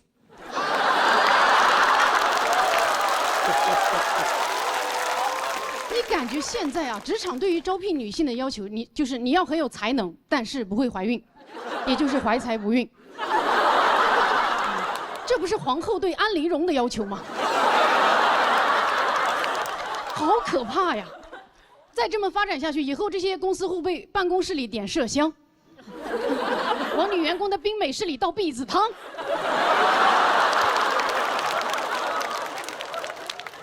真是30加女性的处境就是很割裂啊！父母总担心你不生孩子，公司总担心你要生孩子，我们说什么他们都不听。哎，要不咱们以后面试把父母带上吧，啊，让你的 HR 大战你的 FM。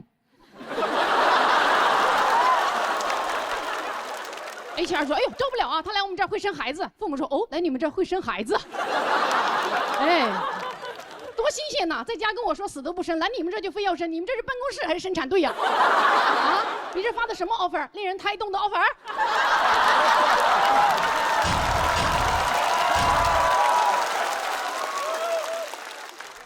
但是你说我们30加女性考虑生育，那也无可厚非嘛。因为医生专家都不断的说，如果女性要生育，最好在36岁以前。哇，这话在我听来就像是我的每一颗卵子上面都刻着一排小字 ，best use before。而且我们女性生育还是有个 deadline 的，我又不像男人一样至死都是有生育力的少年，我绝经了我就绝后了，我就没有卵用了。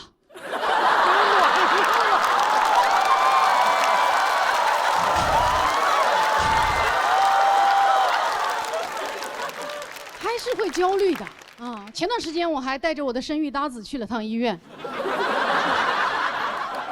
检查完之后啊，医生跟我说，他说你要孩子你就不要抽烟，不要喝酒啊，不要熬夜，不要吃外卖，不要抑郁，不要焦虑啊，不要压力过大。听完我就压力过大，当晚就失眠了啊，就想熬夜、抽烟、喝酒、吃外卖。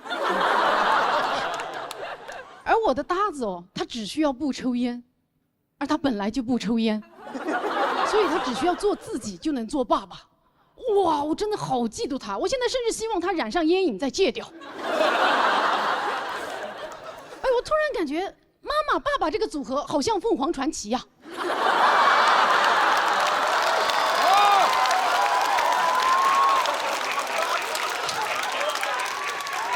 女方竭尽全力，男方毫不费力，双方平分传奇。啊，男方仅有的存在感就是女方说要不要孩子呀？他说要。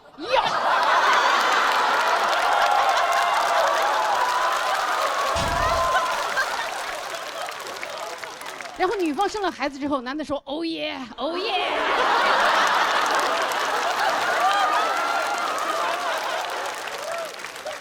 妈妈爸爸这种职称难道不应该按劳分配吗？对吧？妈妈把孩子生下来，那男的首先是哥哥。表现良好了，封为叔叔；犯了大错，贬为弟弟。以后改过自新，努力奋斗，功高盖我了，可以把他扶正为爸爸。以后这男的要震慑孩子，都会对着孩子大喊说：“放肆！为父可是你妈妈亲封的爸爸。”现在确实啊，嫉妒已经使我有些丧失理智了啊！我现在有时候会甚至看着我的搭子，心想：明明我俩之间他是那个更适合生孩子的呀。啊，他比我健康，比我健壮，而且我们女性生育会出现的什么脱发、痔疮、大肚子，那都是男人中年本来就要得的。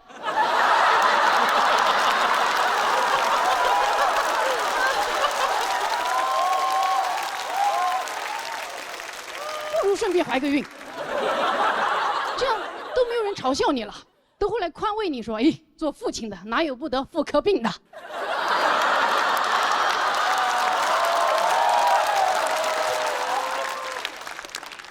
对于孩子，我现在真的是既怕生又怕养啊！我很怕我有了孩子，我的孩子就有了软肋，因为他妈是一个脱口秀演员，以后这个孩子在外面，别的小朋友只需要一句话就能击碎他。你妈好尬呀！而我如果真的当了妈，万一啊没有平衡好孩子和段子，那我确实就会变尬。到时候我可能会去道德绑架我的孩子说。妈妈生你之前不知道有多好笑，要不是生了你，妈妈早让人笑死了。归你个不孝子！我都不敢想象以后我的孩子写作文会怎么写我啊！我的妈妈是一个脱口秀演员，她每天晚上都不在家，她要么在剧场，要么在酒吧，整晚跟人嘻嘻哈哈。夜深人静了，他才回到家。昏暗的台灯下，妈妈佝偻着背，那是她看自己的段子笑弯了腰。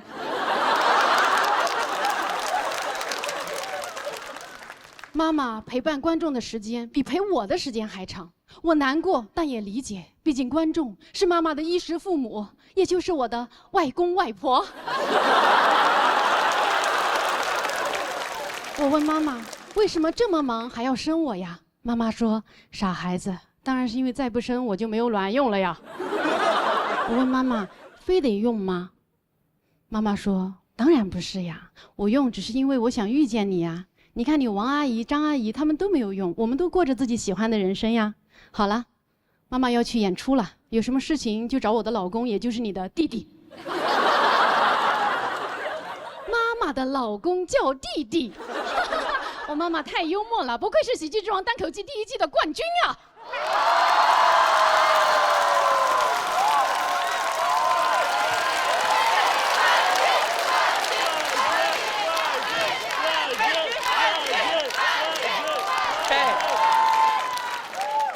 外公外婆们的眼睛是雪亮的。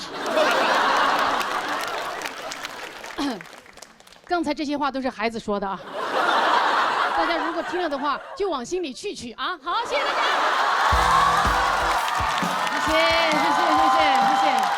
谢谢大家好，我是小鹿啊。今年来录节目之前呢，我一个朋友建议我让我去打个瘦脸针，说把我这个腮帮子打掉啊，上镜更好看。但我心想，我又不是靠脸吃饭的，对吧？所以我就去了。反正也不靠脸，段子不好整，脸还不好整吗？不好整。我去到了那个搞脸的地方，跟那个医生说了我要打瘦脸针。说完之后，那个医生的反应啊，颠覆了我对于一个医生严谨务实的认知。他当时看着我的脸，面露难色，说：“你这个脸，光打瘦脸针也解决不了问题啊。”人这辈子最怕从医生嘴里听到的话，应该就是哎，普通人对着你，你会觉得你有病吧？但是医生对着你，你会觉得我有病吧？尤其是一个搞脸的医生对着你，那基本就是对你的颜值打咩了，对吧？他肯定不会对着刘亦菲的脸，他只会对着他的脸。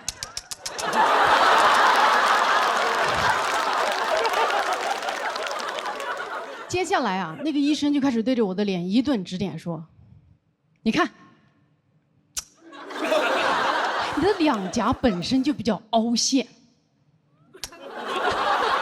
打了瘦脸针，侧面就会更刮。你的颧骨，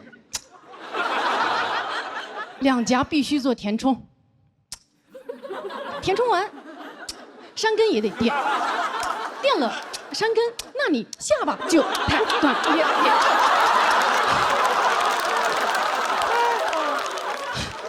妈耶，我只是想打个瘦脸针啊！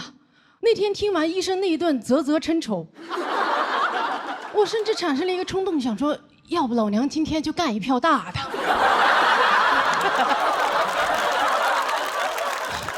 我被这个冲动吓到了，我本来只想缩脸，现在却想换头。这医生他很会搞人心态呀！你看他无中生有的给你的脸创造问题，让你焦虑，让你交费，对吧？他不像人家正规3甲医院医生一样，给你大事化小的消解问题。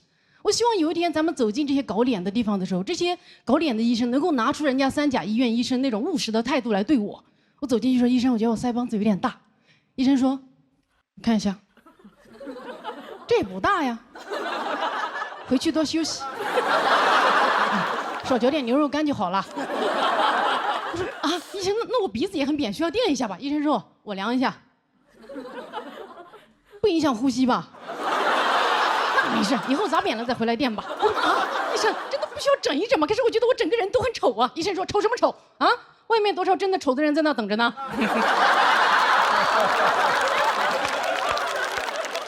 你这点小丑来浪费我的时间。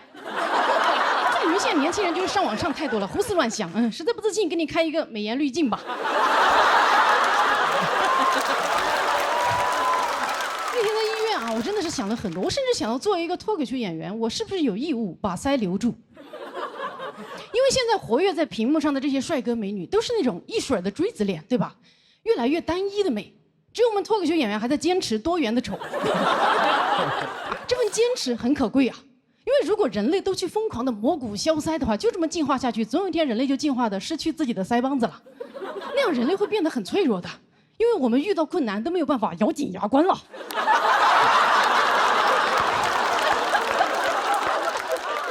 而且呀，其实丑才是脱口秀演员的安全牌。你想，如果我的人设是中国最丑女脱口秀演员，你们这辈子都不会听到我塌房的八卦。说，哎呦，别看小鹿在台上瞅成那个死样，私底下可是国色天香呀。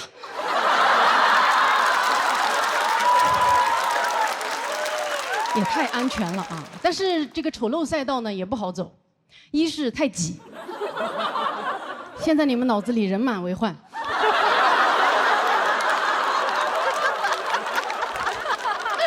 二是啊，现在观众很善良，总喜欢夸脱口秀演员长得好看，就跟那些粉丝喜欢夸爱豆有实力一样。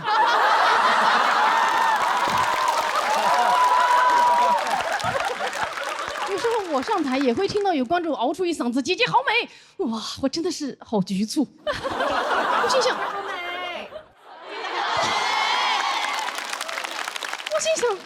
能有多美？这才哪到哪儿啊？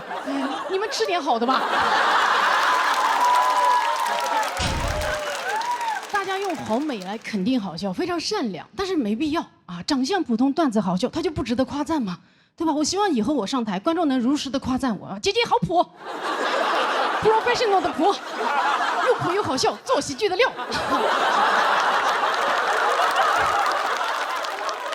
那这个时候我也会真心实意的谦虚说，哎呦哪里，我只是幽默而已，你们才是真的普通。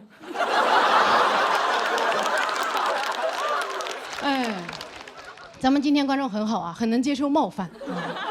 因为现在啊，说人普通都已经是骂人的词了。哎，普通怎么了？对吧？这个世界不就是我们普通人的吗？啊，我觉得舞台上应该更多出现普通人的脸，影视文学作品应该更多的去书写普通人的故事。要拍就应该去拍什么小美人鱼、普少女战士。然后大家刷短视频一点开那个电影解说都是注意看，这个女孩叫小普。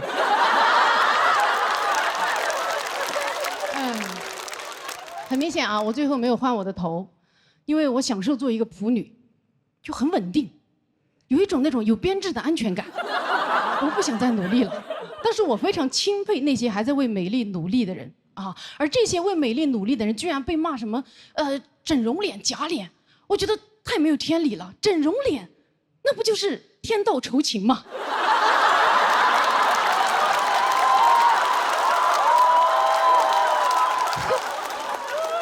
美那都是不劳而获呀，不劳而获有什么好夸赞的啊？我觉得在颜值这块，真正应该被夸赞的就是那些从平平无奇的脸上平地抠饼、灾后重建的人了。我觉得所有换了头的偶像明星就应该大大方方的告诉自己的粉丝，自己原来长得什么鬼样，这样你的粉丝才会知道他的 gay 有多努力呀。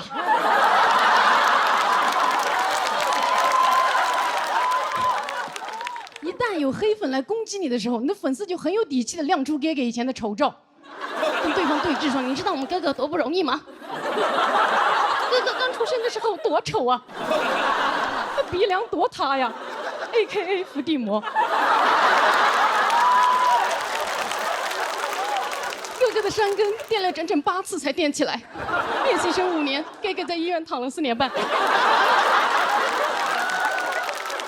哥哥一直在微笑着面对，哥哥完美微笑背后是什么？是32颗烤瓷牙，烤瓷牙多疼啊！而我们的哥哥在疼的时候，甚至都没有办法咬紧牙关。好，谢谢大家，谢谢，哎，谢谢大家，谢谢，哎，好像刚才没有见到我一样。哎，很开心啊！今年不用比赛当老友了，做脱口秀真好哈！年纪轻轻就可以倚老卖老啊！我和付航今年迭代了去年的老友啊，去年的老友庞博横向调动为主持，去年的主持喜提毕业啊，脱口秀也搞降本增效了啊。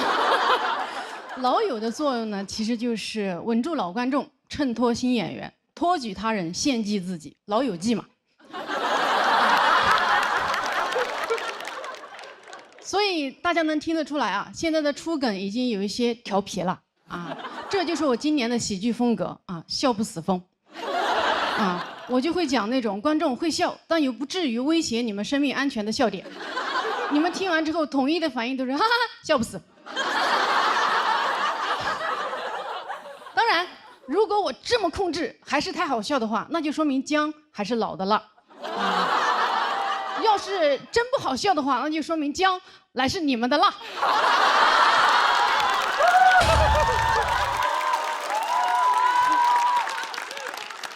脱口秀比赛好啊！我们每年来这里，带着自己最好的段子啊，最大的野心和最严重的心理问题，一顿厮杀，最后只有一个人会含笑上岸，而其他所有人都将大获失败，或者小获一些不为人知的失败，就是那种啊你还上过节目啊的失败。哎。太残酷了啊！残酷的就像这个世界上其他任何一个行业一样啊。但人呢又没办法不比，就连我们今天能坐在这里瞎比比，那都源自于当年我们在爸妈的身体里拿了那次游泳比赛的冠军。那是我们第一次拼命。你当时游完了，上岸了，以为完事儿了，一抬头发现，哎，人生是铁人3万项。在羊水里的日子都是海选，一出生恭喜你获得了参赛资格啊！我第一次接触到看看别人家孩子这句话，当时我只有1秒大啊！我出生的体重5斤2两，隔壁床的孩子8斤4两。我妈当时看着我说：“咦，这孩子怎么缺斤少两的？”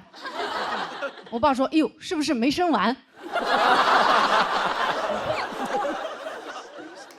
除了跟别人家的孩子比哈，我是家里的2胎，从小我还得跟我哥哥比啊。小时候我家里所有人都会夸我哥，说这孩子聪明，就是调皮，夸我都是这孩子踏实，就是踏实。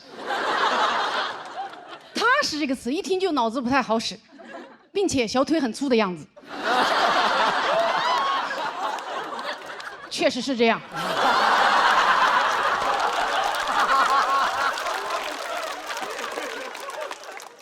踏实这个词啊，从不单独出现啊。从小我就知道，踏实肯干懂事是我的核心竞争力。小时候上山砍柴，我哥非要不走路，他非要我奶奶背。我奶奶看着我，我说我不用背。我奶奶说小鹿真乖，比你哥懂事。于是我奶奶背着我哥，我背着柴。我好开心啊，我赢了啊！我既懂事又有柴。哎。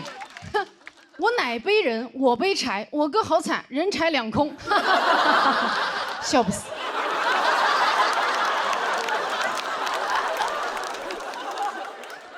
作为一个踏实孩子，我确实很肯干，但我今年在干完60场专场之后，我的嗓子失声了啊，说不出话了，跟今天的付航一样，被命运扼住了喉咙。我当然也没有这个备用的嗓子嘛，所以我只能取消了演出，在家闭麦了10天。那个感觉怎么说呢？无语了，大无语事件。我无语之后呢，我妈这辈子第一次对我进行了正面管教。她跟我说：“你不要再拼了，你已经很棒了。”哟，天哪！突然听到这句话，东亚小孩，我的天都塌了。哎，你已经很棒了，在我听来就是，虽然你没有获得更大的成就，但你这辈子就这样了。这是人说人的话吗？这不是我说我家狗的吗？啊，没有在沙发上尿尿，你已经很棒了。你才已经很棒了，你们全家都已经很棒了。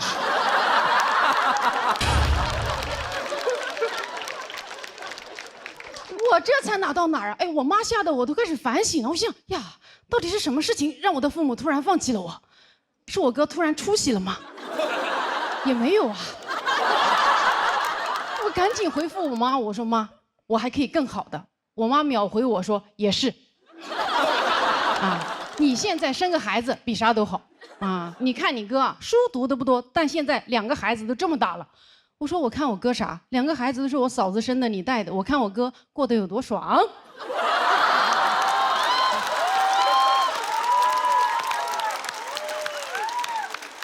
我妈说：“呀，这你跟你哥比啥？”哎，又不让比了。你发现啊，父母这个评判标准真的是说变就变。小时候跟你说好好读书比啥都强，现在跟你说生个孩子比啥都强。以前跟你说人这辈子得做点事儿出来，现在跟你说人这辈子得做个人出来。2个更好啊，3个最佳。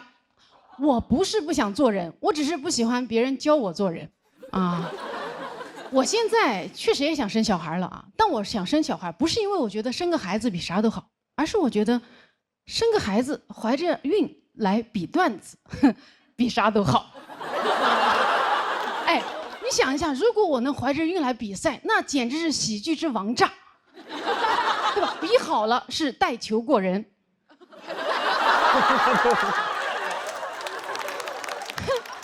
没比好，那是其他演员没有素质。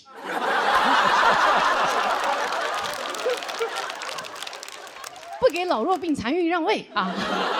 但是啊，我一直都没有怀孕啊，看来我的孩子不想为喜剧而生。我办的游泳比赛没有人下水啊！我现在突然意识到哈，怀孕本质上就是一场服从性测试，只有那种在娘胎里就想比的人才会出生。一出生就被比，所以叫 baby。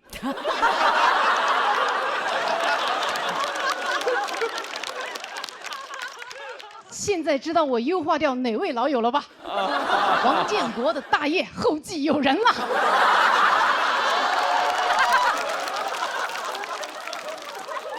其实我今天想说的就是，生而为人，就说明你天生爱比。啊，爱比不是病，想赢不丢人。你不是好胜心重了，你就是 DNA 动了啊！咱们爱比就多比啊，都别装不比哈！最烦装不比的人了。好，谢谢大家。哎嘿嘿，大家好，大家好，大家好，谢谢，谢谢，谢谢。嘿嘿，哎，谢谢啊。哎呀，今年节目播出后呢，收到了很多的反馈啊。我最近过得比较的煎熬，因为收到了很多的夸赞。哎，我这个人特别怕被别人夸，每次别人夸我，我的本能反应就是我要反驳他，让他觉得他错了。啊，前段时间还有人夸我说啊，小洛你也太好笑了，你的结婚段子太炸了。我说哎呦没有，我一点都不好笑啊，是新郎太可笑，你结你也炸呀。对方说哎那倒不用了，你今年还时尚了很多呢。我说哎呦时尚啥呀时尚，这不都装的吗？哎呦私底下土的要死，我每天都在家唱 blue biu blue biu 空隆康啷康啷康啷空隆康啷康啷康。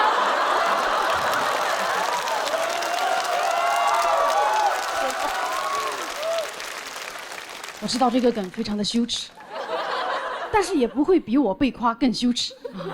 我这种被人夸就觉得羞耻的心理，朋友告诉我叫做不配得感。哇，对于不配得感，我可太有配得感了。我到现在为止，每次脱口秀表演，只要超过5句话没有梗，我就觉得自己不配站在台上。我知道你们现在很紧张，这句才是第5句。只要超过7句话没有梗，我就觉得自己会死，所以每次上台我都像是曹植在给曹丕讲脱口秀。我还很害怕过生日，啊，就怕别人对着我小鹿生日快乐呀，生日快乐呀！哎呦妈耶，因为我觉得我也没做对什么呀，我不就是被生了吗？不值得这么祝福呀。所以每次我都很局促，局促的像被爆了什么黑料一样，恨不得一个劲在那说：“哎呦，不好意思，很抱歉，占用了公共资源。”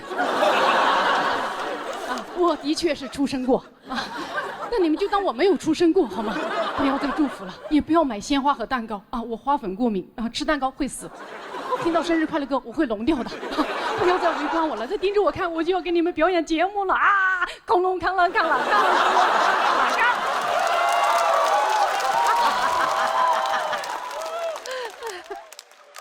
我朋友说啊，我这种深深的不配得感，底层是因为我不够爱自己。他说我得学会爱自己，我心想啊，爱自己，人不是应该多爱爱别人吗？我从小接受的爱的教育都是向外的，你爱家人，爱朋友，爱这个世界。我一直以为爱的流动就是你爱我呀，我爱你。哇，现在突然这个爱它转向了，哎，出口要转内销了，你得爱自己了。哇，这种感觉特别像你在山洞里啊，苦练了几10年的9阴真经，一出山奥本海默了。我倒不是说爱自己不好啊，我只是觉得好难学呀，啊，这相当于转专业了呀。所以我就问那个朋友说，爱自己怎么学呀？朋友说你预算多少，给你找心理咨询师啊。然后呢，我就开始自学，看了一些爱自己方面的书，小红书。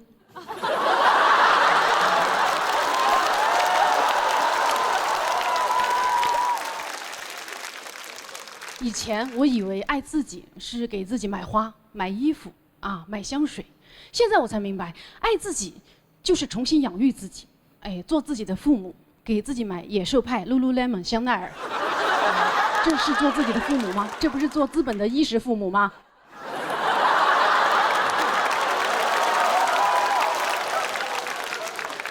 资本跟你说，你得花钱啊，爱自己，治愈你的童年。你一看那个价格，哎，我的童年是得了什么大病吗？真是的，现在就是爱自己已经成了财富的密码，总是捆绑着严重溢价的东西。你买的越不值得，越觉得自己值得。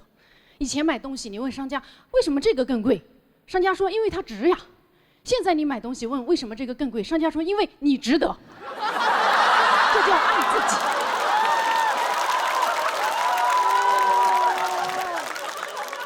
哎，什么意思？所以我消费了我自己，消费又等于爱，所以现在消费主义成了爱的教育。以后别人问我说：“哎，你都没钱了还买呀？”我说：“哎，再穷不能穷教育。”当然啊，在学习爱自己的过程当中呢，我也买了很多东西。现在没有学会爱自己，先学会了断舍离和挂咸鱼。但我发现啊，买东西既不代表我爱自己，也不会让我爱上自己。所以我决定去找一个爱自己的榜样来学习。我找到了杨天真，他到处爱自己，爱得家喻户晓。我就开始看他的书，听他的播客，哇，真的有用。我爱上了杨天真。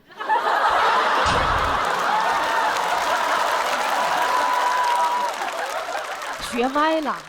然后呢，我又找到一些形而上的爱自己的攻略来学习啊，更难的我想去练9阴真经。爱自己攻略1啊，不要讨好别人。说出来你们可能不信，我的工作就是讨好别人。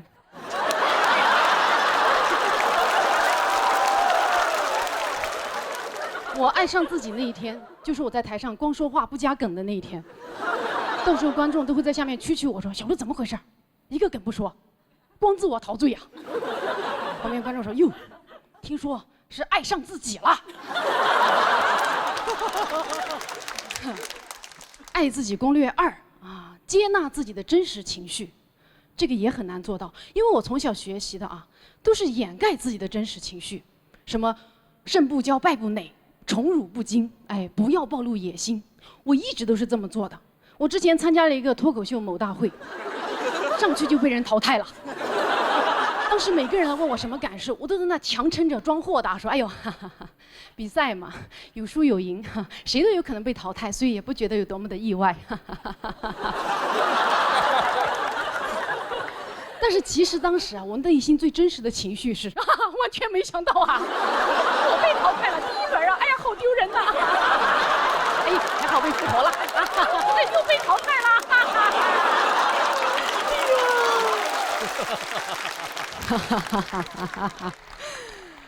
攻略3啊，要学会跟自己相处，与自己对话。我就试着跟自己进行了一场对话啊，哎，我爱我吗？哎，问这个多见外呀！哎，爱我什么？爱我中华。又逃避我。我觉得我不是真正的爱我，我非要这么想，我也没有办法。就这次对话之后啊，我跟我自己就冷战到现在了。我知道这是一个非常抽象的梗，接下这个梗就比较现实了。我发现没有什么爱自己攻略能像爱他美销量冠军卓奥一样，实证成分5天看见99%黄金效果啊！就是现在爱自己靠自己已经不大可能了，所以呢，我决定还是得花钱。哎，果然是财富密码，我就去看了心理咨询师。咨询师问我一个问题，他说：“你愿意跟自己做朋友吗？”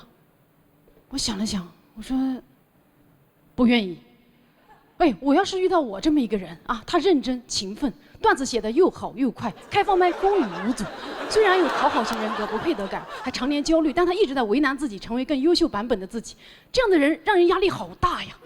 啊，就你积极啊，就你上进啊！我讨厌他，我不想跟他做朋友，但我想成为他。咨询师说：“哦，你这个情况在心理学上叫做全能自恋。”我说：“啊，是吗？”哎呦，我还不够全能吧？你认识杨天真吗？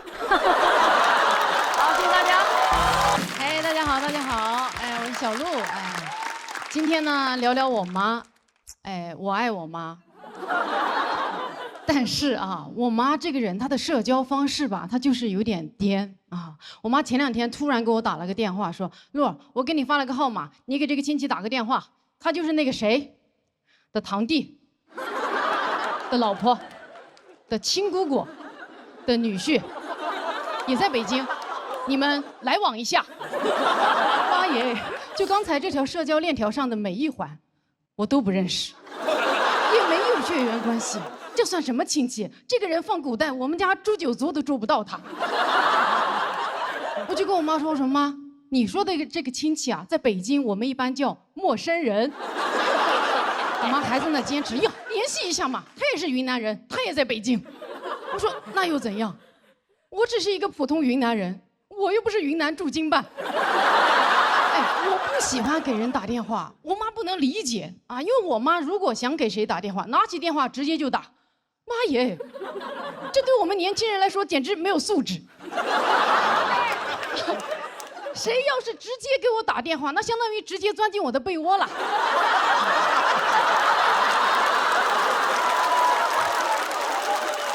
我妈是钻进我的被窝，还揪着我的耳朵一起去钻别人的被窝。我真的做不到。我活到现在为止，我能拿起电话直接就打的人只有110和 Taylor Swift。为他打 call。而我妈能拿起电话直接就打的人，就是每一个有电话号码的人。而且我妈打电话最生猛的是什么呢？直奔主题，打过去，喂，王秀兰，老李说我们家楼顶上水管裂了，你去帮我看一下，有问题找人来修一下啊。下午你去包2包豆腐给小鹿寄过来，挂了啊。好帅呀！除了我妈，应该只有超级英雄是这么挂电话的吧 ？Got go， 挂。干脆利落，对吧？你不会见到钢铁侠挂电话的时候在那哎，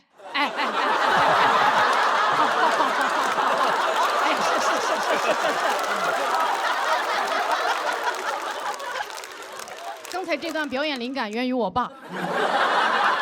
我妈刚才那通电话打得最帅的是，对方一句话都没说，但是把事儿都办了。我突然就很羡慕这种亲密无间的关系。我觉得我这辈子跟任何人的关系都超越不了我妈跟王秀兰的关系。我也有很多朋友啊，但是每次要求人办事的时候，你怎么可能直接打电话呀？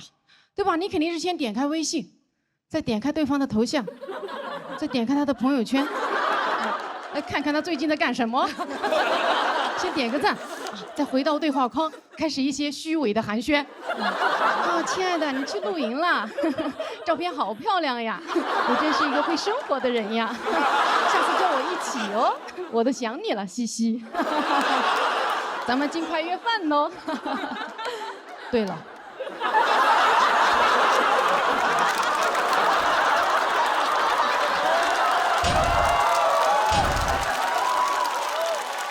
任何聊天里，但凡出现这个对了，那就说明前面都错了。我们每个人都清楚这个转折是多么的生硬和拙劣，但还是坚持用它来掩盖我们的蓄谋已久啊！假装是在聊天过程中，我一不小心我想起来了，哎呦，还是你激发了我呢。就以为这样啊，对方就好接受一点啊。要是这个对了，真的这么好用，那以后人和人的交流就容易多了，对吧？医生对着重症患者说：“哟，你这个情况挺好的。”各项指标都很正常，行了，没事了，回去休息吧。对了，叫家属进来。我妈现在啊，几乎是全职在刷短视频。看来你妈也是。哎，现在都刷魔怔了，短视频里说啥她都信，我说啥她都不信。哎，是吧？哎，我觉得真的，因为我妈她就觉得视频里的人说话她有权威。我说妈，我也在视频里啊。我妈说你那说笑话，笑话不算话。我觉得现在想让我妈信我点啥呀？我可能得自己拍一个严肃短视频，把它剪辑上传到短视频 APP 之后，再把它转发给我妈，然后我妈一点开就是我一脸严肃的在那，这条短视频可能会改变你的一生。建议点赞、收藏、转发之后再看。哈佛大学研究发现，老年人长期观看短视频容易导致智力下降、寿命减短、子女不孝。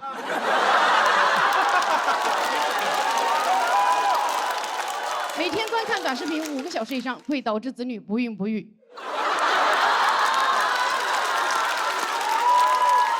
转发短视频到子女的手机会天克地冲，再走你的运气，吸走孩子的阳气，而最终所有的阳气都会被吸收到美国亚马逊公司。从今天起，不点赞、不收藏、不转发，跟我一起抵制文化入侵！哒哒当当哒哒当当哒哒当当哒哒当。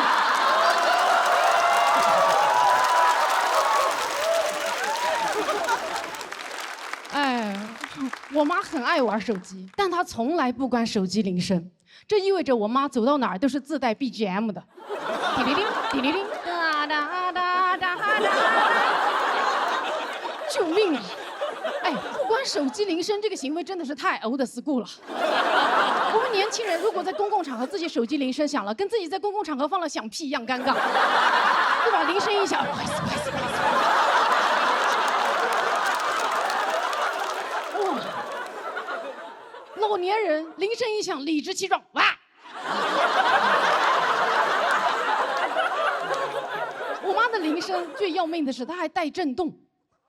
我妈还不屏蔽任何群消息，所以一到大年30，我妈的手机自己能走路。去年过年，我真的是要被吵死了，我就想趁我妈打牌的间歇，我打开我妈的手机，把她所有的群都给她屏蔽了。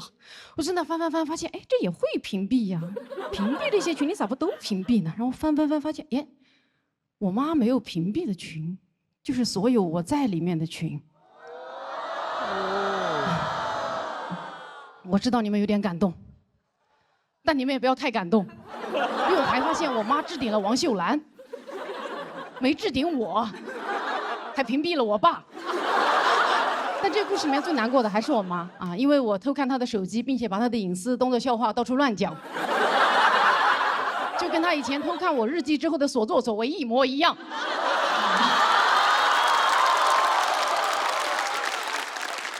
但也没有关系嘛。笑话不算话嘛。对了，我爱我妈。好，谢谢大家。哎，大家好，大家好，我是小鹿。今年第一次站上这个舞台呢，我讲了我的婚礼，吐槽了我的婚礼搭子托马斯。之后呢，很多人就很好奇我为什么会跟这么废的人结婚。今天我来揭晓答案啊。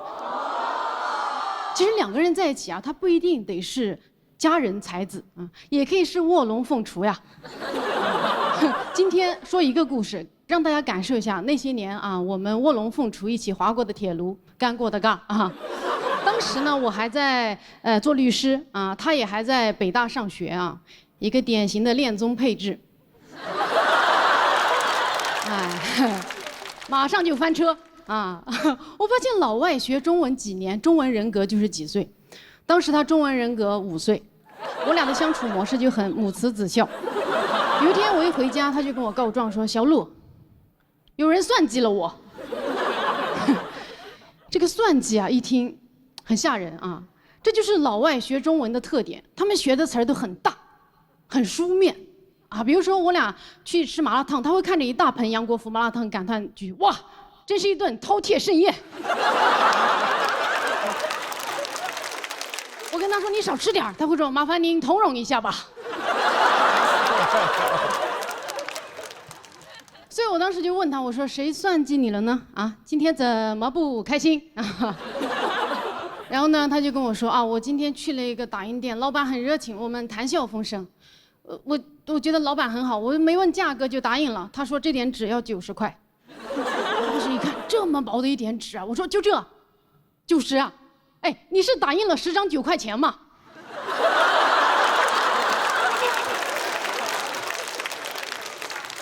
他说：“你在冷嘲热讽吗？”我说：“对呀，你不问就打，现在钱都付了，告诉我有什么用？怎么我是还能去帮你把钱要回来呀？”他说：“可以吗？你不是律师吗？”我说：“啊，呀，也行吧。那这样明天我们去要钱吧。”他说：“啊，我也要去吗？你可以自己去吗？我需要去北大上学呀。”我说：“啊，什么意思啊？明天你去 PK University， 我去 PK 打印店老板。”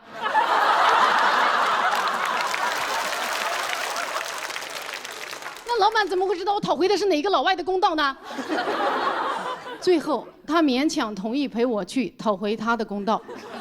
然后第二天一早啊，我俩骑着电动车浩浩荡荡的就出发了啊，骑到那个打印店门口，我跟他说了一句：“你站在此地，不要走动。”我进去取个证。我掏出手机，打开录音功能，进去大声地询问了价格，彩印3块，黑白2块。为了夯实证据，我还在电脑上登录了我的微信，还插上了 U 盘，煞有介事打印了2张，花了5块钱。最后啊，付账的时候大声询问老板：“是这个价格对吧？”老板说：“是啊。”然后我就把托马斯叫进来了。托马斯进来的瞬间，老板的脸色紧张了起来，明显是认出来了，毕竟他一天也不可能骗好几个老外。我就问老板，我说：“那你昨天收了他90块钱？”老板说：“啊，是吗？那我再算一下。”特别心虚的过去翻那叠纸，翻来翻去，算了3遍之后说：“啊，外面的壳子15块，打印60啊，一共是75块钱。”我当时一听，妈耶，差价这么小吗？啊，不行，来都来了啊，还是得继续啊。我说：“那你收他90。”老板说：“那我算错了呀。”当时一听，也有道理呀。但是不行，我得坚持。我说：“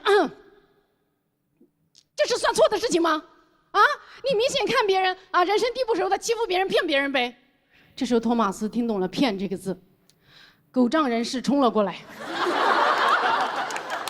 对着打印店的老板：“你是这样的人吗？你骗了我吗？我们昨天谈小风扇不是吗？我以为你是好人，我以为你是人中龙凤。”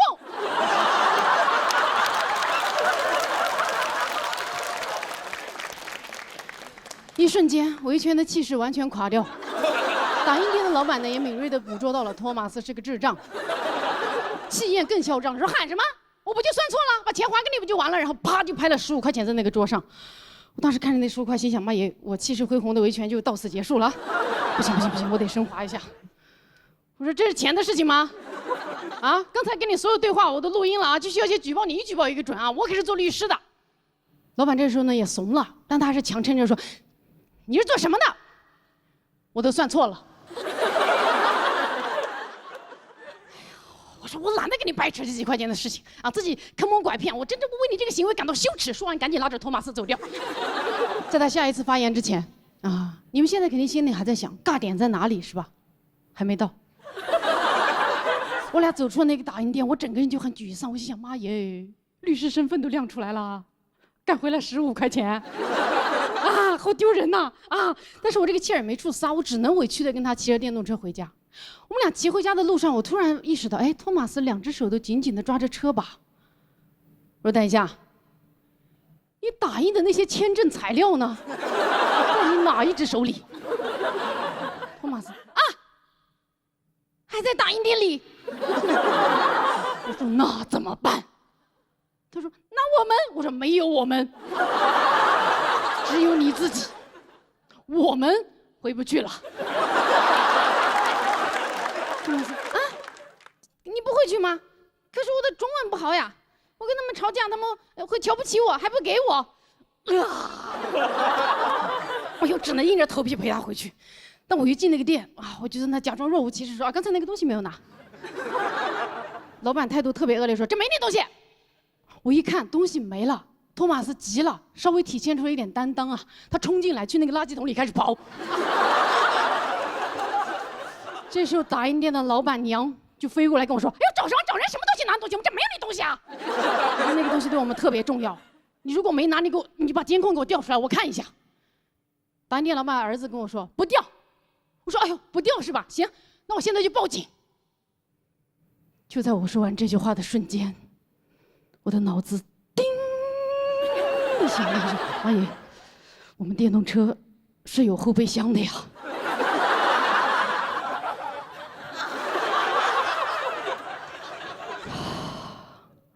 当时我背上的汗就下来了，但我还是强撑着扭头跟托马斯说了一句：“先别跑了，去看一眼后备箱。”托马斯从那个角落，出去了，剩我一个人。站在那个店里，举着那个手机，跟人家一家3口八目相视，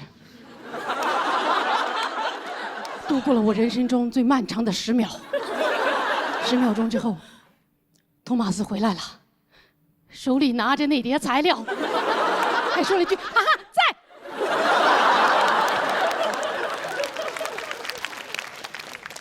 这时候，打印店的老板娘几乎是像一个啄木鸟一样飞过来，开始啄我，说：“你看吧，你看，你看，这说明他就是用当东西啊，觉得我们看不惯别人，你们才根本管别人。”这时候，托马斯听懂了“骗”这个字，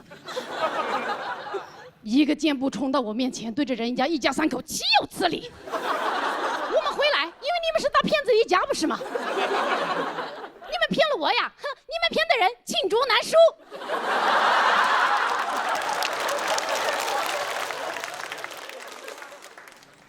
Enough， 毫无帮助。我当时腿也开始抖了，但我强撑着自己最后一丝尊严，跟人家一家3口说：“一码归一码啊。我们刚才确实记忆出现了一些偏差，但是也不能因为我们的师傅就演给你们好自为之吧。”说着，托马斯整出那家店，我转身开始对着他破口大骂。我这回知道我的火该往哪撒了。我说 ：“You stupid！ How can you forget you're stupid？ 签证材料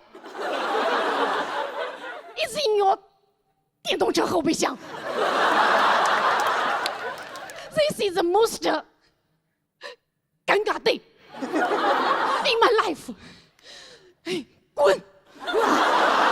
我就一路狂奔回家，我也不上电动车，然后他就骑着那个电动车委屈的跟着我滋。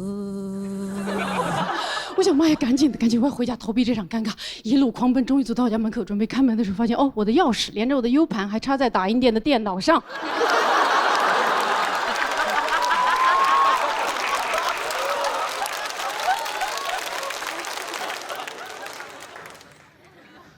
那一瞬间，我连站都站不稳了。我扶着我家的门把，跟托马斯说：“咱们换个房子吧。”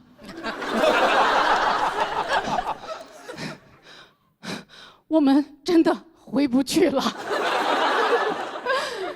但是你可以。中国有句老话，洋相还得洋人出。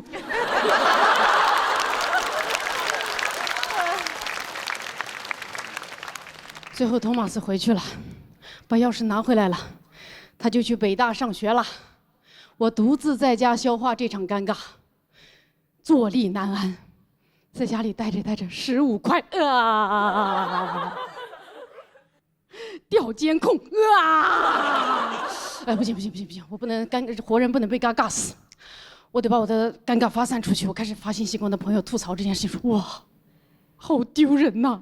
去维权，律师身份都亮出来了，干回来15块，取证还花了5块，10块钱买走了我的尊严还丢三落四，回去2次。一败涂地呀！小丑竟是我自己呀！掩面哭泣，跟一个朋友发完，哎呀，好尴尬，多选。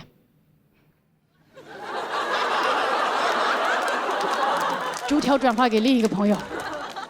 整整1天的时间，我疯狂地把我的尴尬发散到全国各地之后，哇，到了晚上10点，我终于平静下来了，终于可以安心地工作一会儿了。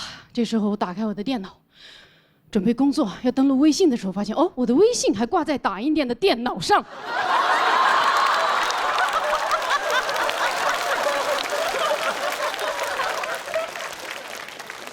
也就是说，那一整天，那一家人目睹了我的整场表演。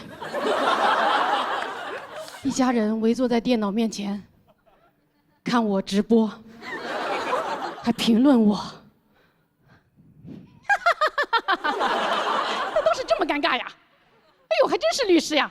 哎呦，难怪脸都绿了！哎呦，这对卧龙凤雏啊，尬到在家里掐人中了吧？掐成人中龙凤了，尬得罄竹难书。哎呦，真是一场饕餮盛宴呀！好，谢谢大家。嗨，大家好，我是小鹿啊。谢谢。前段时间刚办了婚礼啊，今天谢谢啊。今天穿婚纱来呢，倒不是因为我多么的爱结婚啊，只是因为这个婚纱我买都买了，我想穿着它嫁人，也穿着它骂人啊。我的这个婚礼搭子呢，是一个比我小5岁的澳大利亚大男孩啊，喜欢送给你们啊。我过去就是我们备婚备了1整年，我过去1整年一直在紧张的备婚，而他也一直在正常的生活，他太松弛了。哎，我每天搞婚礼，哎，搞这个婚纱，搞伴手礼，搞婚鞋，搞7搞8，而他搞不清状况，甚至在婚礼前1个月，他还问我，哎，我们公司安排我出差，我可不可以婚礼前1天才到？我说你也可以后1天才到。太松弛了，而且伴郎团一到达中国，他就跟伴郎玩去了。我说你要跟我筹备婚礼，怎么整天跟伴郎黏一起？怎么你也是来参加婚礼的吗？他说可是我跟伴郎们好久不见了，我觉得婚礼期间我应该多跟他们在一起。我说怎么你们的小别胜过我们的新婚？太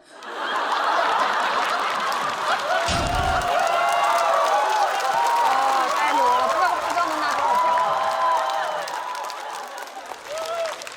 伴郎团就更松弛了，他们在我们婚礼彩排前就完全喝醉了。最后彩排是所有的伴娘团像赶猪一样赶着他们走直线。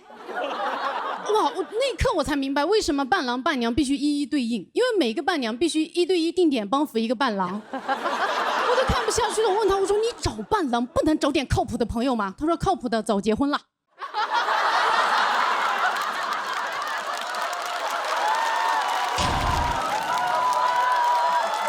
太狠了！太夸张了啊！结婚真的很伤感情。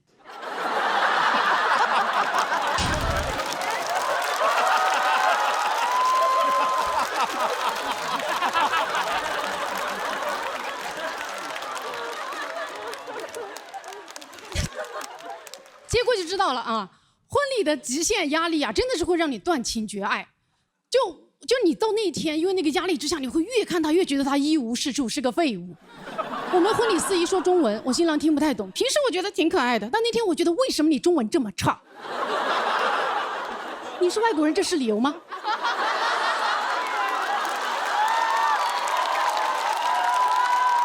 哎，你都来中国8年了，5岁的话筒中文都比你好。一般我生完气呢，他就会睁着他无辜的蓝眼睛看着我，我就会迅速的熄火。但那天他越看我越生气，我说看什么看？为什么有色眼镜看我？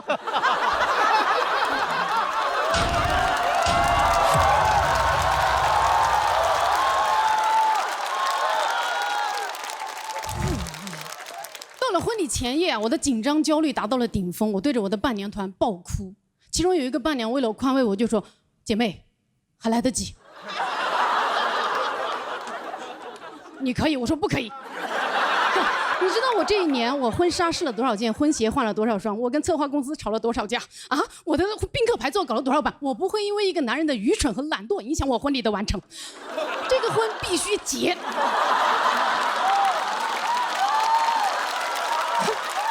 哪怕今天结了，明天离。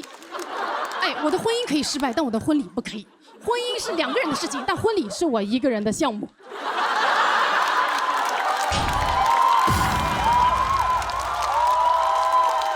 然后我的伴娘说：“可是你值得更好的。”我说：“没有任何男人值得我再办1次婚礼了。”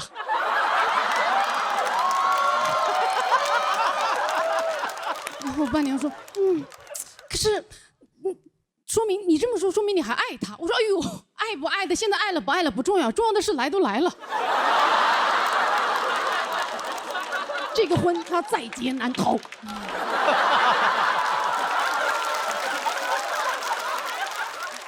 当然啊，这个婚礼上拉垮的也不光是新郎和伴郎更拉的还有我爸。在我们那个仪式上说誓词这个最浪漫的环节，全体宾客泪洒现场。这个时候我爸手机铃声响了，当时我正在泪眼婆娑的跟新郎说：“谢谢你带我爱上我自己。”当当当当当当当当当当当当当。然后我爸偷感很重的。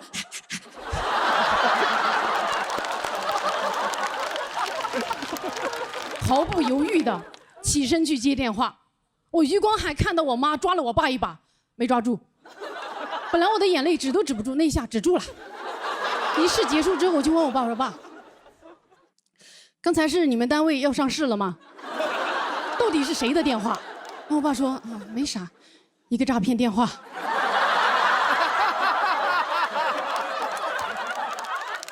我说爸，我这辈子可能就结这么一次婚，而你被诈骗的机会成千上万。什么诈骗这么吸引人？非得当时就完成？哎，等我结完婚，你想怎么被骗就怎么被骗呀！哎，这是我的婚礼耶，我正在经历人生最大的诈骗。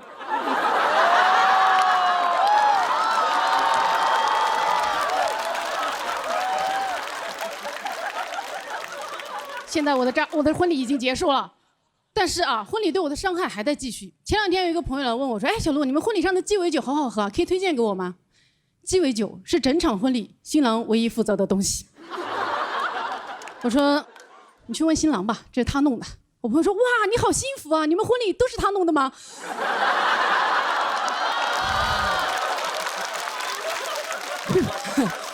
我发现啊，多数婚礼好像都是这种模式，就筹备模式都是新娘歇斯底里，新郎事不关己。为啥？可能就是因为所有的影视文学作品都不断地告诉我们说，每个女孩都向往着一场完美的婚礼，谁向往谁买单嘛，对吧？所以甚至现在很多婚纱店都是这样，租新娘的婚纱送新郎的西装。我觉得凭什么婚礼只是女孩子的幻想啊？都可以幻想起来呀，对吧？哪个男孩不向往着一场披荆斩棘、酷炫逆天的婚礼？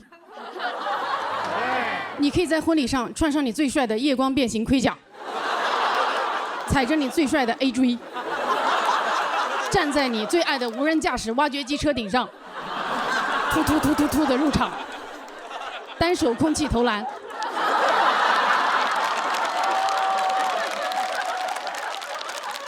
另一只手握着你又粗又直又亮的光剑，跟新娘的前男友一一决斗。在即将迎娶新娘时被岳父退婚，你邪魅一笑，振臂一挥，伴郎团的 Seven、迪迦、诺亚等74名奥特曼从天而降，问你相信光棍吗？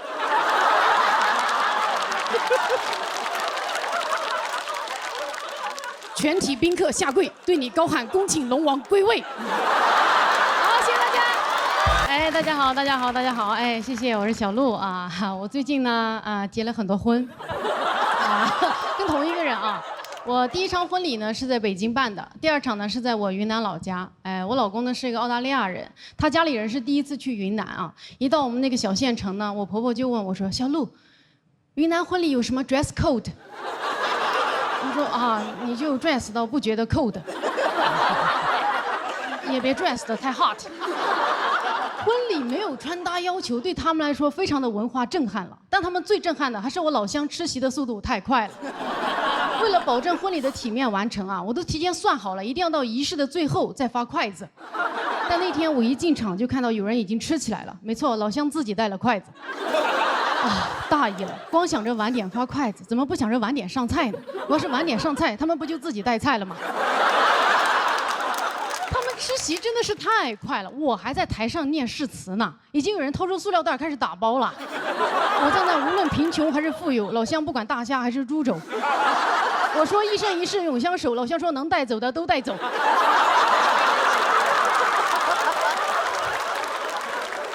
是谁说的老家的人生活节奏慢的？这不挺快的吗？我公婆哪见过这场面啊？一看都没有人听我们说话，我婆婆在那一个劲儿摇头。哦 ，This is rude。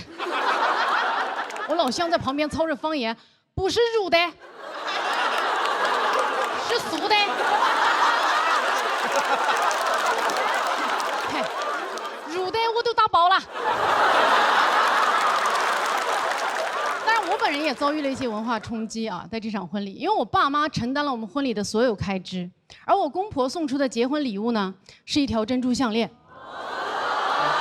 上面有且仅有1颗珍珠，叫项链都有点僭越了。当时我收到那个吊坠的时候啊，我就告诉自己，小鹿，沉住气，你的福气在后头呢。后头呢，我就收到了我老公哥嫂送出的结婚礼物，2瓶香水。我查了一下，发现其中1瓶还是空气清新剂，真是送了些氛围感。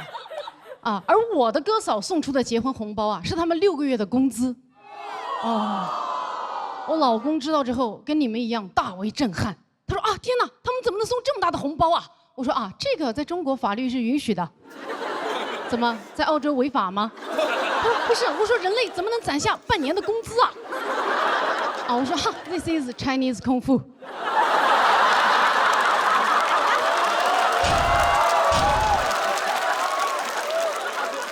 确实是有文化差异的。对于婚礼啊，我家人提供物质支持，他家人提供情绪价值。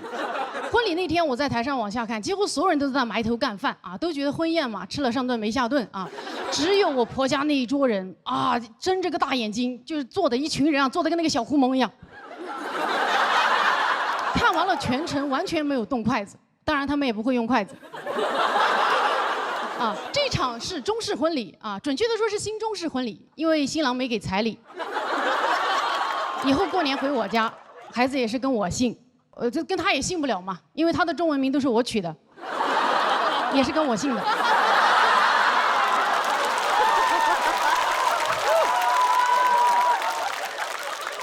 我就跟他说，我说按照中国的习俗啊，你这个就算入赘了。他说啥是入赘？我说就是以后啊，你就是我爸的儿子了。他说哦，那你就是你爸的儿媳。我说啊，倒也不能这么反客为主啊。但是啊，一般人不喜欢入赘的。他说为啥？我结婚不用花钱，还成了你们家里人，我爱入赘。我要多多入赘。我非常理解他为什么爱入赘啊。我们北京婚礼是我包办的，云南婚礼是我父母包办的。他一个澳大利亚的白男，在2024年成了中国包办婚姻的受益者。他当然爱入赘了，对他来说一切都是最好的安排。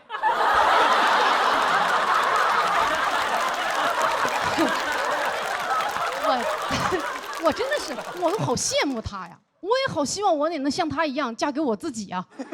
我好希望我也能像他一样活得那么无知无畏、无忧无虑啊！我记得婚礼那天，我爸把我的手牵着放到他手里，跟他说：“以后你要好好照顾他。”他非常爽快地说：“我会好好照顾他的。”我在心想，你知道自己在说什么吗？你看着他那一脸的憨笑，你很确定他不知道，他不知道啥叫照顾啊！他理解的照顾就是一起苟活。照顾就是我跟他说我想吃水果，他说我也想。他的照顾就是我在厕所说没有纸了，他在外面说哦对，刚才我也发现了。这也是难怪啊，所有的婚礼都是爸爸把女儿交出去，因为但凡是反过来，这个后果就不堪设想了啊！要是我婆婆牵着她的手放到我手里跟我说以后你要好好照顾她，我的脑子里会迅速飘出无数个具体照顾的画面。比如他大半夜喝多了回来，躺在地上哇哇乱吐，边吐边说我爱你，你不得不大半夜爬起来崩溃纠结，到底是先收拾呕吐物还是先终结这令人作呕的爱情。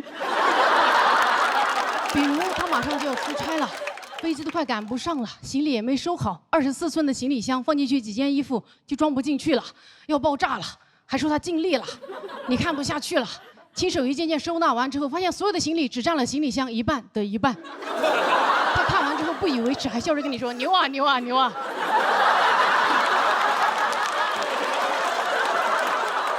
对了，我的证件也找不到了。哇！当这些恐怖的画面在我脑子里飘出来的时候，我一定会吓到，甩开我婆婆的手说：“阿姨 ，No， this is rude。”好，谢谢大家。谢谢。谢谢。大家好，我是小鹿啊。过去这一年呢，我一直都在忙一个项目，备孕。我知道你们现在心情很复杂，人类的本能让你们想说耶，网络的情绪让你们想说耶，所以现在你们的心情起伏啊，就可以用一句歌词来形容，就是耶咿耶咿耶耶哦，你们最终的情绪就是啊哦还好，我周围一些朋友啊，一听说我要生孩子，就跟我要去犯罪了一样，他说欧莫，不要冲动啊。你迈出这一步 ，almost 没有回头路啊！这辈子就完了，值得吗？为了那么一个不认识的人，我知道啊，这都是关心，但关心的有点太早了。怀孕哪那么容易啊？我备孕很久了，一直都没啥动静。后来就跟我的生育搭子托马斯去啊，去看医生啊，医生一听，哎，这个操作频率如此之低，就跟我们说啊，你们这个不叫备孕，叫随缘，啊，肚子没动静很正常，因为人也没什么动静。哦呦，这句话真的是触碰了我的逆鳞了，我就开始发力了，不错过任何的风口，哎，大练钢铁直男。我全国巡演，一到排卵期就会宣托马斯前来侍寝。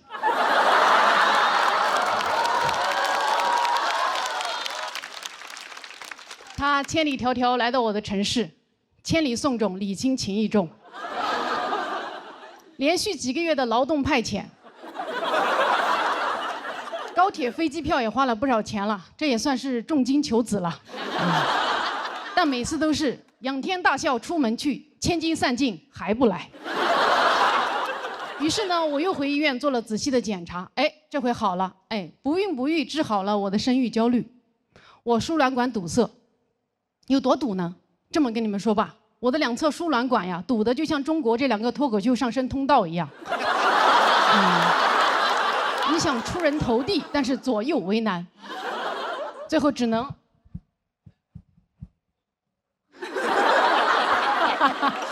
没这么绝望，没这么绝，我的情况没这么绝望啊啊！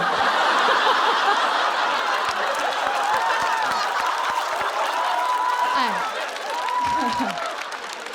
这以前算不孕不育，现在还有的救啊！现在是可以做试管婴儿的。很多人可能对试管婴儿没什么概念，对吧？我跟大家解释一下：首先合法，其次我生，你们别怕啊！试管培养的孩子啊，学名叫管培生。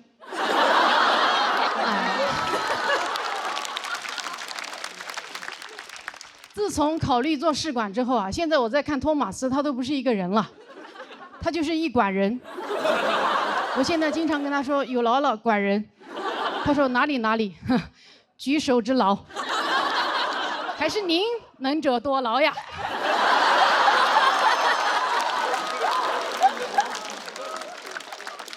哎，懂的都懂。比起生育能力啊，我现在更担忧我的养育能力。我真的很担心我当不好妈。我的担心呢，源自于我今年收养了一条小狗。养狗之前，我觉得我读了那么多书啊，什么鼓励式教育、无条件养育，那不是张口就来。但是我养了小狗1周之后啊，我对着这个小狗胡言乱语。我说你为什么要尿到我的床底下？你这个小狗是猪脑子吗？我不奢求你像别人家的小狗会取快递，会拉雪橇。会缉毒的还有编制，我只要你定点尿尿，你都做不到。我养你，我还不如养条别的狗。我对你多好呀！我给你煮好肉，我自己拼谋饭。啊，我花钱给你洗澡，我的澡都是自己洗的。啊，你的良心是被自己吃了吗？托马斯打断了我说：“哎呀，他也不是故意乱尿的。”我说：“你闭嘴，你也尿不对。”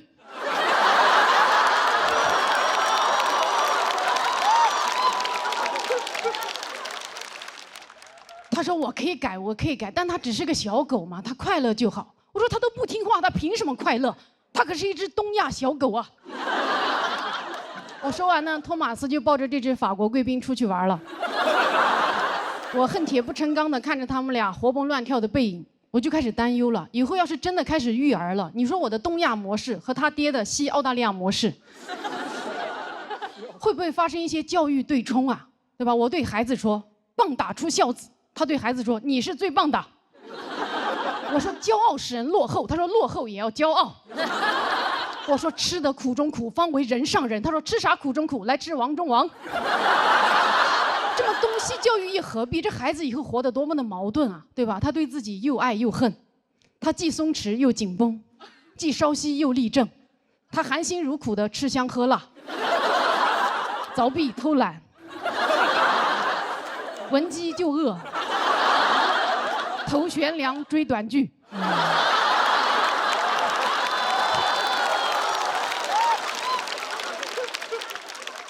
我担心自己养不好孩子，但总有人跟我说：“哎呦，你生了自然就会养了。”怎么可能自然就会了？哎，你想说脱口秀不会写段子，我可不敢跟你说没有关系，你上台了，梗自然就冒出来了。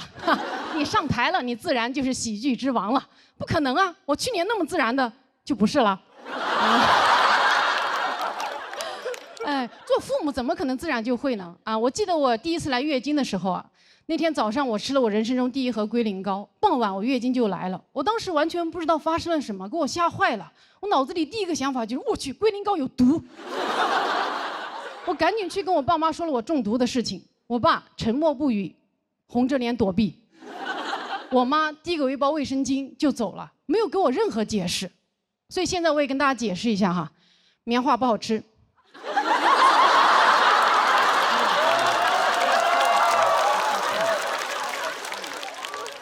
拉嗓子，建议外敷不要内服啊。我母职焦虑还有一个重要原因，是因为我们这一代是中国第一代开始吐槽原生家庭的人啊，鄙人也是其中的中流砥柱。所以我养孩子就会有那种我一定要养得比我的父母更好的胜负欲，我要让我的父母看到我的教育成果之后，对我俯首称臣，说：“哎呦，甘拜下风啊！还是您会培养孩子呀！您看看我养出来的是个什么东西呀！”哎，我一生要强，真的好怕当妈塌房，所以我就想，为什么做父母没有资格考试啊？啊，就像律师执业资格证一样，咱也去考考母职资格证、父职资格证，爸爸考公，妈妈考母。更适合东亚宝宝的应试生育，对吧？有证书不一定能给孩子托举，但是能给我托底。这样以后我的孩子在诋毁原生家庭，我就不需要像现在的父母一样对着孩子痛哭流涕说：“啊，爸爸妈妈也是第一次做爸爸妈妈呀，哭得哟，那个行得我。”不需要这样了，我会理直气壮地把我的证书敷到孩子的脸上，情绪稳定地跟他说：“宝贝。”抱怨原生家庭是很正常的，怪别人是人类的本能。但爸爸妈妈这边呢，也是国家认证的职业爸爸妈妈哟。咱们这个原生家庭是符合国标的。如果你还是不满意的话，建议你把自己重新养一遍啊！我当你是家人才告诉你哦。聪明宝宝都爱喝的飞鹤奶粉，用12亿公益生育补贴，补贴奶粉钱给孩子爱的贴贴，爱嗨爱嗨爱嗨哟。